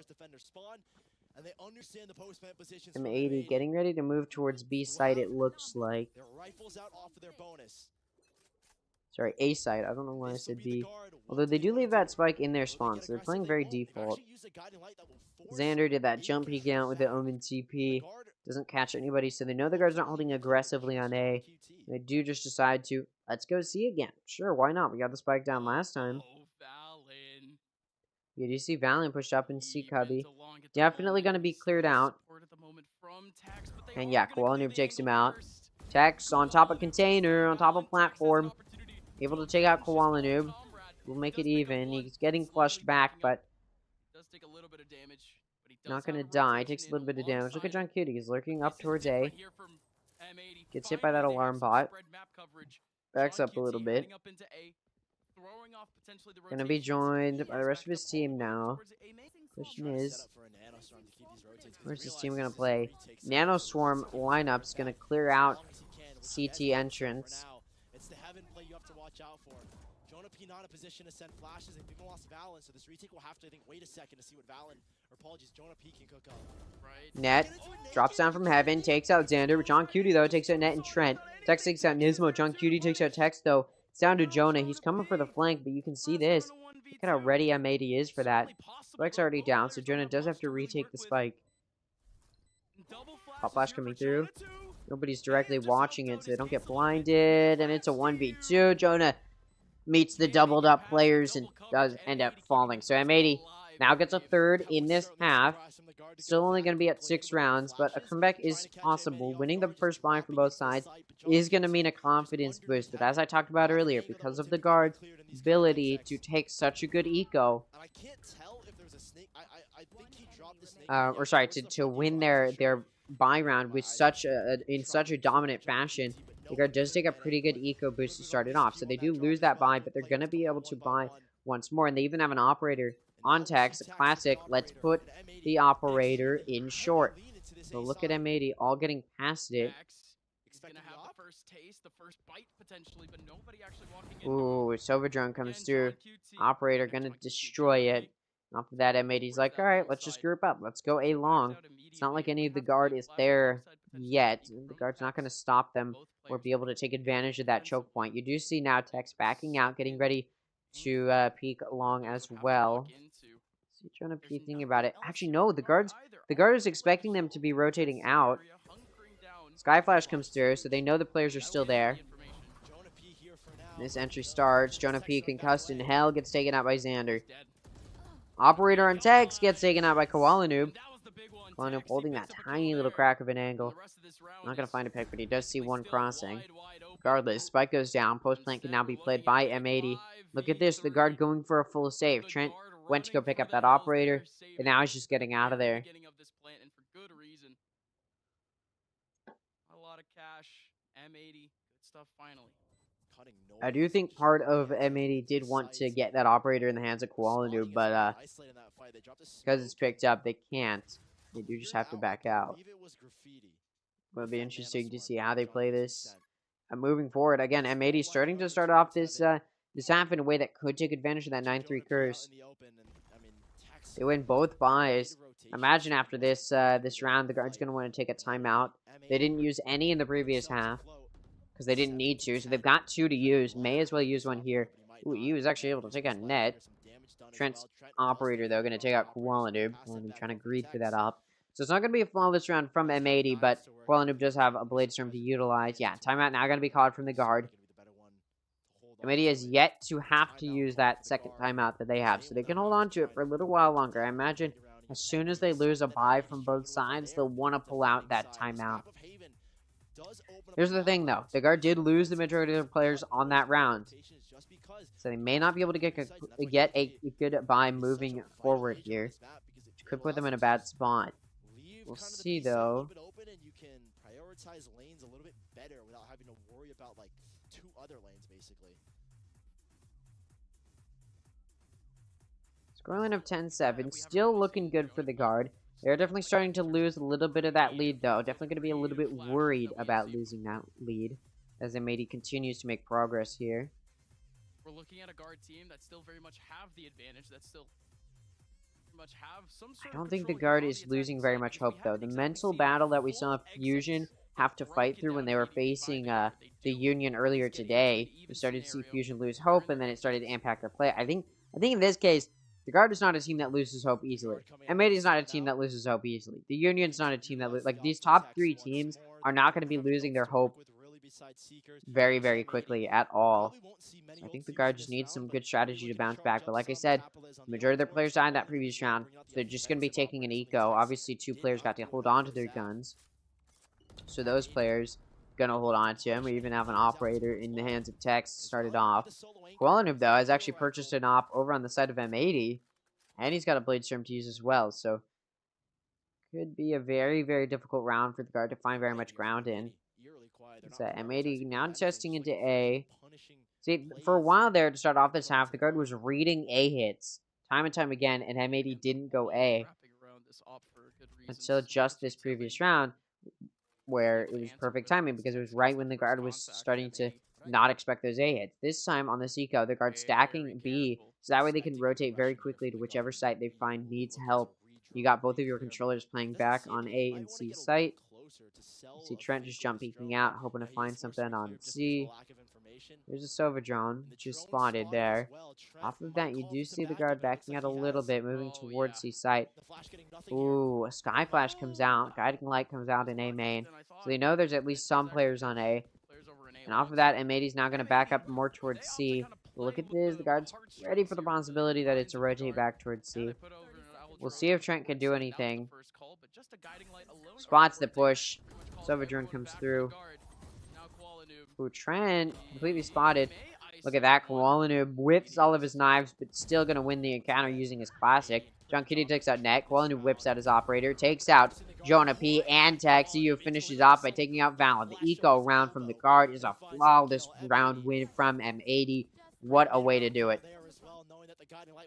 Now, first buy from both sides since the guard took that timeout. We'll see if they're able to turn it around here. If M80 wins this buy round, honestly, I'm not even gonna have to wait until M80 takes the lead for me to believe in a comeback. If M80 takes this buy round, I am gonna start to think that M80 can win this map. Even though the guard's offense looks so strong, it does seem it was just because of that offensive advantage. And now M80's turning it back around. Look at this aggressive A-hold. M80 is there a little bit. Oh, and Tech's able to take out Koalanoob, who had that operator sticking out past that smoke. Off of that, M80 going to start engaging towards B. And they're going to be allowed on site for the most part. There's Trent and A-Link. Ooh, Rolling Thunder comes out. Nismo gets paranoid, can't completely play off of it. They're actually going to move towards C-Link. It's Net in the smoke, and he fights 3. Xander takes Net out, but it's a 1v4. Looking for something, but Tech shuts it down. What a round. What on earth did Net just do? How did M80 just let that happen? They're completely unaware of that player in smoke. None of them go through with their guns completely ready for the possibility of Net being there. You can tell they slowed down before pushing in. So you could tell they were aware that it might be a factor. But I mean, what on earth? They can't do anything. I've never seen a play like that go so well for that player inside the smoke. I mean, what would have topped it off is if Net got all 4 of them.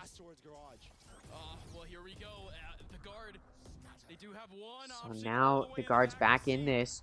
Starting to gain some grounds. Look at that from the shadows from Xander. Gets behind Tex. Tex does take out Koalanoob to stop that aggressive entry into C, but he does still find that pick. So, attacker lockdown comes out. Defender lockdown comes out to counter it, but unfortunately for the guard, that Hunter's Fury can take it out. Does prevent that re-entry, that retake from starting too early here. Look at that. EU takes quite a bit of damage from Valon. Valon was trying to go for that flank, but stopped there. He actually redirects a pretty good way here. You could still help out with Take the rest through of his team. Garage starting here for these players. EU takes out Valon. Trent and Net find a pick, but John Cutie takes out Trent and Net, locking it down. Leaves Jonah in a 1v2. Winnable, but no, Xander shuts it down. Fights weren't super isolated, but had Jonah been able to kill Xander, maybe he could have flicked over to John Cutie. Still, though, round comes through from M80. So, although that previous round was so dominant for the guard with an impressive individual play from Net, they aren't able to carry that through super well. For these two teams, M80, if they pick this up, you'll reset the guard here. They won't have a lot of cash to work with, and We'll see what they can pull out here. Allowing John QT to isolate that fight and both players to swing together. Viper's Pit is available for Trent. Jonah takes out EU. Now it's a 4v5.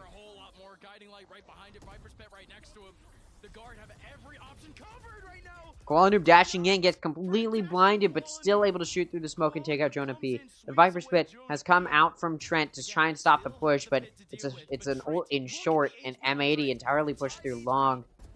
Oh, what a play! Tex able to take out Xander, who dashed right into him. Tex also takes out Nismo, and he pulls out the classic to take out Koalanoob, and Net shuts down John Cutie.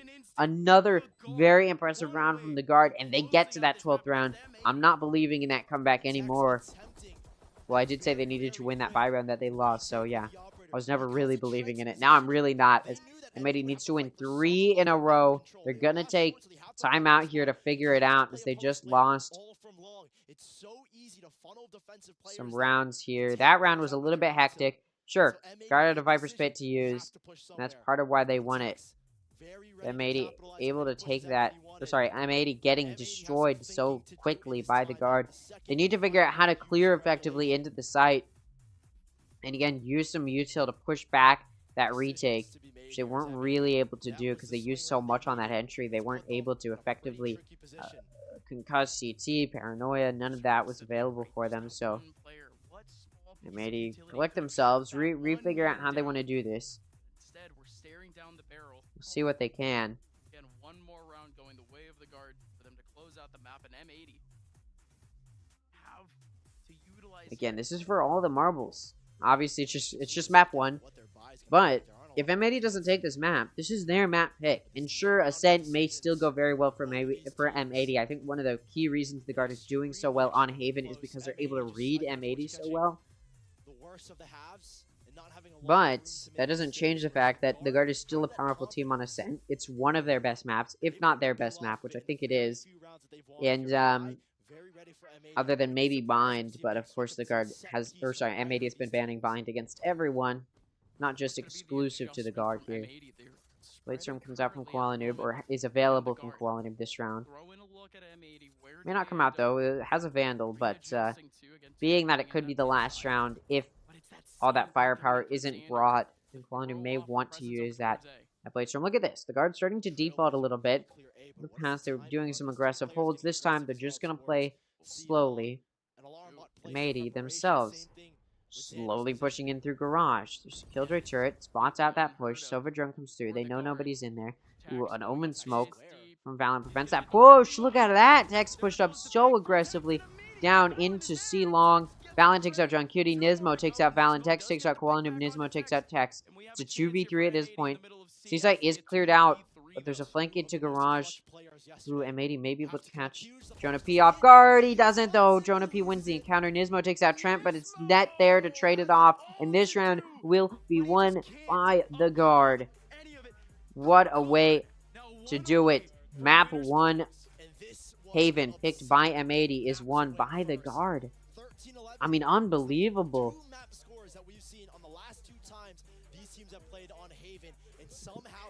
I don't know, like they're emoting in real life is what it looks like, but yeah, what a way to do it.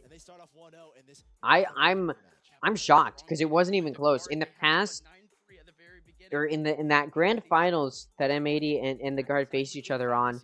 The map win from the guard. Not only was it not on Haven, it was on Fracture, and it ended 13-11. And every other series, sure, went 13-11 in favor of M80, so the guard was keeping it close. But I would have expected if the guard is going to take another map, it's going to be 13-11, but no, M80 doesn't even hit double digits. It ends 13-9. I mean, look at this performance. The guard is being absolutely carried by Tex and Jonah P. You got Net falling a little bit behind. Look at Valen, only 8 kills. Trent, only 10 kills. Obviously, they're both on the controller roll. You're not going to be doing a whole lot of damage, but that could be a weak point that M80 could have taken advantage of. The only issue is, unlike the typical performance from M80, which is standard and powerful play across the board, we don't see that here. Look at this. 8 kills for EU, 9 kills for John Cutie. I mean, it's just important to highlight the fact that we've got Koala with only 20 kills, which is, I say only, like that's unimpressive. It's impressive, but when the guard has 2 carries for at or around 20 kills, you needed to pull through with another player with at or around 20 kills for M80, but nobody even comes close. It's 20 kills for M80, 272 ACS. Nobody else on M80 is close or is above or even close to 200 ACS. You got 14 kills for Xander. You got 12 kills for Desmo. And it drops down to 9 kills for John Cutie, 8 kills for EU. So, again, just a really impressively dominant round for Koala Noob, sure, but the rest of the team's falling behind, and you need to see the guard and what we saw from the guard rather, is that they had, yes, they also had some players outperforming the rest, but it's 2 way above the rest, and even then their third frag isn't very far behind. You got him at 16 kills, so it's really, really important, and you've got 2 players at 200 ACS or higher,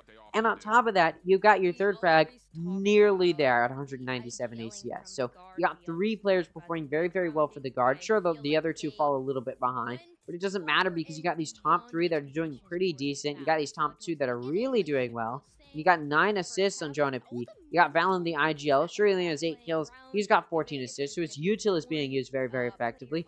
Over on M80, you got Xander, the other Omen, with 11 assists, but none of the other players even come close to having very many assists. And it's just, I mean, it's beyond disappointing to see M80 get counterplayed so well. Again, that typical adaptability we see from M80, not really there. And that just goes to show the guard is a much more strategical team, and that plays out here, where the guard is counterplaying M80. They're getting really good reads, and the guard has a powerful enough roster. Sure, individually, if you put Tex against Koalanu would probably win the 1v1. You put Jonah P against Nismo would probably win the 1v1, right? If we're looking at the individual rules, yeah, M80 probably clears in most facets, maybe not John Cutie versus Net. If you put the 2 IGLs near each other, you might see John Cutie win, right? Again, sure, M80 is a powerful team, and all of their players may even be able to stack up against the players from the guard, but that just goes to show how strong the strategical play comes out from the guard. And this is why the guard is typically a defense-sided team, because they know how to read their opponent.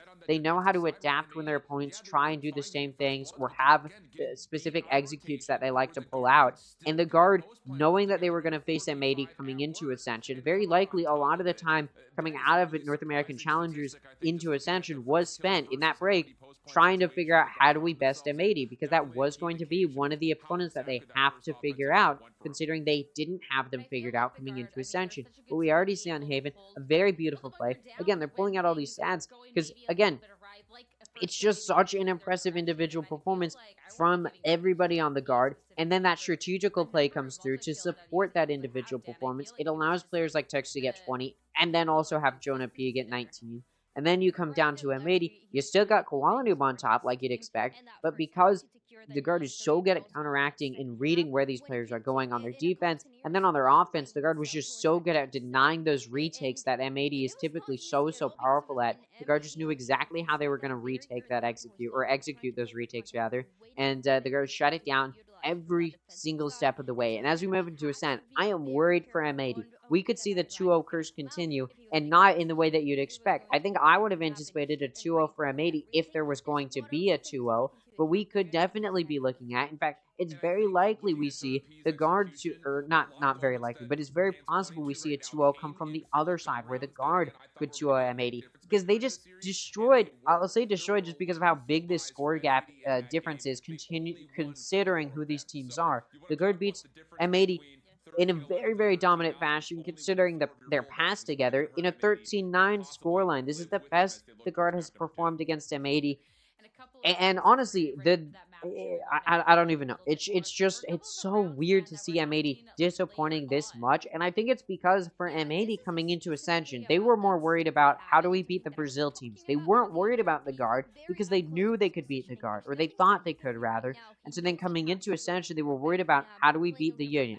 How do we beat these Latin American teams, right? They were worried about studying the teams they hadn't faced rather than the teams that they had, or the team that they had in the guard. And the guard took advantage of the fact that M80 wasn't prepared for new strats that the guard could bring out. And the guard didn't even really bring out any new strats. It was just that they were reading M80 so beautifully. And as we move into Ascent, which is the map pick from the guard, that's right, the guard just 13-9 to M80 on M80's map pick. When we go into Ascent, picked by the guard, I'm very, very worried for M80 because I know the guard knows how to play well in Ascent. It's their best map coming into this series, maybe with the exclusion of Bind, but of course M80 banned Bind, like I already said. So Ascent is the best map that the guard could have picked. They're allowed to pick it here. And although M80's Ascent isn't bad, M80 has a very deep map pool. And unlike on Haven, where M80's played on it quite a bit, and the guard has a lot of information to go off of to try and read and counterplay or counteract M80, because there's just so much data for M80 on Haven.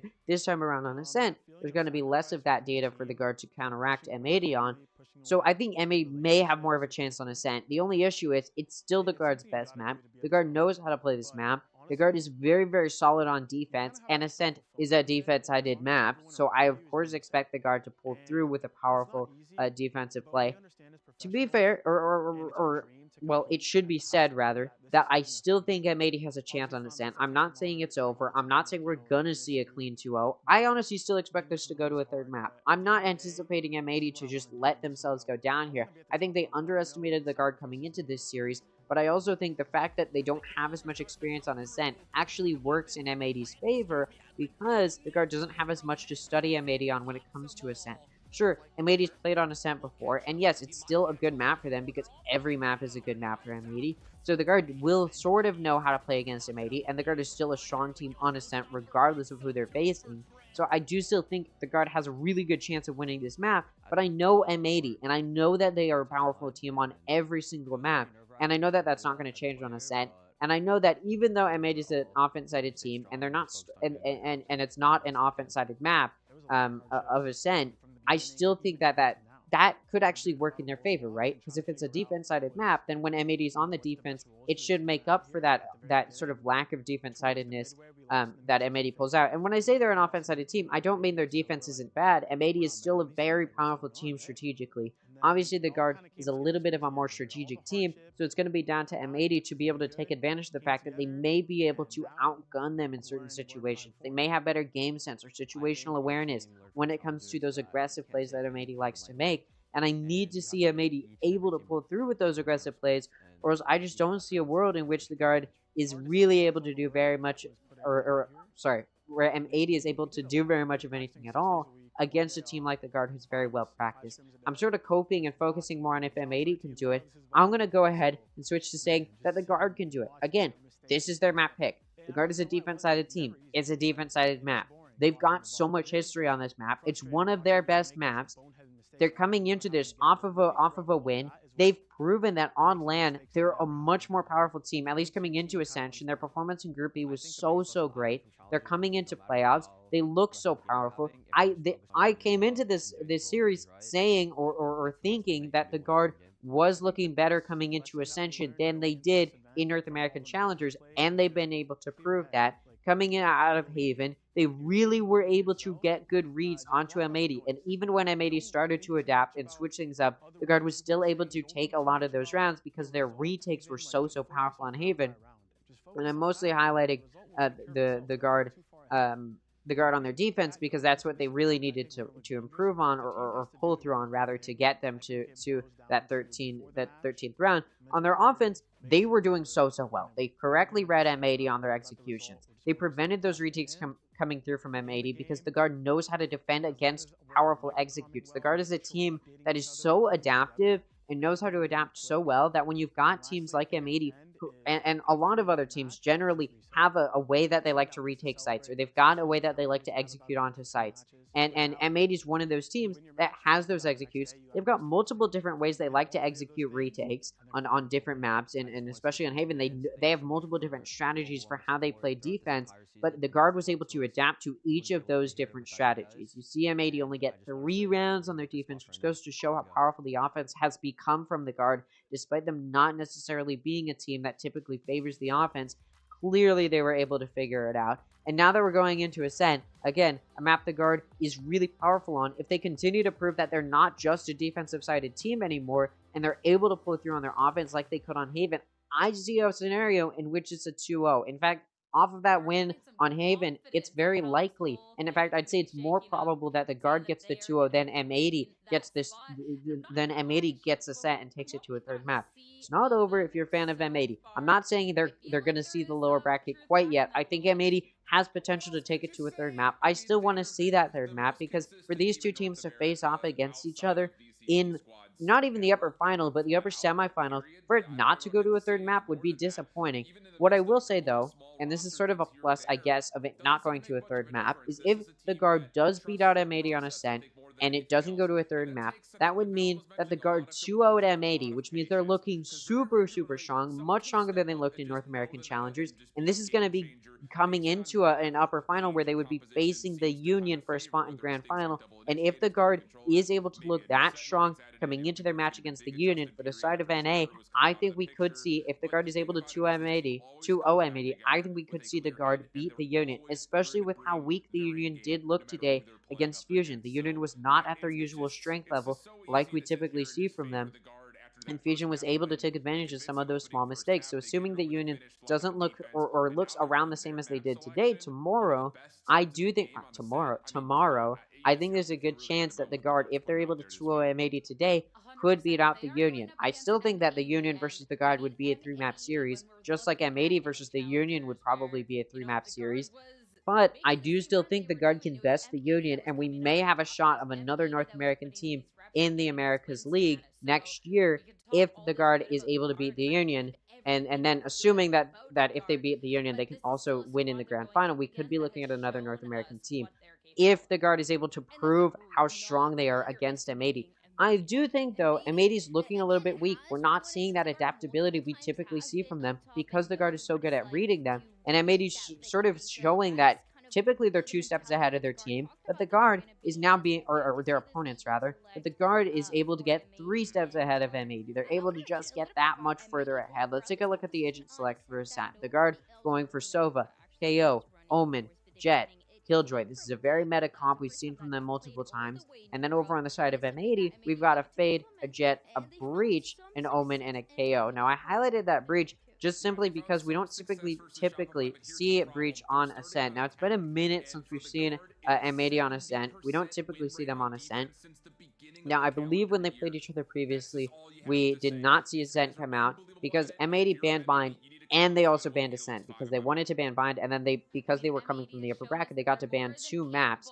Now, this time around, because M80 only gets to ban 1 map, they allow Ascent to come through. So the guard is a very powerful Ascent team. We haven't seen M80 on Ascent in a while because most teams just don't like facing M80 on any maps that aren't their best map, and a lot of teams' best map isn't usually Ascent. But for the guard, Ascent is their best map, and in a best of 3, they get the opportunity to pull it out here.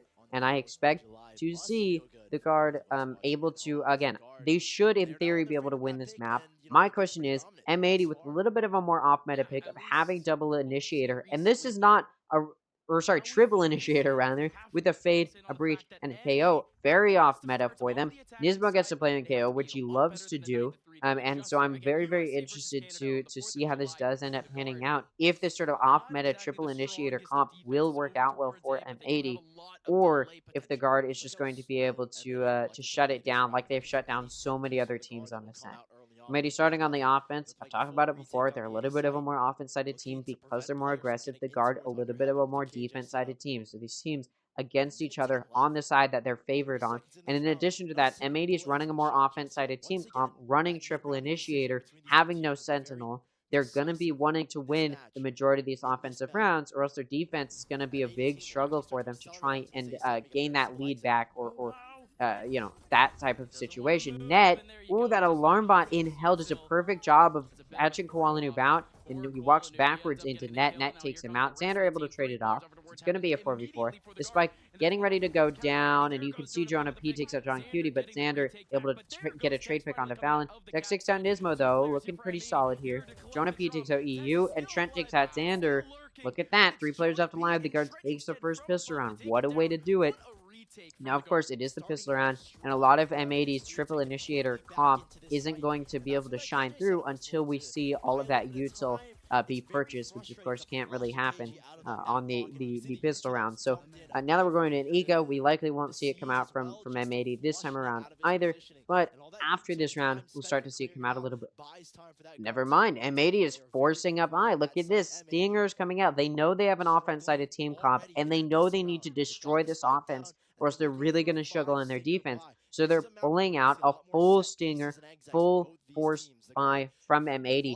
The guard off of that pistol round, of course, going to be on a buy. Now, whichever team loses this, it's going to have some bad eco going into the next round. And the team that wins is going to be able to take bonus next round, and should be able to win that next round, and should take a pretty early lead. The issue is, if the guard wins this for M80, then that should immediately give the guard 3 in a row to start off this half, and I don't think that's where M80 wants to be. Well, obviously that's not where they want to be. Why would anybody want to be down 3 rounds to start it off? Look at this. Now watching from heaven. I don't think they know the full extent of this force yet. Nope, now they hear that stinger coming out, and they're like, alright, maybe one of the players forced, maybe. And then now that this retake is starting, they can see the full extent. Valen takes out Nismo. Koalanoob able to take out Valen and Net. Still, the spike has not gone down, as there hasn't been an opportunity. Jonah takes out Koalanoob and EU. Xander takes out Jonah. It's evened out. It's 2v2. Guardian on Tex. Ares on Trent. Good damage could be done here. Spike's not in the hands of M80. Ooh, Xander's caught out behind Generator. Not expecting Tex to come behind. The head tap comes through on the stinger. Which does get Tex low, but no, nothing gonna come through as Tex finishes John Cutie off through that jet smoke. And that does allow the guard to get that second round. And I said whichever team lost that, gonna have to take an eco. Gonna be on low eco. And I said it would have been a bad situation for M80 if the guard won it. And guess what? The guard won it. So now the guard gonna be able to take the second round. Now the guard also going to be able to take this this third round pretty easily because they'll be on a bonus round. You see them forcing a little bit for those players that died to get some guns because only two of their players survived. So the guard does want to win this. If they do somehow end up losing this, their eco's not going to be looking great going into the next round, which should be a bye from both sides in theory. But I think if the guard loses all of their players, they won't be able to buy next round or get a full buy from both sides moving. So the guard making this round a little bit more expensive than typical, but at the same time, they know they've got a good eco advantage to try and win it. Net takes out Koalanoob to start off this round. Look at that. Valen going to take out Nismo. Xander's able to take out Trent and Valen after Valen takes out EU. Jonah going to take out Xander. John Cutie takes out Jonah, though.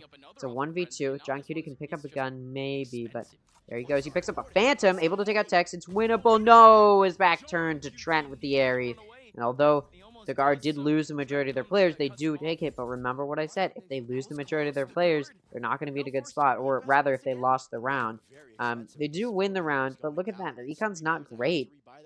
Guard's going to have to take a weird buy here. I don't think they're all going to be able to... they may be able to. We'll see. They end up getting that operator on Tex. And yeah, not all of them going to get good guns. Oh, no, Tech's not going to get that off, but still, not going to be good guns for every... No, he will get that operator. They're definitely still thinking about it, but Bulldog going to be in the hands of Net, but it's okay, because look at M80, Nismo's on a Guardian, so not all of the players from either side going to be able to buy. One of the players from either side going to have to save a little bit of eco. What a lineup. What on earth is that Sova Dart? Not going to do anything, but could have been cool if that did hit anything, because M80 is pushing in towards B Garage. Nismo takes out Trent. Now it's going to be a 4v5. If M80 wants to get back in this map, they need to win this buy from both sides. If they don't win it, Guard could take a very dominant map, and M80 will be in a very bad spot as far as trying to clamber to win this series. EU able to lock down Garage. He takes out Valen. No command has come out from Jonah. Oh, EU's not ready for a second to be pushing in. Oh, and there he goes. Tex and Garage, the operator, takes out EU. Trying to P and Tex now peeking each other. Of course, they're the same team, but you do see each other. And it actually looks like the Guard, knowing that they're down a player, knowing that this retake is going to be difficult, they go to save their guns, and instead they're going to watch these exits to try and find some picks here. Jonah doesn't get concussed and takes out Koalanoob and John Cutie. Xander takes out Jonah, but Tex takes out Nismo. It leaves Xander in a 1v2. He is going to be able to dodge that operator, which is just watching a sliver. Tex sees barely anything at all. Not going to see anything there.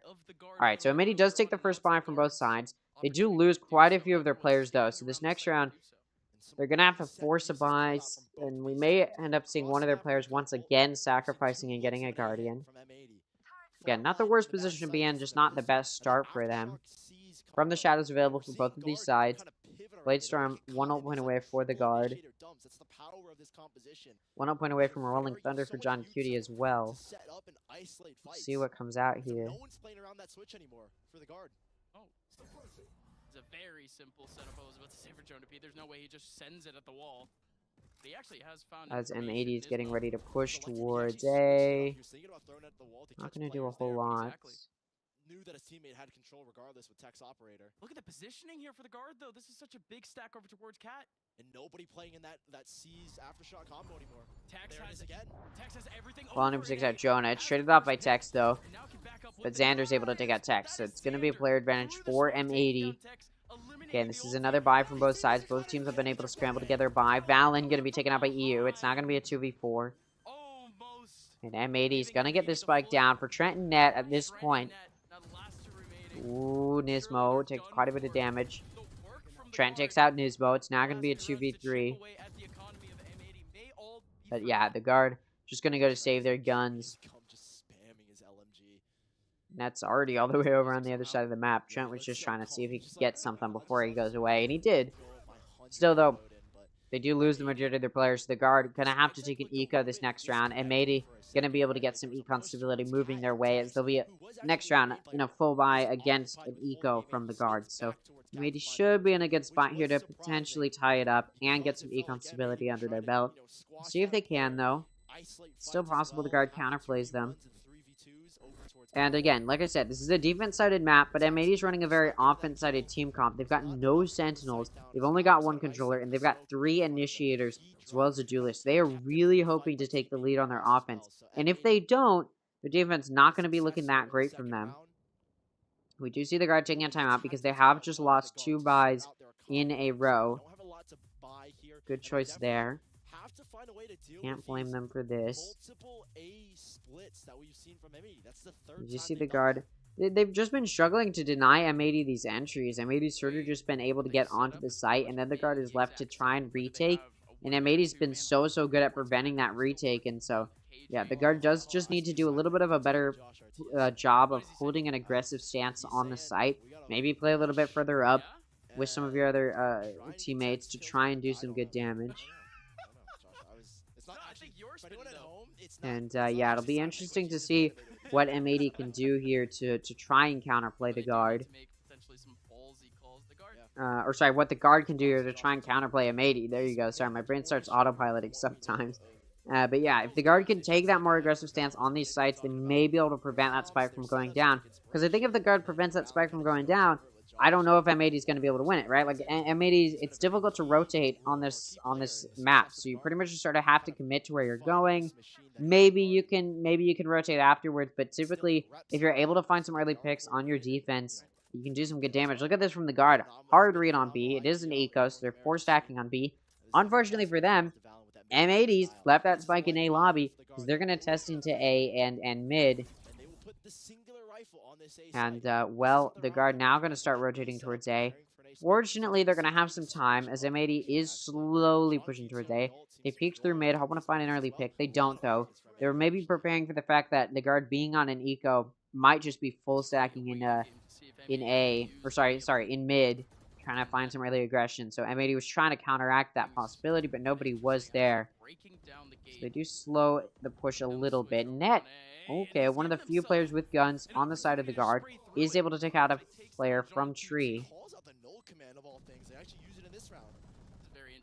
It's going to be a 5v4. Blade Storm does do some damage to Jonah, and then Nismo's able to cash in on that. What am I doing? Net finds a pick. Xander, though, trades it off, so it's going to be a 3v3. Ooh, Tax able to take out Xander, who is aggressing into heaven. Nismo takes out Valen. Tax takes out EU. It's a 1v2, and he's getting pinched. Tax trash. A little bit of an awkward spot behind him, and Trent able to catch Nismo. So this time around, the eco actually converts into a win for the guard. And this time, M80 actually got the spike down, and still the guard was able to retake. So guard didn't even have to take those aggressive stances on a site, and they're still able to take the win.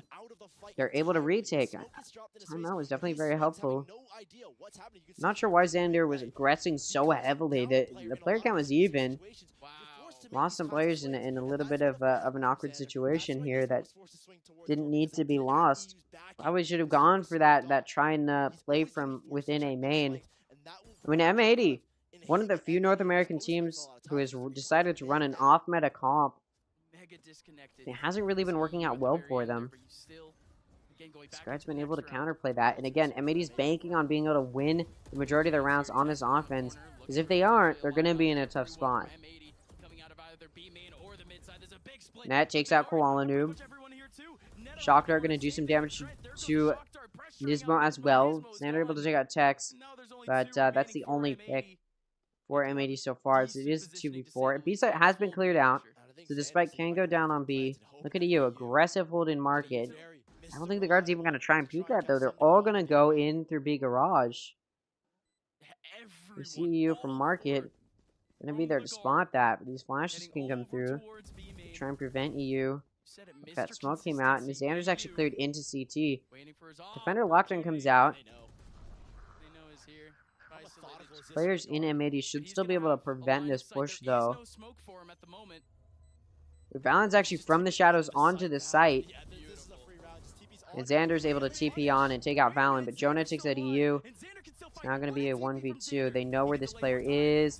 Xander able to take out Trent. Not going to clutch it up, though. He gets a head tap wallbang onto Jonah, but Jonah's still able to take him out. Oh, no, but the spike's been down for too long. I didn't even pay attention to the time on the spike. Spike able to go off. Post plant played for just long enough for M80.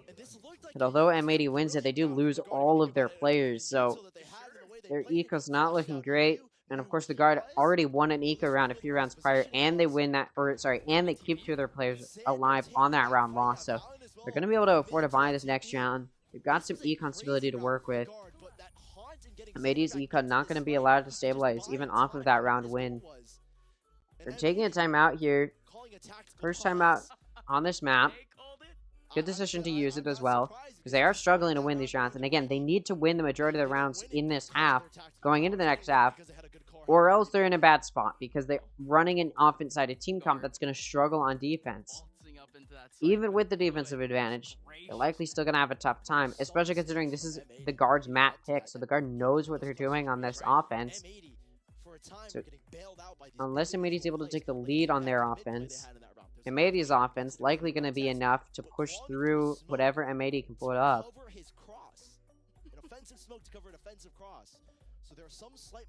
And we'll create these very awkward situations for M80 to try and push through, where they're just in situations where they don't have any sentinel util to deny the push through mid or through onto sites. They have to watch it with players, which means they risk losing that initiator util on their defense. So on this offense, they really just need to make sure that they can win enough rounds that they can work through those awkward situations.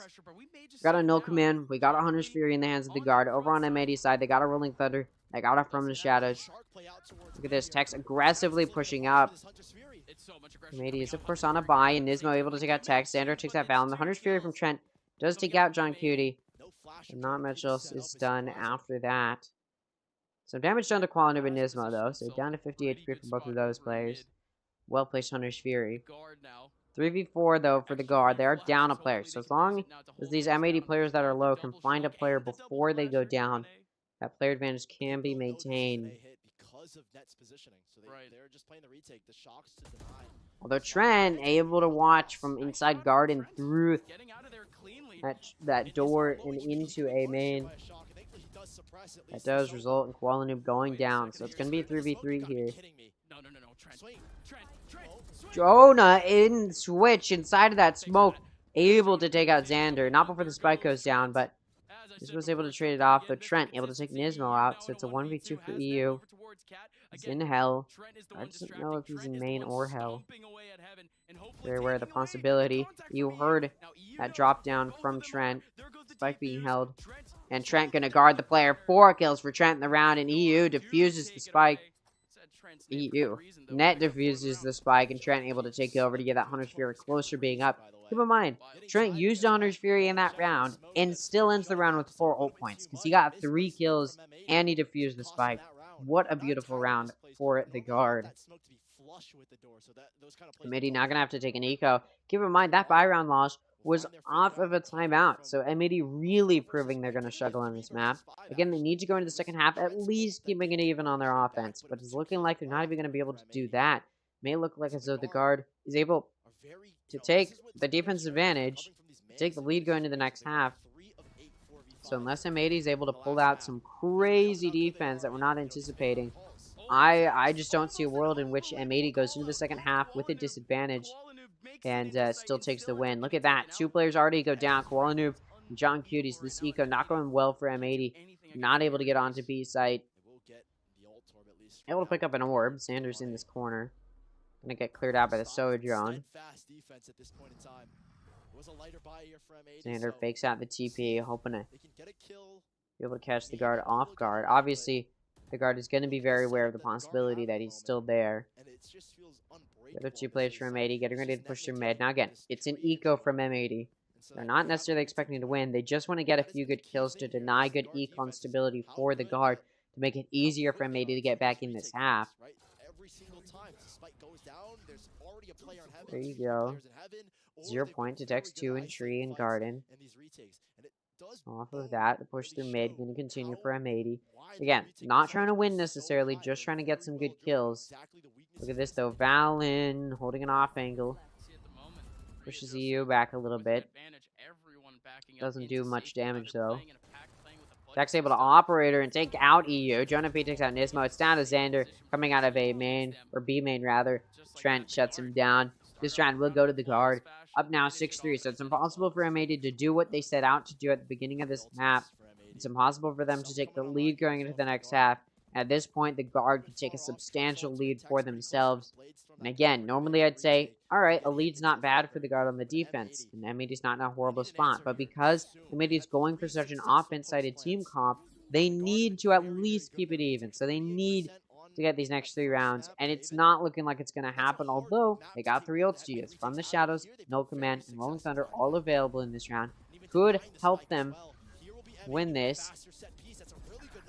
Wallen will be able to spray through that smoke in A main and take out Jonah.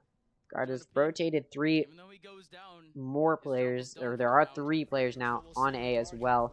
Rolling Thunder coming out. Net still able to take out Gwalnoob, guarding his players that are concussed. He takes out 2, but then Xander takes out Net, and Nismo takes out Trent. Xander takes out Valen.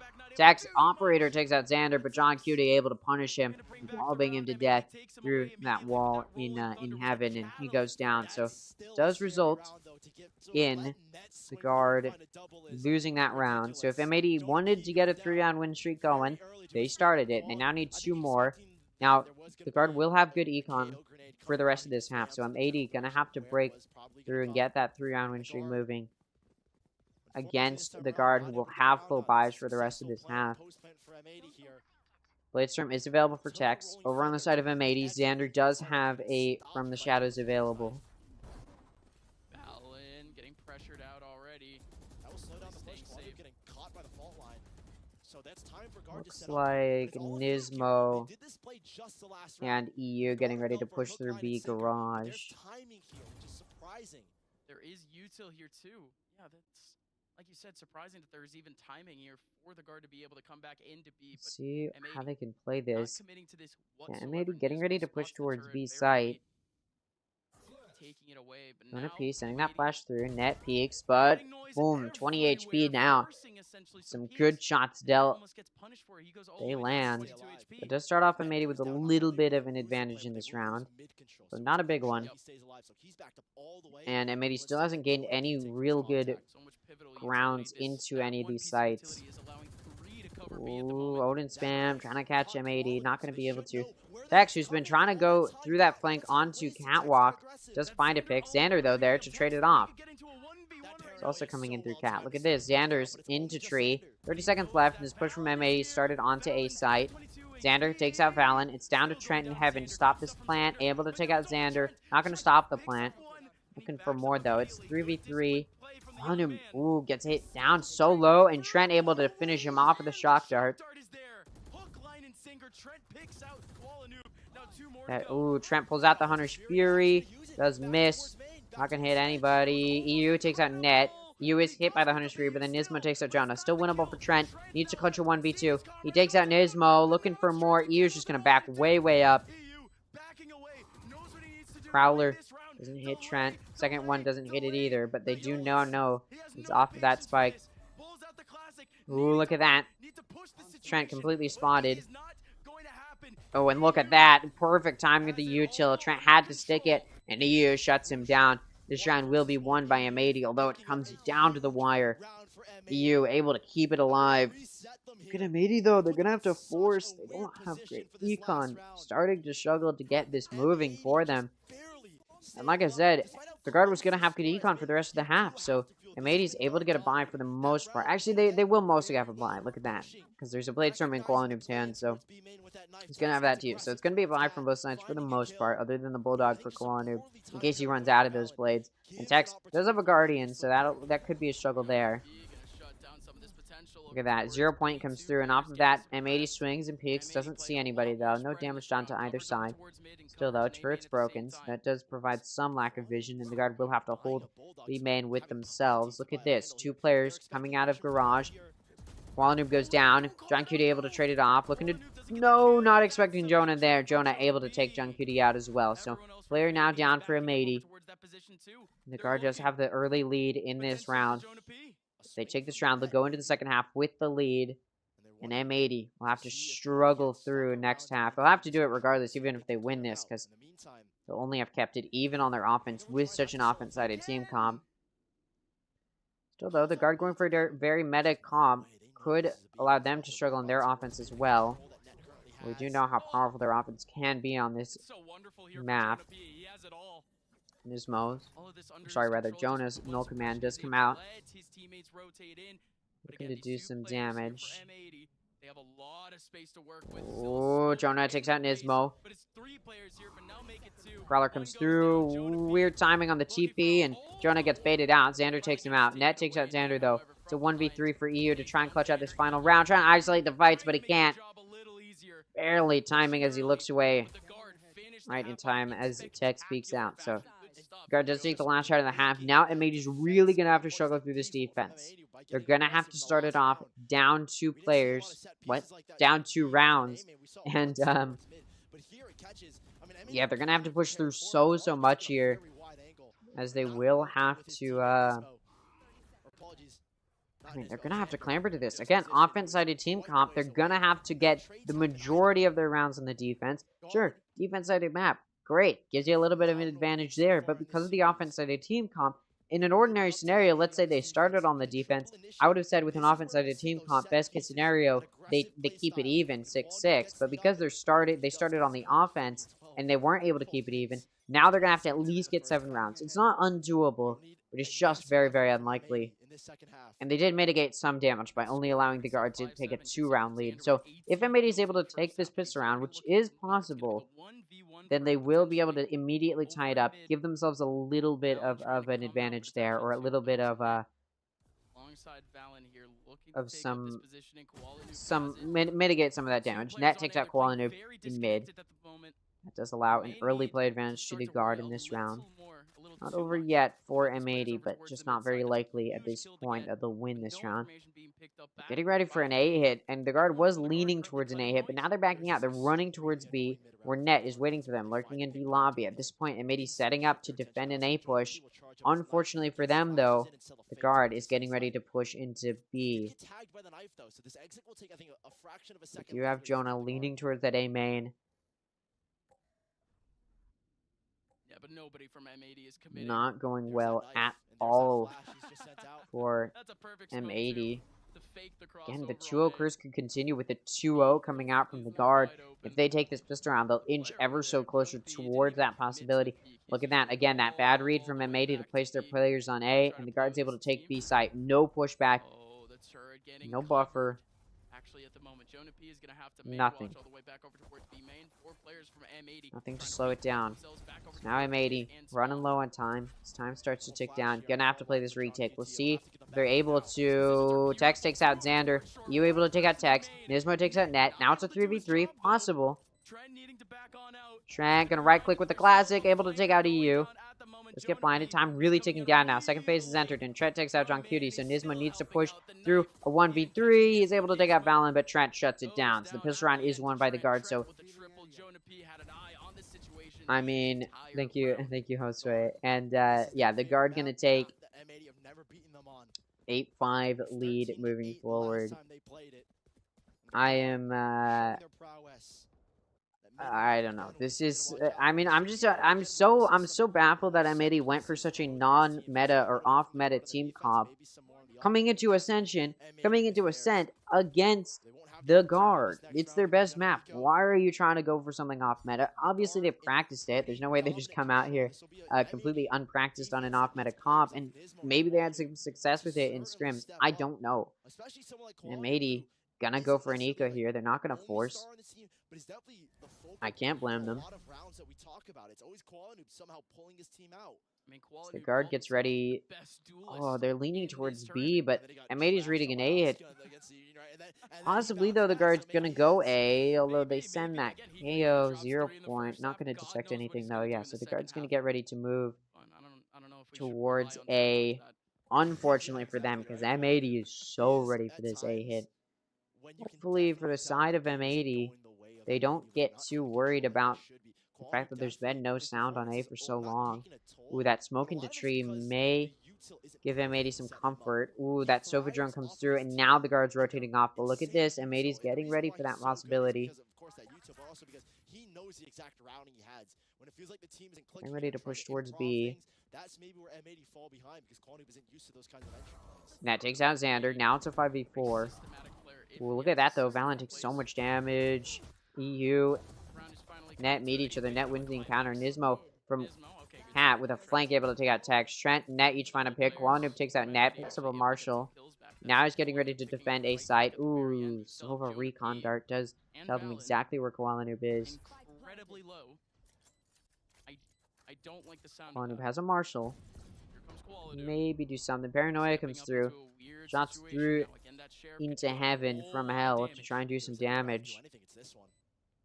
Stepping up, two players incredibly V3 coming in.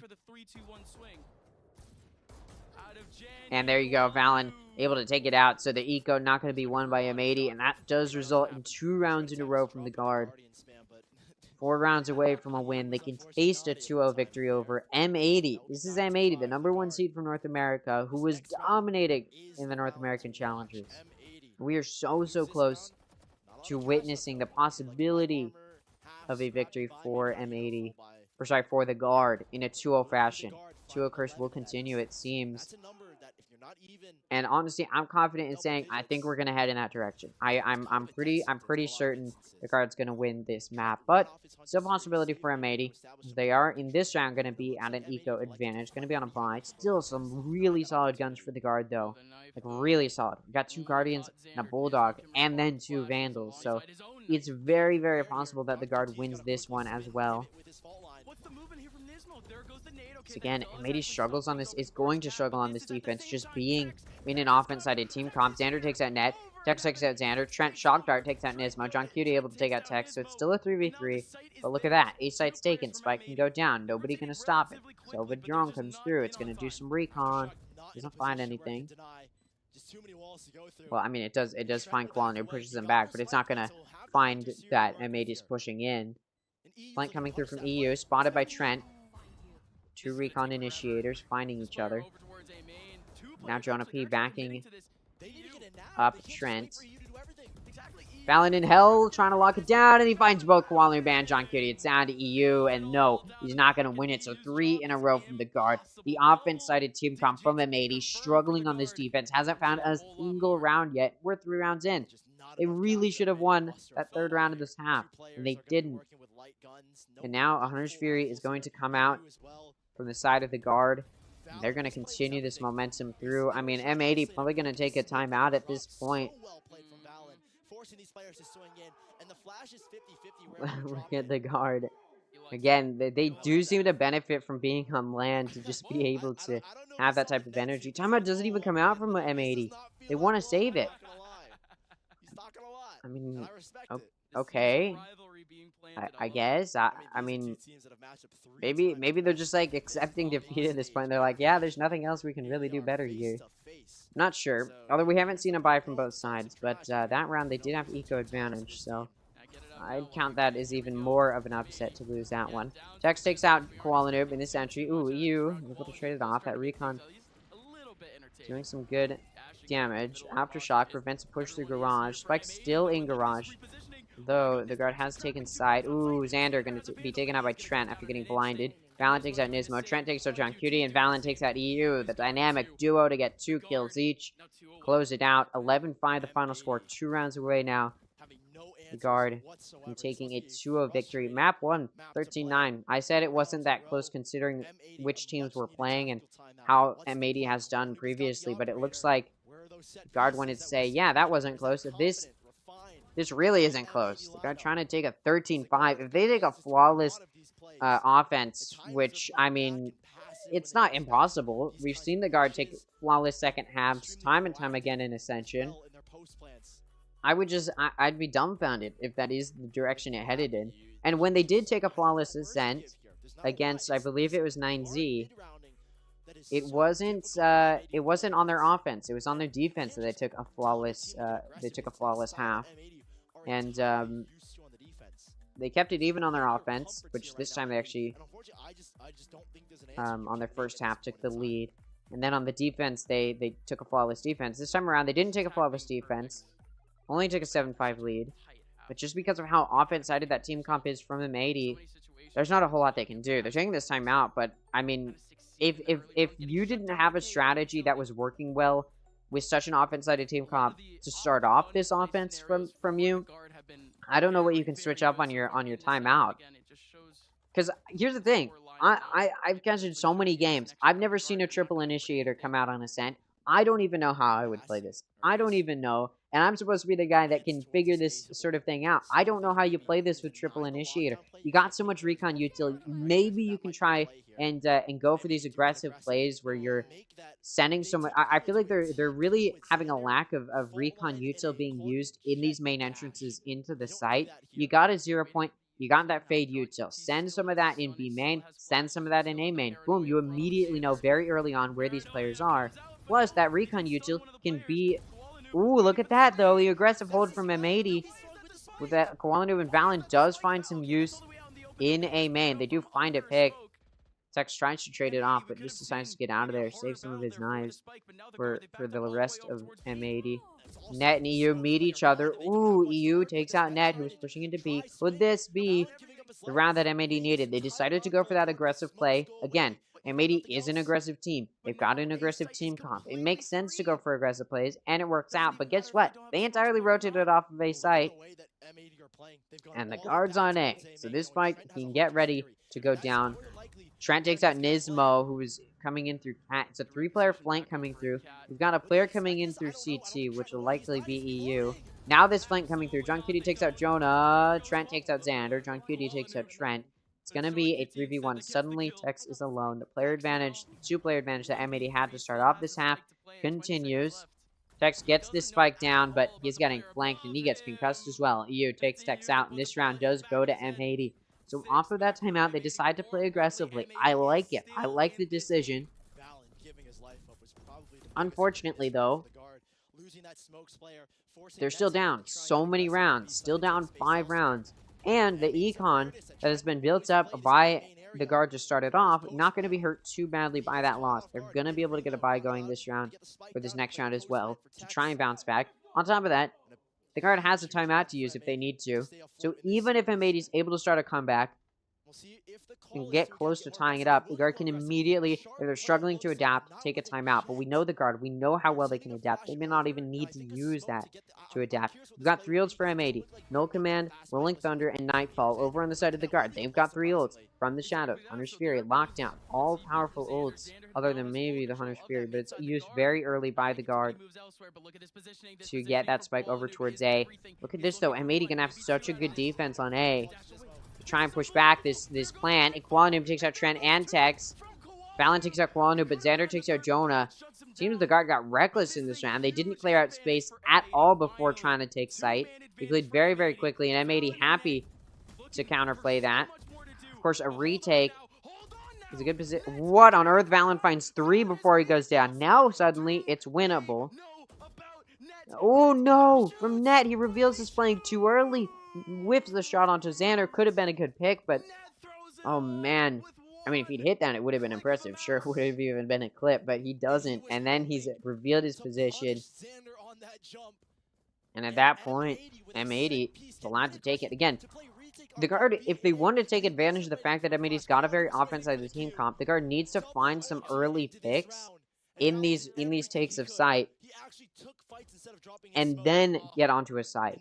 So play slowly, wait for you to get some picks, and then take the site, because otherwise, if M80's got all of their players on a retake, it's an offense-sided team comp. They can retake well. They've got some good util to do it with. I've never seen that Odin before. A little off topic. Anyways, the guard getting ready to push towards B. They've got 4 going into the garage. Gonna definitely counter some pushback.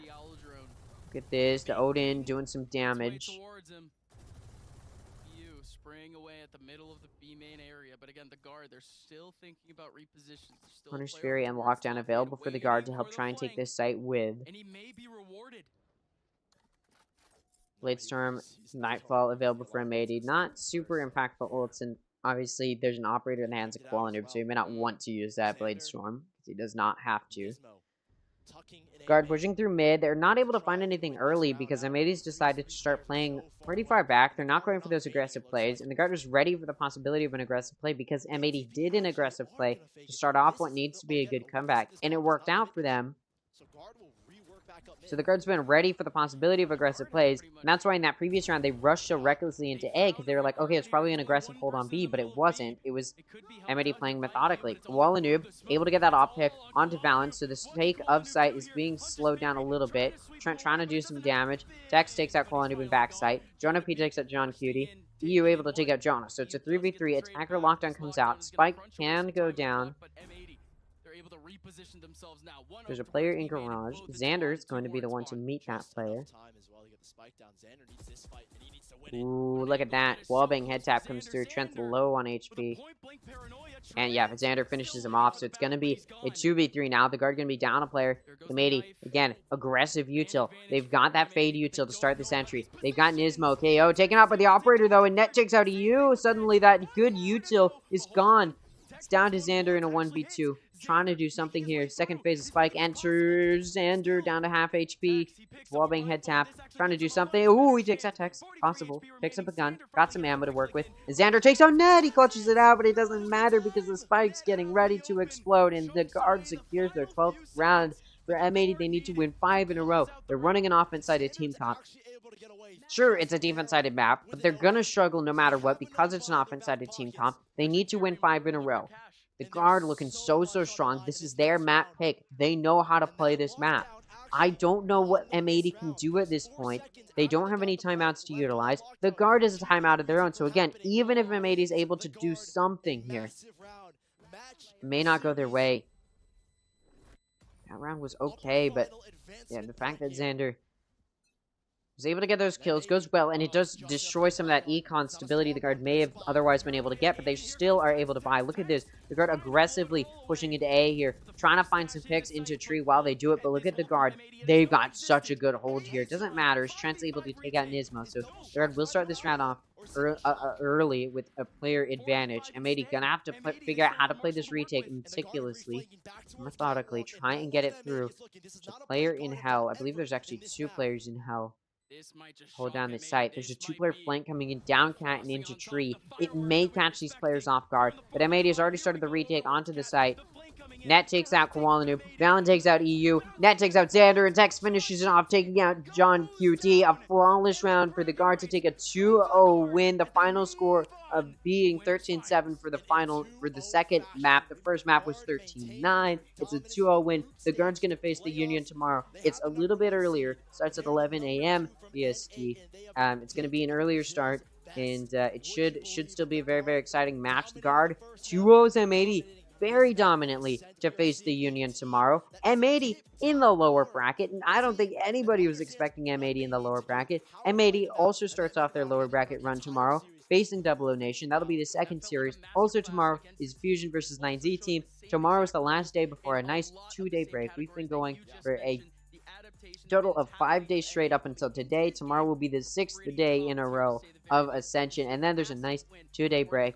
You can take a little bit of a breather, get ready to watch the finishing of the lower bracket, and then the grand final. But yes, so tomorrow will be the last day of this sort of 6-day streak of games. Then there's a 2-day break. Then we started off with the lower round 2. Then the lower final takes place. And then on the 9th will be the grand final, best of 5, to determine who will make it to Ascension. Again, tomorrow, exciting matches as the Guard faces the Union in the upper final for a spot in the grand finals for a chance at the title of the Ascent.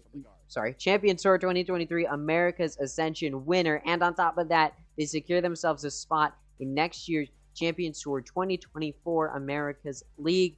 Also, tomorrow's a big game because the winner will get to veto both maps in the grand final because they made it and won the upper bracket. That's their prize, is you get to veto both maps in the grand final. So it's a big day tomorrow. The winner gets a big advantage in the grand final, and they also get a spot in the grand final. It'll be the Guard versus the Union.